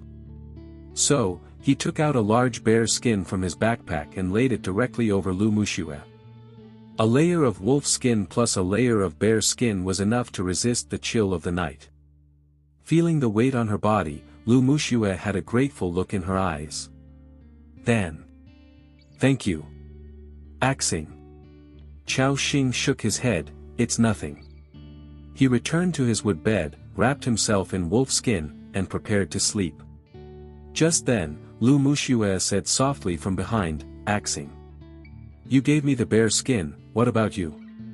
Chao Xing shook his head, "I have a stronger constitution than you, I'll move the bed closer to the stove in a while, and I'll be fine." Hearing this, Lu Muxue suddenly said, "That. Axing, would you like to share this bear skin with me?" Chao Xing turned, puzzled. But saw that Lu Muxue was covering half of her face, seeming somewhat embarrassed to speak.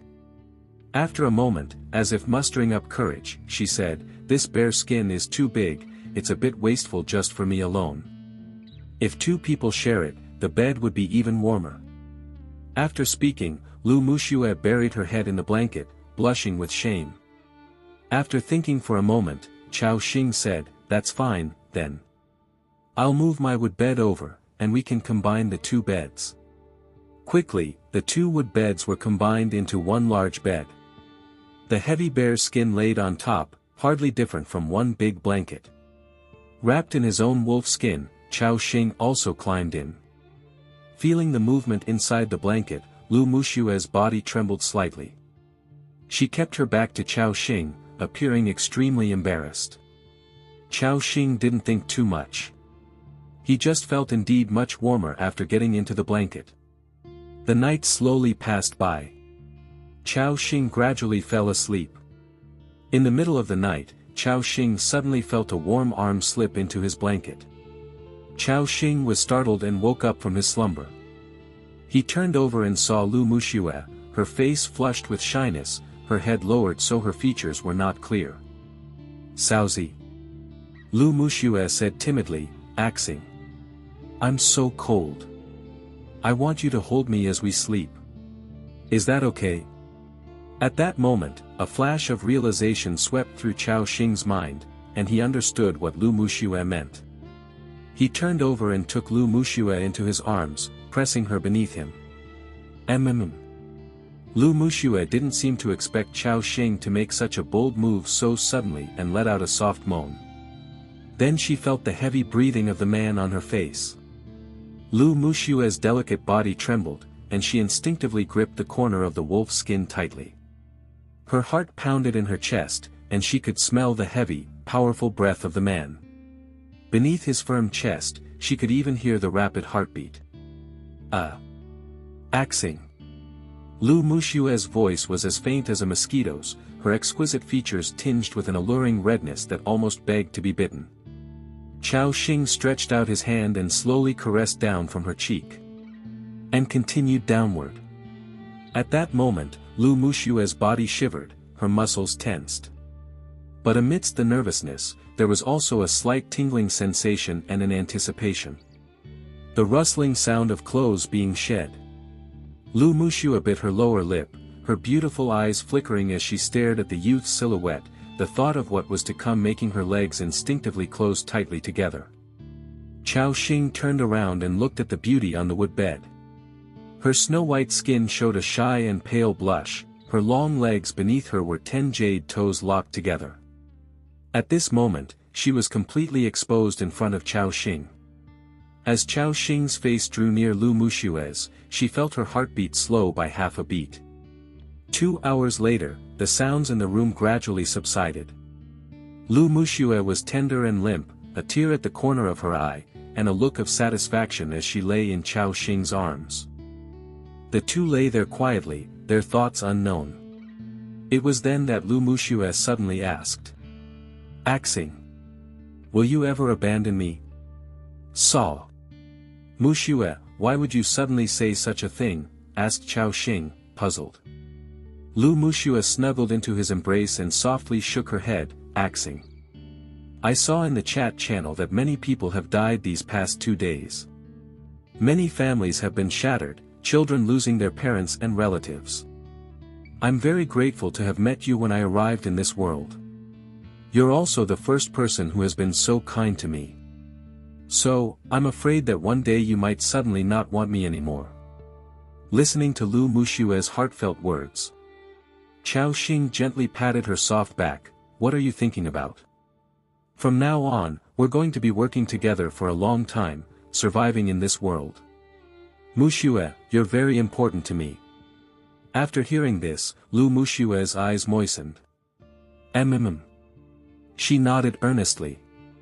A few seconds later, looking at the man before her, Lu Muxue's eyes gradually clouded with a misty haze. At that point, Chao Xing kissed her. Minutes later, Lu Muxue gasped, axing. I can hardly breathe. Axing. Axing. Her voice faded away, turning into whispers amid their lovemaking.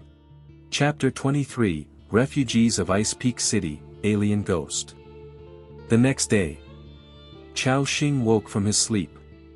At that moment, he realized the bed beside him was already empty, with only the lingering familiar fragrance left on the pillow.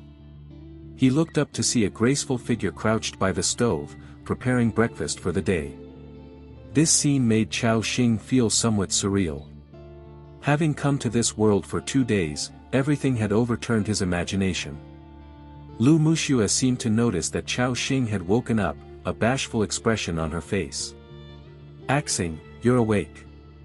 Just wait a little bit longer, breakfast will be ready soon. The first taste of passion left Lu Muxue with a trace of enchanting blush and a hint of naivety on her face. She seemed to have quickly assumed her role. Then, Lu Muxue brought a bowl of delicious-smelling meat soup to Chao Xing. Chao Xing tasted a mouthful and praised, tastes good, Muxue. Really? Hee. Lu Muxue giggled foolishly, then have some more. Chao Xing nodded. Watching Chao Xing finish it all in front of her, Lu Muxue was visibly satisfied. Moments later, she suddenly felt a bit forlorn. Axing. Last night's cold snap seemingly killed quite a few people again. Chao Xing pondered for a moment and opened the regional channel. 174 regional channel. Online count, 37104/40173. Compared to yesterday, more than 1,000 people had died. Although the mortality rate had decreased significantly. If people continued dying at this rate, there wouldn't be many humans left soon.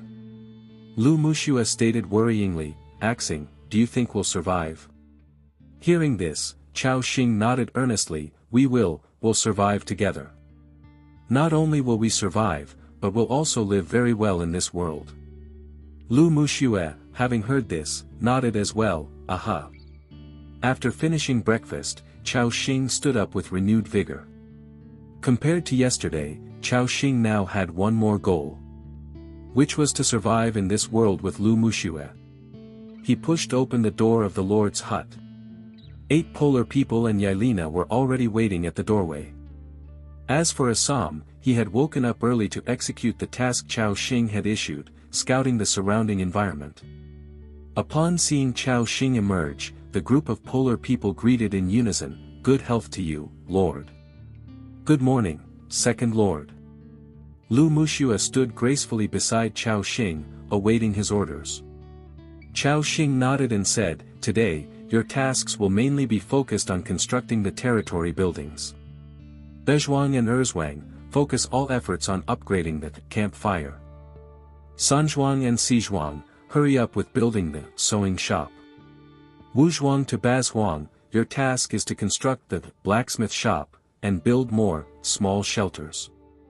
"Understood." The 8 polar people immediately straightened up and nodded in response, "Understood, Lord."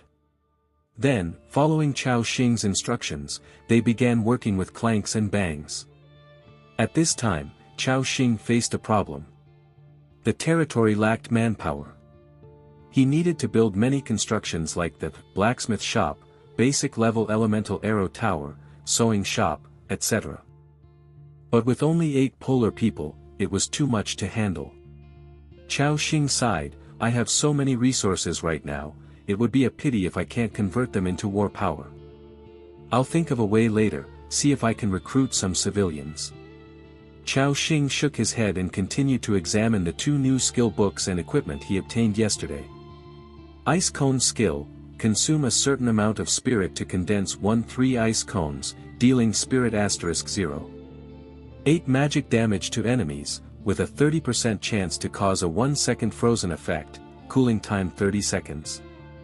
Aurora Blessing, condense the power of Aurora, attach it to the weapon, and during melee attack, deal extra spirit *0. 8 light attribute damage to the enemy, effect lasts for 60 seconds, cooling time 120 seconds. These 2 skills, one was an attack skill for Chao Xing, the other a blessing skill for Lu Muxue. Both were quite effective. Especially the Aurora Blessing skill, once Lu Muxue's attributes improved, it could greatly increase the output of the territory's troops. He continued to examine further. Black Iron Plate Armor, green. Quality, fine. Armor, 13-15. Attached effect, Constitution +5. Attached effect, Basic Shock Absorption, during attack, reduces knockback effect caused by 20 points of opponent's power. Not bad, the attributes of this plate armor are quite strong, it suits Muxue very well.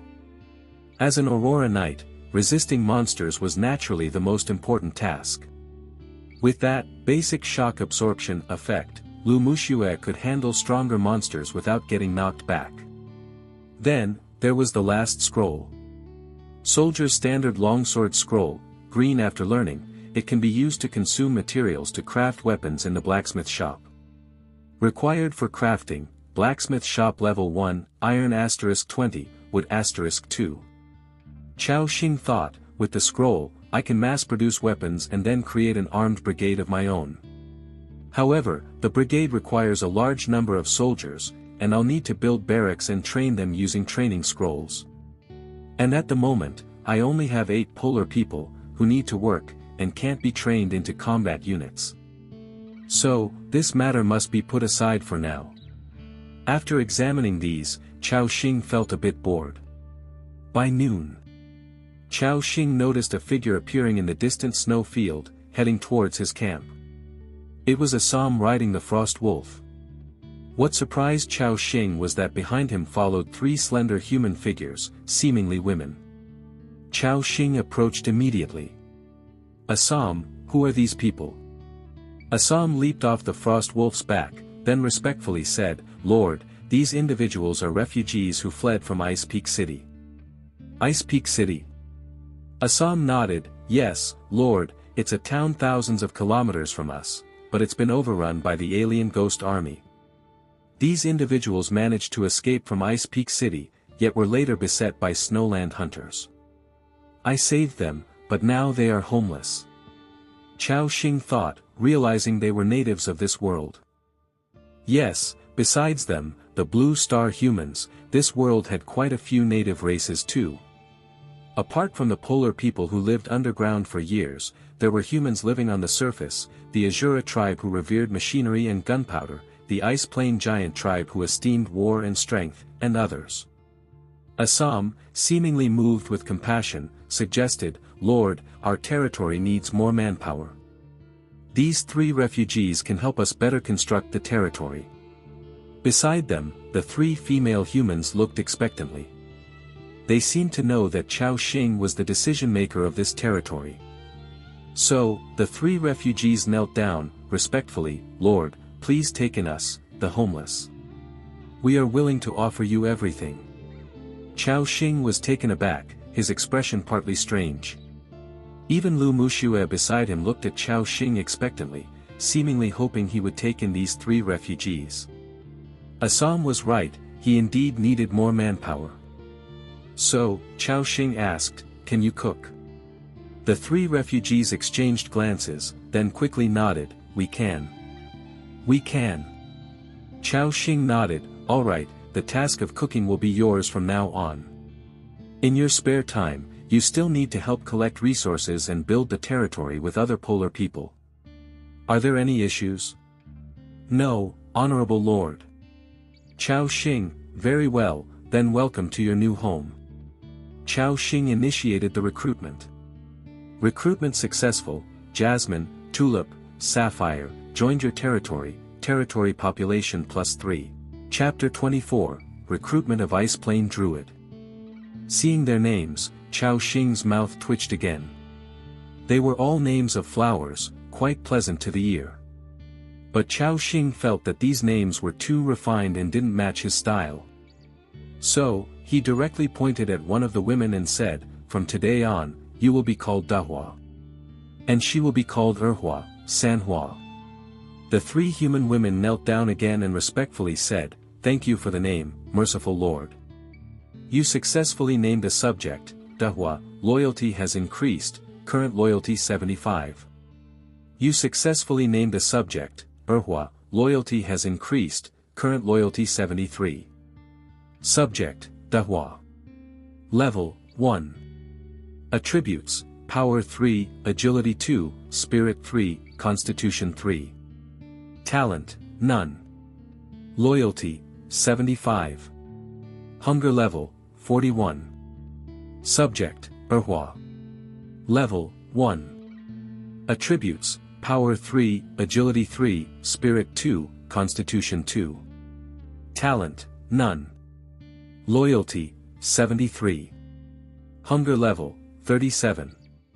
The loyalty of these three people was quite high, but their hunger level was somewhat low. It was clear that they hadn't eaten in a long time. So, Chao Xing said, go make a fire and cook some food for yourselves first. There is no cafeteria yet, the stove is inside the Lord's hut. The three nodded respectfully upon hearing this. Yes, Lord. After they left, Chao Xing continued to think by the bonfire. These newly recruited people need a small shelter for resting at night. Then, a dedicated cafeteria needs to be built for the subjects to eat. However, whether constructing or upgrading buildings required a lot of time. Chao Xing sighed as he looked at the busy 8 polar people, still not enough manpower. If there were more people, we could cooperate and significantly speed up the development efficiency of the territory. Is there any way for me to recruit more manpower? Chao Xing couldn't help but recall his gaming experience on the tablet before. In it, The game characters also faced the dilemma of insufficient manpower. However, there were several solutions in the game. First, when your territory reached a certain level, it gained some prestige in the nearby area, attracting some nearby tribe residents or refugees to pledge allegiance. Second, dispatch troops like Assam to wander outside, with a chance to bring back some manpower from the wilderness. Third, go to the cities or taverns in this world and recruit some NPCs with special abilities by paying a certain reward. Fourth, directly launch wars to conquer nearby tribe residents and force them to pledge allegiance. In short, there were many methods, not limited to the above. But obviously, none of these methods were currently applicable to Chao Xing. It was then that the three newly joined subjects, after having eaten their fill, brought Chao Xing some news. Hearing this news, Chao Xing's spirits immediately lifted. He looked at Dahua and asked, "Do you mean that you escaped from a camp of hunters? And there are still many humans imprisoned in that camp?" Dahua nodded, "Yes, Lord. Those hunters are extremely cruel and inhumane. Many of our companions have already fallen victim to them. If possible, we hope the Lord can lend a hand to rescue them." Here, Dahua directly knelt on the ground, her tone full of pleading. Chao Xing was currently in dire need of manpower. Upon hearing this information, Chao Xing almost instinctively wanted to take action. However, he quickly suppressed his excitement and helped Dahua up. "Do you know how many of those hunters there are, and what are their strengths?" Dahua, who had lived in the icy wilderness for a long time, her face of pale western features seemed to be recalling something. Then she respectfully said, "Lord, those hunters number about 20 to 30. Most of the hunters' auras feel about the same as the Lord's." Chao Xing pondered for a moment, then nodded. He was now a level 3 frost mage, meaning those hunters had strengths around level 3 to 5. After Dahua finished, she added, "Besides those ordinary hunters, they have 2 squad leaders, whose strength is slightly stronger than the Lady of the Snake Man tribe. In addition to that, there is a strongest captain, whose aura is similar to Mr. Assam's Frost Wolf." It was clear that Dahua was quite intelligent, with strong communication skills. Through her description, Chao Xing had already gauged the strength of those hunters. 1 level 10 hunter, 2 hunters above level 5, and over 20 hunters below level 5. If it were just relying on Chao Xing's previous strength, dealing with them might not have been possible. However, now that Assam had advanced to a second-order creature, and with the Ice Plane Druid recruitment scroll in Chao Xing's hands, dealing with these hunters was not an issue at all. Moreover, these hunters were said to be hiding some treasures. It was clear that Chao Xing was tempted. Assam also noticed Chao Xing's thoughts. "Lord, the location Dahua mentioned is about 7 kilometers from the camp. At our speed, it would take about an hour and a half to reach." Chao Xing nodded. The travel speed in the snow was not fast in the first place, but an hour and a half was within the acceptable range, and they could definitely return before dark. Lu Muxue also stood by at this moment and softly said, "Xing, I'll go with you." Chao Xing nodded, "All right." After speaking, he gave Lu Muxue the black iron plate armor, green, and the Aurora Blessing skill book. Watching the equipment and skill book in her hands, Lu Muxue gratefully glanced at Chao Xing once again. She clearly understood the importance of these equipment and skill books at the current stage. Lu Muxue didn't say much, silently clicking on the skill book to learn, and then putting on the armor. Chao Xing saw this. Lu Muxue was now wearing black armor on her upper body, with her long bare legs below, covered by a thick wolf skin coat. This attire had a rather intriguing style. Chao Xing himself also clicked to learn the Ice Cone skill, and then took out the Ice Plane Druid recruitment scroll. The system prompt appeared. "Do you want to use the Ice Plane Druid recruitment scroll to recruit a druid with level 15 elite strength? Ice Plane Druid occupies 3 populations." Chao Xing directly clicked yes. Meanwhile, in front of Chao Xing, a hexagram array with a diameter reaching 5 meters, larger than before, appeared. The hexagram array erupted with bursts of intense light. Then, a powerful and ancient aura emerged. Through the light screen, Chao Xing could see a humanoid creature standing at 2.5 meters tall with a robust build. Just standing there without moving, it emanated a frightening pressure. After the light screen faded, everyone could finally see the full appearance of the creature. It was a being covered in snowy white fur, with sharp bare claws and thick limbs, yet it resembled a human form. His face, covered with hair, revealed a look of devoutness. Then, he placed his right hand on his chest and slightly bowed, saying, "Nature's power will guide me forward." Guardian Andrew, reporting to you. Chapter 25, Level Ranking List, Open. At this moment, the towering ice plane druid gave a slight bow to Chao Xing. In front of Chao Xing, the other party's attributes appeared. Ice plane druid, Andrew. Race, druid. Level, 15, 1073/50,000, second order elite level creature. Life value, 3,990. Attack power, 344/351. Attributes, power 172, agility 163, spirit 165, constitution 195. Skills, Rip Claw Strike, swings sharp claws to deal 130% attack damage to the enemy. Wildness Mark, when the attack hits, reduces 50 points of the target's armor and marks the target's position. Giant Bear Form, transforms into an ice plane giant bear, increases all attributes by 30%, and gains additional Wildness Roar and Fierce Assault skills. Giant Bear Form lasts for 60 seconds, cooling time 180 seconds.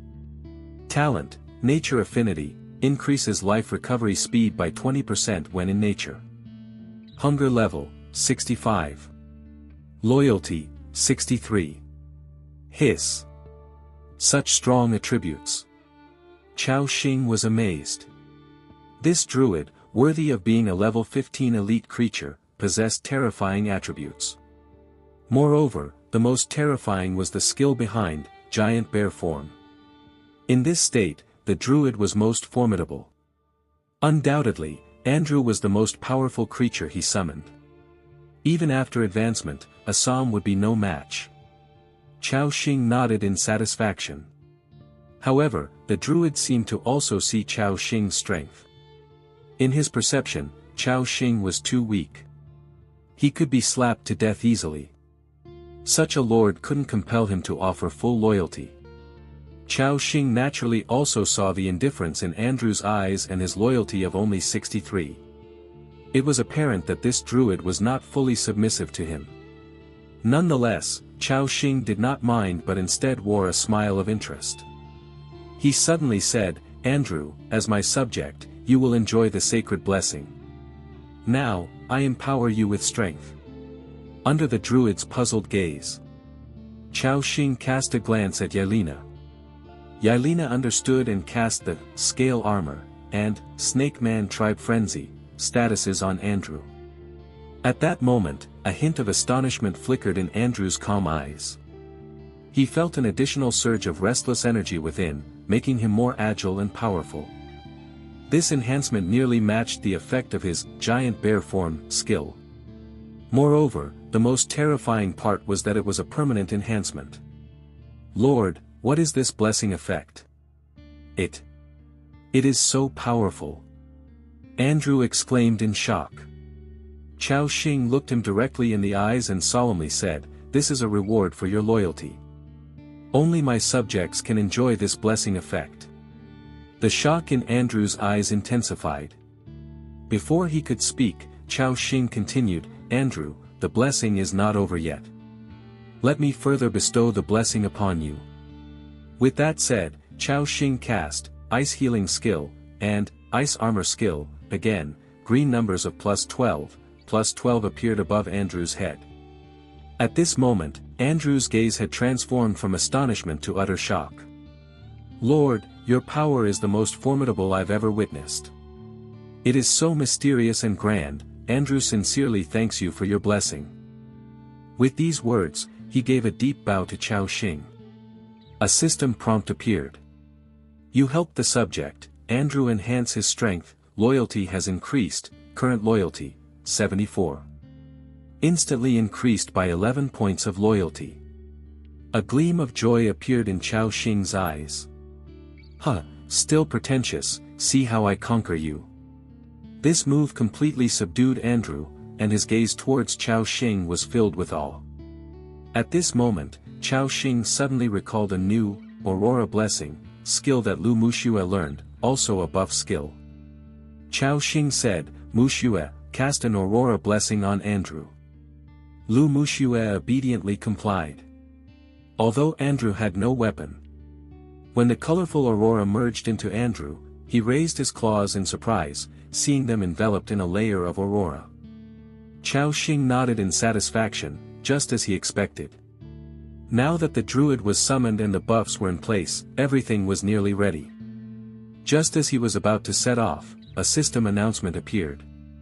System announcement, all survivors, please note that you have survived the second day of the Ice Seal Age and adapted to the rhythm of this world. The level ranking list is now open. Level ranking list, the top 100 survivors in each zone to reach level 10 will receive ranking rewards. Meanwhile, all survivors across Blue Star, who had traversed to this world, heard the system prompt sound. Damn! The level ranking is open. Only 100 people in each zone can get rewards, this competition pressure is a bit high. What are the ranking rewards, Freeweb novel? Calm. The second system prompt appeared. Level ranking rewards updated. Ranks 151, reward white bread * 20, medical bag * 2, small resource pack * 1. Ranks 50-21, reward beast meat * 10, medical bag * 4, small resource pack * 2, white weapon * 1. Ranks 2011, reward beast meat * 20, medical bag * 5, small resource pack * 3, black iron treasure box * 1. Ranks 10-4, reward beast meat * 40, medical bag * 10, medium resource pack * 1, optional green weapon * 1, basic power heart * 1. Rank 3, reward beast meat * 50, medical bag * 10, medium resource pack * 2, random second order creature recruitment coupon * 1, optional green weapon * 1, basic power heart * 1. Rank 2, reward beast meat * 100, medical bag * 10, medium resource pack * 3, random second order creature recruitment coupon * 1, optional blue weapon * 1, basic power heart * 1. Seeing these rewards, all the survivors globally were momentarily stunned. Then, there was a strong commotion. Huang Huihong, damn! So many rewards, and there's food and medical bags. This is so awesome, as long as you make it to the top 100, you won't worry about resources in the short term. Li Yongqi, the top 10 can even choose a weapon reward, and it's a green weapon.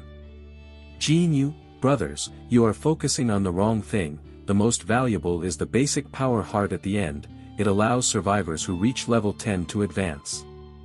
Hu Wenwen, the random second order creature recruitment coupon is also very terrifying. Okay, you can directly summon such a powerful creature, this ranking reward is too fierce. Even Chao Xing couldn't help but be surprised by the rewards for the top 3. You know, even he himself did not have a piece of blue equipment. However, when he saw the first place reward, his breathing became slightly rapid. Rank 1, reward beast meat * 200, medical bag * 10, medium resource pack * 10, silver treasure chest * 1, second order leader level creature recruitment coupon * 1, basic power heart * 1. Chapter 26, Raid on the Hunter Camp. Oh my! A leader level recruitment scroll. Chao Xing's eyes widened. In this world, whether they are recruited creatures or wild creatures, they are graded based on their aptitude. Aptitude represents their strength and also their growth potential. Ordinary, elite, boss, leader, commander. The stronger the aptitude, the more attributes are gained with each upgrade.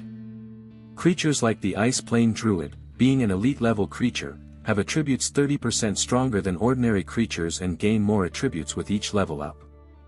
And now, this first-place reward outright skips the boss level and directly rewards a leader-level creature recruitment coupon. That's truly terrifying. At this moment, Chao Xing decided to go all out and strive to get the first-place reward. System announcement: rankings are being calculated.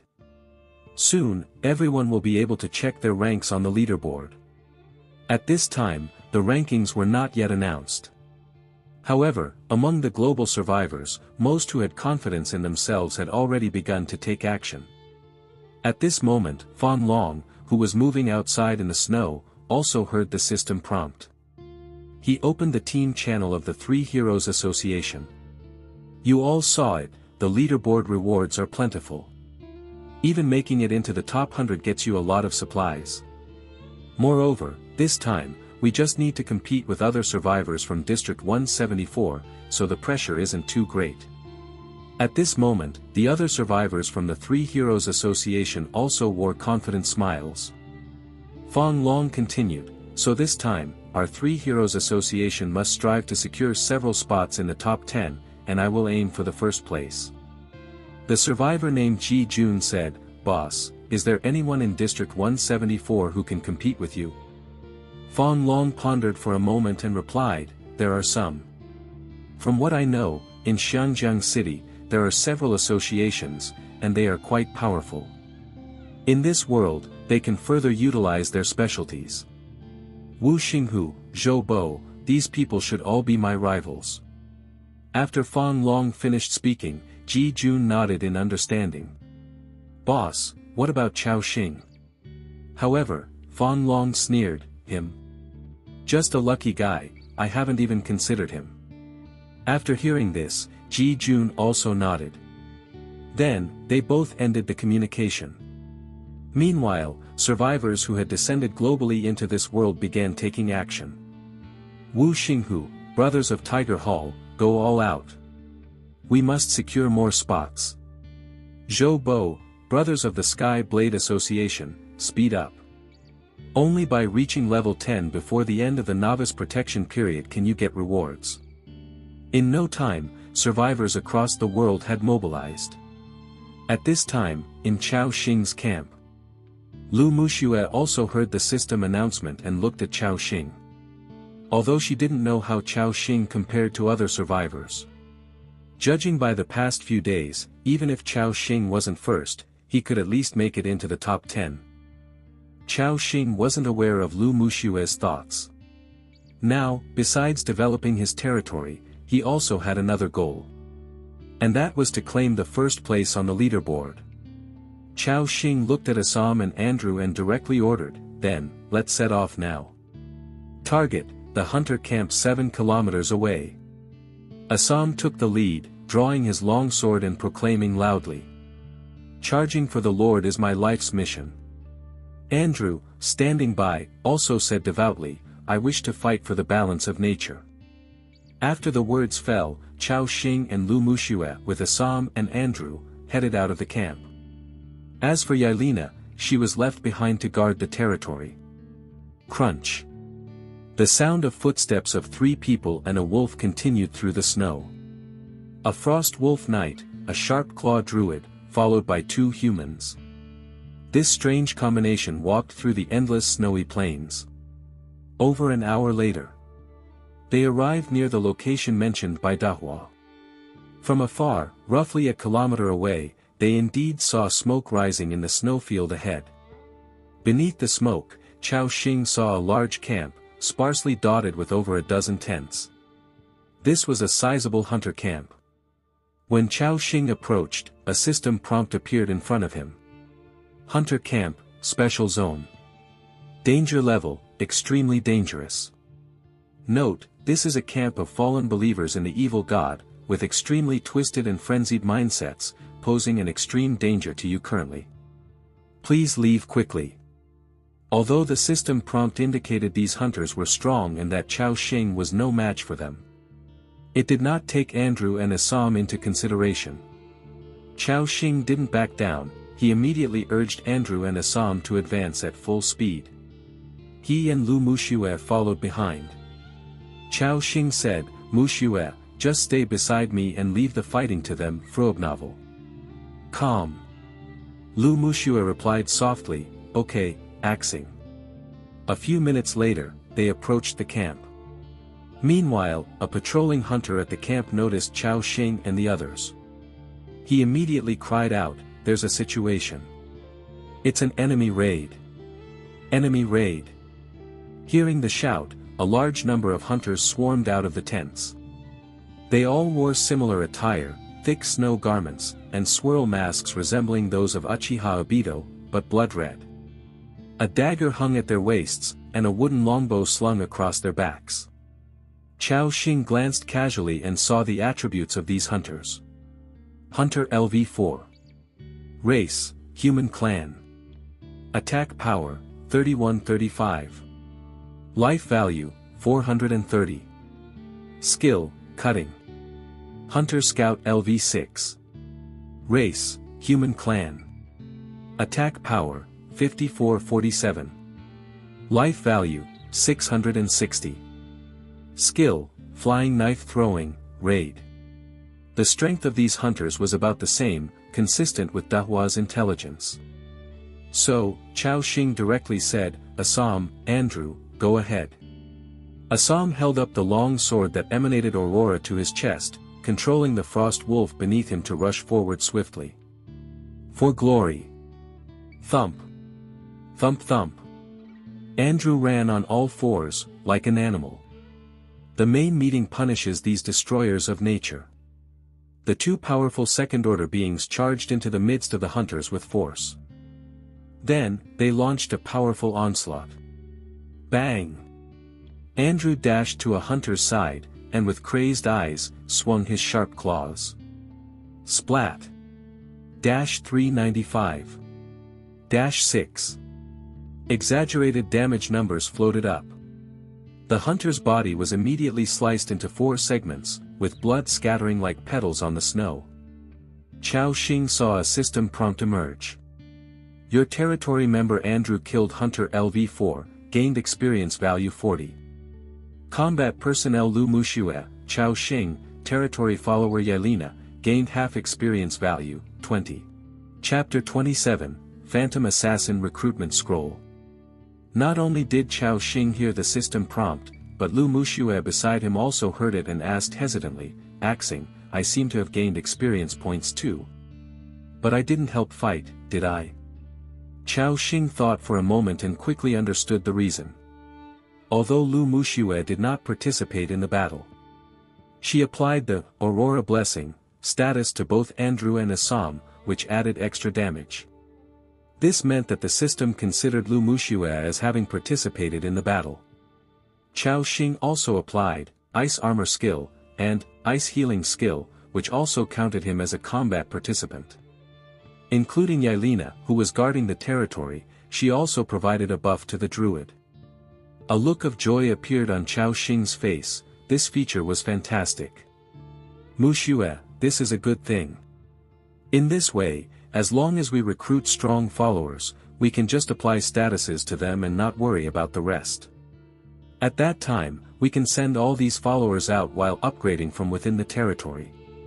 What was more crucial was that this greatly increased their chances of getting the leaderboard rewards. Lu Muxue listened and a slight look of joy appeared on her face. Then she simply stayed by Chao Xing's side. The two of them watched the camp as a one-sided slaughter unfolded. At this moment, Assam directly rushed into the center of the camp, facing the onslaught of 7 or 8 hunters alone. There were also 2 archers beside them. However, their arrows hit Assam's armor, creating 2 extremely small damage numbers on it. -1. -1. The hunter's attack power was still okay, at least it could cause a bit of damage to Assam. But the damage was so low. It could be said to have broken the defense, yet not really. The next second, a series of green +10s appeared above Assam's head. The hunters were completely dumbfounded. How the hell was this supposed to be played? They dealt less damage than the opponent's health recovery, which was too shameless, wasn't it? I want to report. Someone is cheating. But Assam didn't care about their thoughts. With a loyalty of 95, he would put Chao Xing's orders first. And that was to kill all these hunters. Puff puff puff. The Frost Wolf swordsmanship danced with roaring momentum. Every swing of the sword would inevitably take the life of a hunter. The Frost Wolf also carried him, continually leaping and changing positions within the camp. The second order Assam was simply invincible. Your territory member Assam has killed a hunter LV4, gaining 40 experience points. You have gained 20 experience points. And Andrew beside them was even more terrifying. It directly transformed into a demolisher state, toppling tents with great force. Hunters hiding inside were easily pulled out by Andrew and then slapped to death with one claw. Under normal circumstances, Andrew exuded a sage-like calmness and wisdom. But once in battle, it was like a berserk beast. Roar! After a terrifying roar, Andrew pinned down a level 6 hunter scout and shattered its head.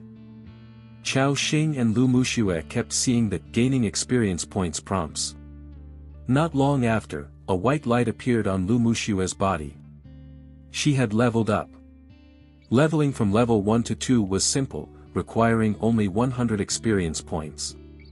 But from 2 to 3, it required 1000 experience points.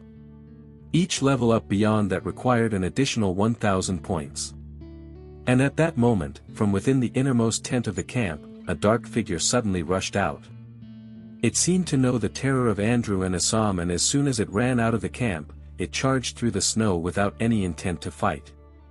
Chao Xing glimpsed at its attributes. Hunter Captain LV10. Race, Human Clan. Attack Power, 172-184. Life Value, 1540. Skills, Cruel Cutting, deals twice 80% attack power damage to the enemy, adds level 1 bleeding effect. Greased Feet, increases move speed by 30% during escape. Oh no, that's the captain from inside. Chao Xing shouted immediately, don't let him run away. This guy, although just a level 10 ordinary monster and hadn't advanced. That Greased Feet skill was really outrageous, an escape artist. At that moment, Andrew suddenly roared. Roar! He transformed from his humanoid form into a giant bear covered in white fur and charged like a cannonball. Boom! The explosion of speed in an instant even surpassed that of the polar bear. It was the very skill of Andrew, giant bear form. Thud! Thud thud! The ground trembled continuously. Under the giant bear form, Andrew's all attributes increased by 30%, along with Yelena's Snake Man Tribe Frenzy, which added another 20% to move speed. Andrew easily caught up with the fleeing hunter captain. Then, in its terrified gaze, Andrew let out a mighty roar. Roar! The giant bear paw slammed down. Splat! The hunter boss was directly crushed into a pile of mush. The cold snow now had a bright flower constructed from blood and flesh. This gruesome scene made Lu Muxue's face turn a few shades paler. Yet she bit her lip, forcing herself to accept it all. Because she knew, such scenes would be very common in future battles. Chao Xing heard a system prompt in his ear. Your territory member, Andrew, has killed a hunter captain LV10 and gained 300 experience points. You gained 150 experience points. At this moment, a white light rose from Chao Xing's body. Your level has increased, current level, 4. This level up has granted, Power +2, Agility +2, Spirit +4, Constitution +2. Chao Xing felt overjoyed, leveled up again. A surge of energy welled up from within him. His mind became clearer and his body more energetic. Woohoo, this feeling of leveling up is really nice. Soon, Assam also resolved the battle on his side. All the hunters in the camp had been slaughtered by them. The ground was littered with broken limbs and bodies. The system prompt appeared. You have destroyed a hunter camp, territory reputation plus 50. Warning. Due to completing a high difficulty raid, based on your strength assessment, you received an extra reward, Phantom Assassin Recruitment Scroll, blue, *1. Oh, another blue recruitment scroll. Chao Xing's eyes lit up with joy as he checked the scroll's attributes. Phantom Assassin Recruitment Scroll, blue can be used to summon a Phantom Assassin with a level 20 elite strength. Wow! A level 20 elite creature, even stronger than Andrew. Chao Xing's eyes were filled with intense shock, then ecstasy.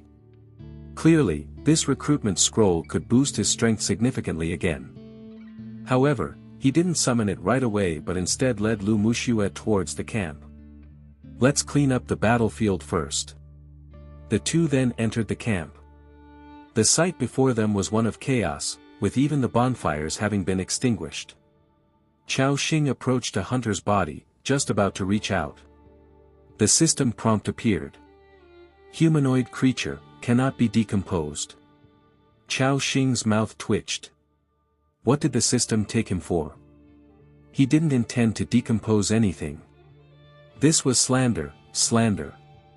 Despite that, he still reached out and searched the hunters. Acquired hunter's mask, white, *1, acquired first-tier soldier training book, white, *1, acquired coins *15. A mask? Chao Xing wondered, and then checked the attributes. Chapter 28, Goblin Treasury Key. Hunter's Mask, white. Quality, common. Equipment effect, increases spiritual power by 3 points. Note, if you wear the mask, you will be regarded as a follower of the evil god and will be listed as a wanted target by various towns on the continent when you act.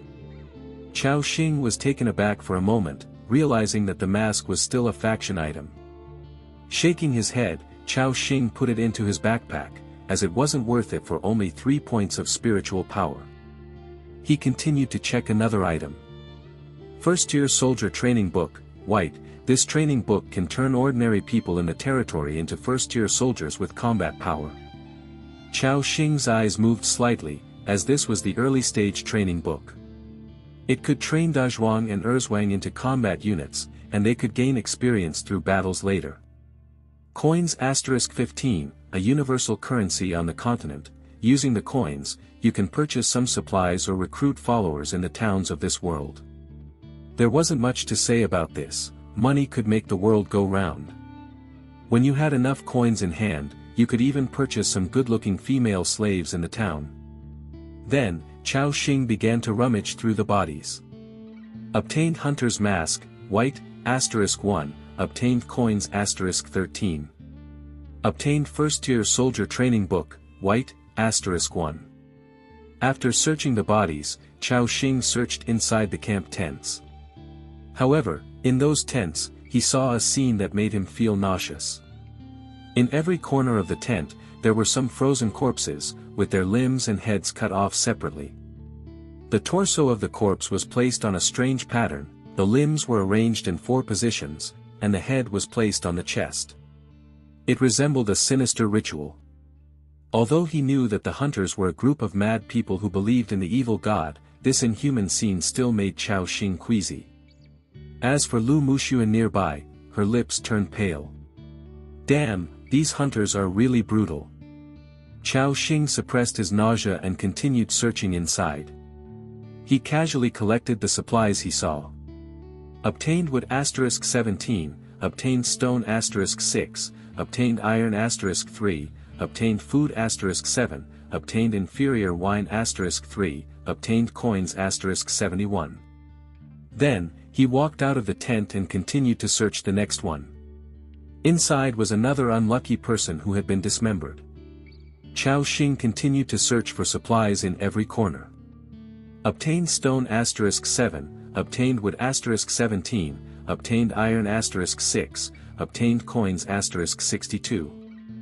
Obtained moldy nuts *3, obtained hard bread *5, obtained coins *34. Obtained. Lu Muxue, who followed behind, watched in amazement at Chao Xing's particularly meticulous looting actions. It was like locusts passing through, not letting go of anything. Soon, Chao Xing finished searching all the tents in the camp. Excluding other resources, Chao Xing collected a total of 1,072 coins here, plus 9 first-tier soldier training books. Chao Xing was delighted because this money was enough for him to purchase a good-looking female slave to serve him and Lu Muxue back in the territory. No, why do I keep thinking about female slaves? Chao Xing quickly shook his head. Meanwhile, Andrew also came over. Lord, I found something different on that fallen guy. Chao Xing turned his head, puzzled, and asked, what is it? Andrew held an ancient bronze key in his hand and directly handed it to Chao Xing. Obtained Goblin Treasury Key *1, holding this key allows you to go to coordinates 32141, 23513, 3521 to open the Goblin Treasury. Note, this area may hide some special dangers, please proceed with caution. Chao Xing responded. Damn! Goblin Treasury. In this world, the goblins were a weak race, but they were exceptionally good at digging and treasure hunting. Therefore, the goblin treasury often contained some precious treasures. However, the system also warned that the place was dangerous. Chao Xing opened the small map, glanced at the coordinates recorded on the key. It was about 40 kilometers away from him, not too far. But without the creation of transportation tools, a day's time wouldn't be enough to get there. It seems this treasury can't be opened anytime soon. Chao Xing shook his head and first put the key into his backpack. At this moment, Assam also had a new discovery. Lord, I found the refugees captured by the hunters. However, there don't seem to be many left. Assam frowned as he spoke.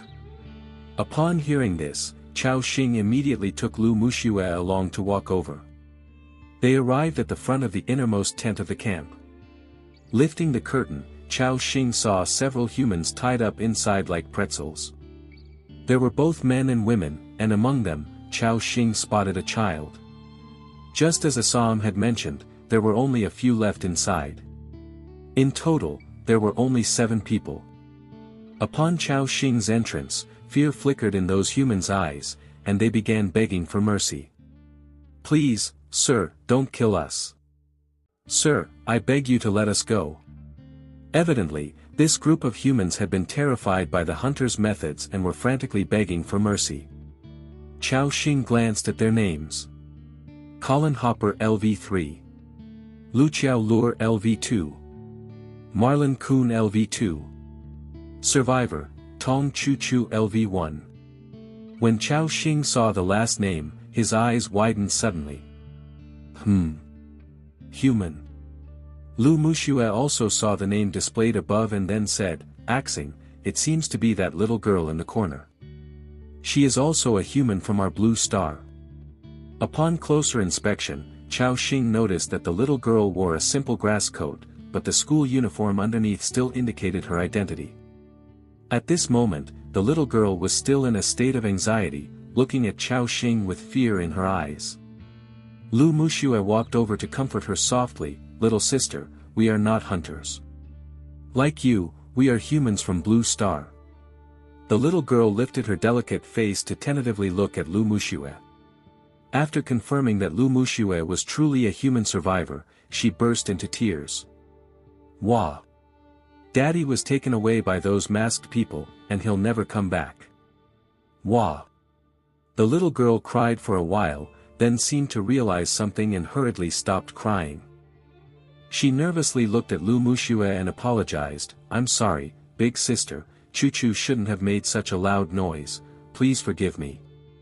Lu Muxue shook her head, saying with a heartache, it's okay. Can you tell me what happened?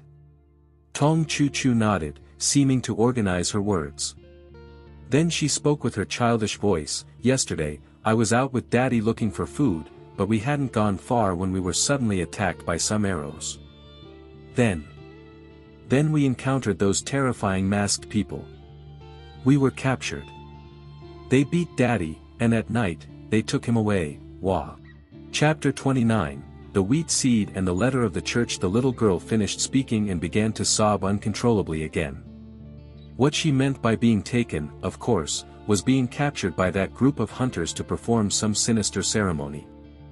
Chao Xing and Lu Muxue exchanged a glance.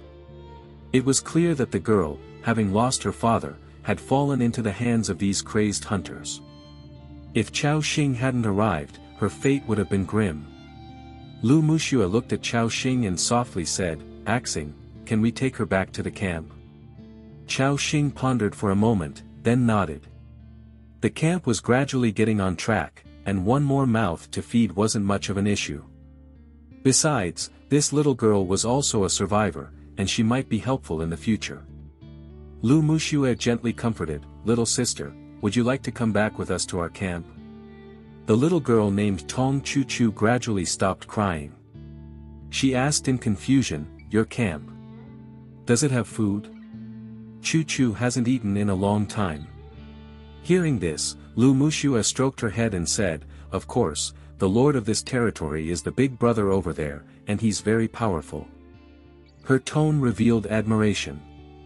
Tong Chu Chu immediately turned her gaze to Chao Xing, with a hint of both fear and curiosity in her eyes. Then, thinking of something else, she hesitantly asked, "Then, can you take my mom too? Daddy isn't coming back, and Mom is still alone in the camp." Chao Xing was stunned for a moment. Of course, this version was a family team mode. Since Tong Chu Chu was with her father, her mother must be in the camp too. However, this issue made Chao Xing feel conflicted. After all, human survivors weren't like the natives, they didn't easily rebel against the Lord and their loyalty could be seen. He understood the teachings that a person's heart is hard to fathom. He was willing to take this little girl because she had no combat power and posed no threat to Chao Xing. If they were adults, it would be more uncertain. Hence, Chao Xing opened the system interface and asked, "How can I get other survivors to join my territory?" The system prompt appeared at once. The answer to this question is the territory merge function. Currently, there are two methods. Method 1, invite the other party to join the territory as a new lord, sharing building permissions, resources, and so on. Method 2, recruit the other party to join the territory as subjects, granting them only simple residence and construction permissions, and they cannot attack friendly units. Seeing the second method, Chao Xing felt assured. Great, I can recruit survivors as subjects into the territory. This way, I won't have to worry about newly recruited survivors causing damage to my territory. Chao Xing looked at the little girl and then asked, "Do you remember where your camp is located?" The little girl nodded, "I remember, Mom taught me how to read the mini-map. Our camp is about 5 kilometers from here." Chao Xing and Lu Muxue exchanged another glance. Being this close explained why they were targeted by those hunters. Lu Muxue softly asked, "Axing, can we go take a look?" Chao Xing pondered for a bit, "If it's 5 kilometers, we can go. However, whether her mom wants to join our territory depends on her own choice." Lu Muxue listened and a gentle smile appeared on her face. She knew Chao Xing would agree. Upon hearing this, the little girl gradually stopped crying and started to thank Chao Xing repeatedly. "Thank you, big brother, Chu Chu will remember your kindness for a lifetime." In this world, after 2 days of brutal survival, she had matured a lot. Chao Xing shook his head and then directed his gaze towards the tent, at a few other humans. These were the natives of this world. Chao Xing plainly asked, "Do you know Jasmine and Sapphire?" The 6 humans on the ground exchanged glances. One slightly older human said, "Yes, they are our companions." Chao Xing nodded, "Good, they are now residents of my territory and were the ones who informed me that you were captured by the hunters. So now, are you willing to submit to me and join my territory?" Chao Xing didn't waste any words, his main purpose this time was to expand his territory's forces. The older human tentatively asked, "Lord, what about the hunters outside?" Chao Xing replied, "As you can see, I have slaughtered them all. The next moment, the humans respectfully said in unison, "We are willing, Honorable Lord."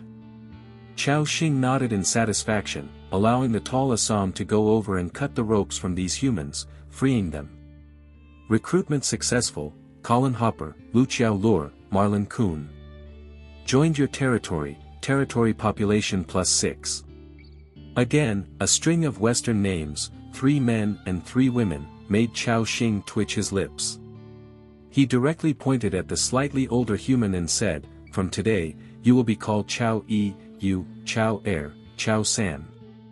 The women, starting with Sihua, will be called Sihua, Wuhua, Luhua."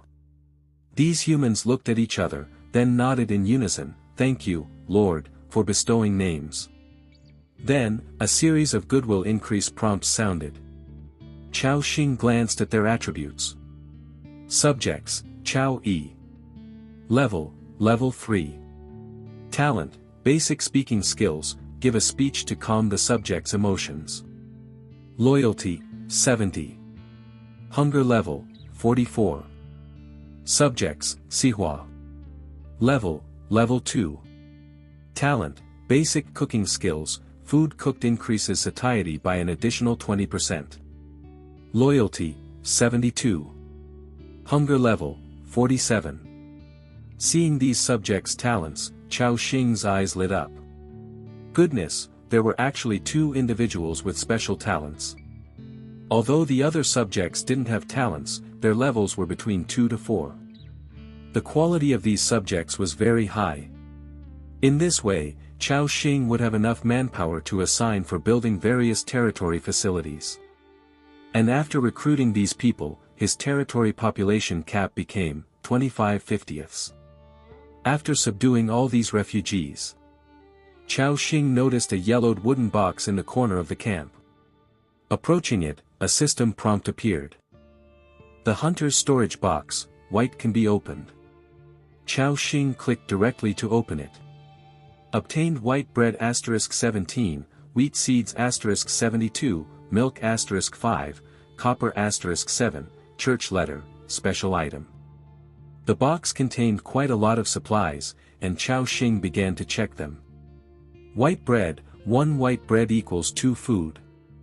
Wheat seeds, white, can be planted on cultivated land. Chao Xing's heart rejoiced, "Oh! We can farm now." In this way, he would have a stable food source and wouldn't have to worry about depleting resources anymore. However, to farm, he needed to cultivate a piece of land near the territory first. In addition, he'd have to build a shelter over it, otherwise, in stormy weather, the planted seeds would all be ruined.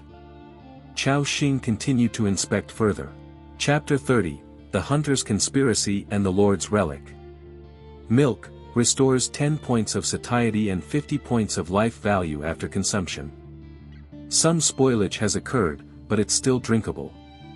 Copper, a widely used metal that can be used to make some simple electrical components.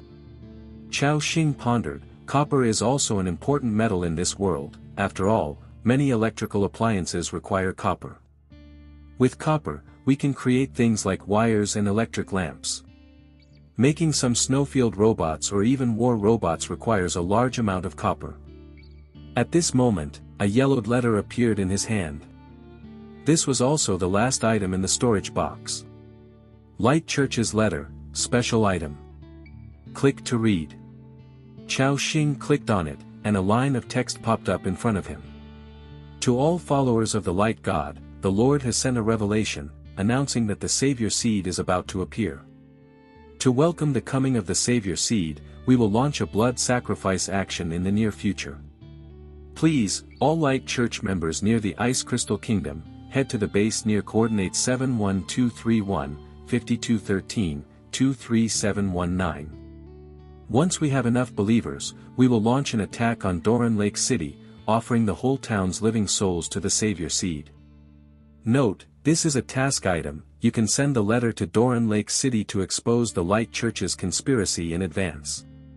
After reading the letter's introduction, Chao Xing frowned. Does this mean that group of hunters will soon carry out a massacre, killing all the residents of a town? Freeweb novel. Calm. Damn, that's insane. The system suggests I deliver the letter, but I don't even know where this Doran Lake City is. How am I supposed to deliver it?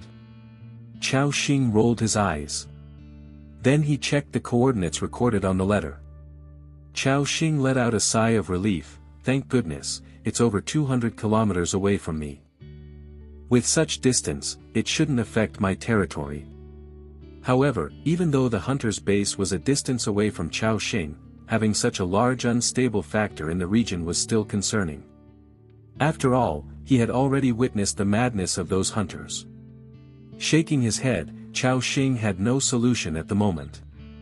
He could only temporarily set the threat of the hunters aside. At least during the novice protection period, he was safe.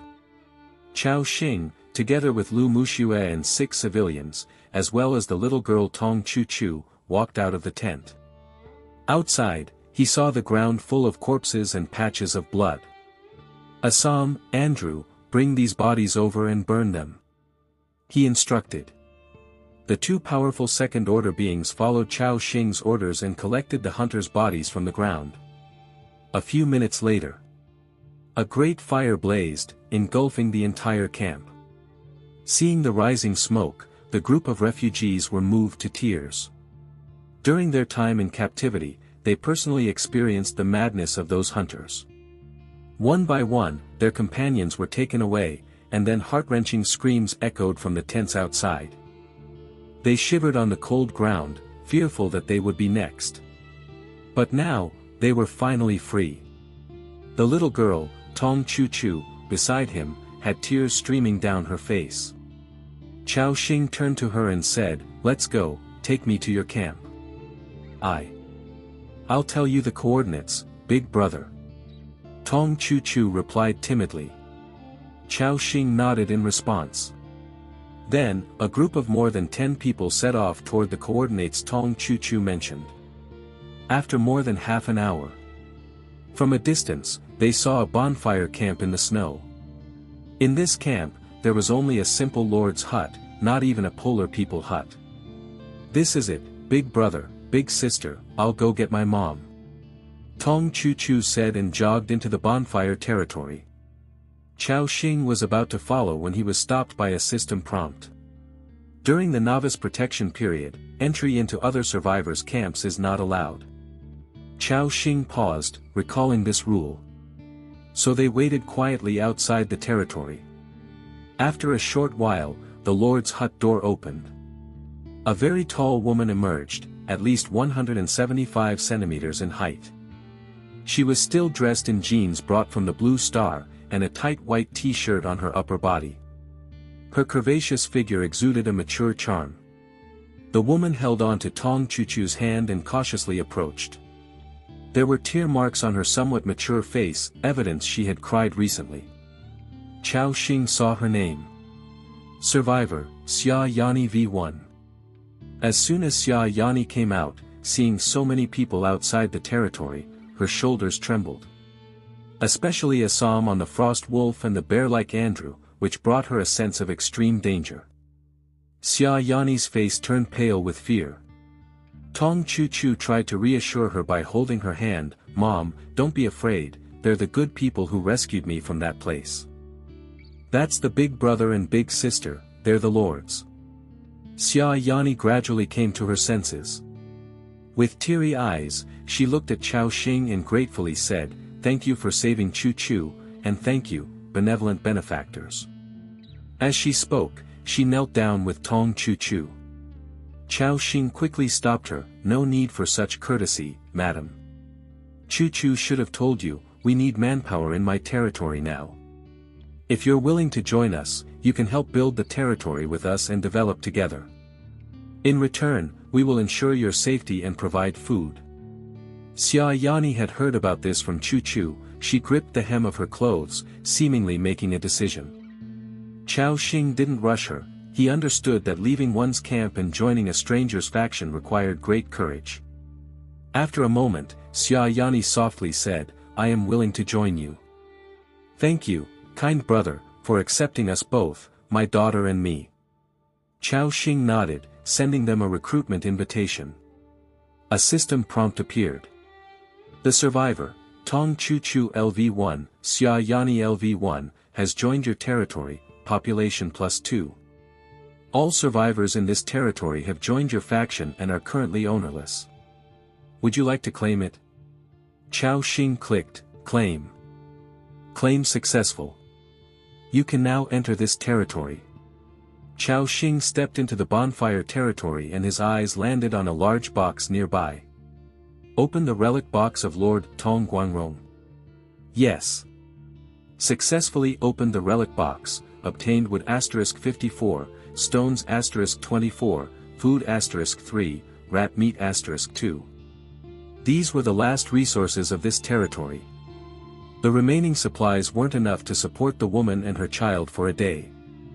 In other words, if Chao Xing hadn't arrived, this woman would either starve due to the lack of food in a couple of days or freeze to death due to the lack of wood. Chao Xing took a deep breath. This world was full of opportunities but also full of dangers. At this moment, Chao Xing made up his mind. He must quickly develop his strength and territory, and never let his storage box become a relic box. So the blood moon rises, and the soil just whispered his name. If you thought the harvest was over, think again. She hasn't even revealed her true form, and neither have I.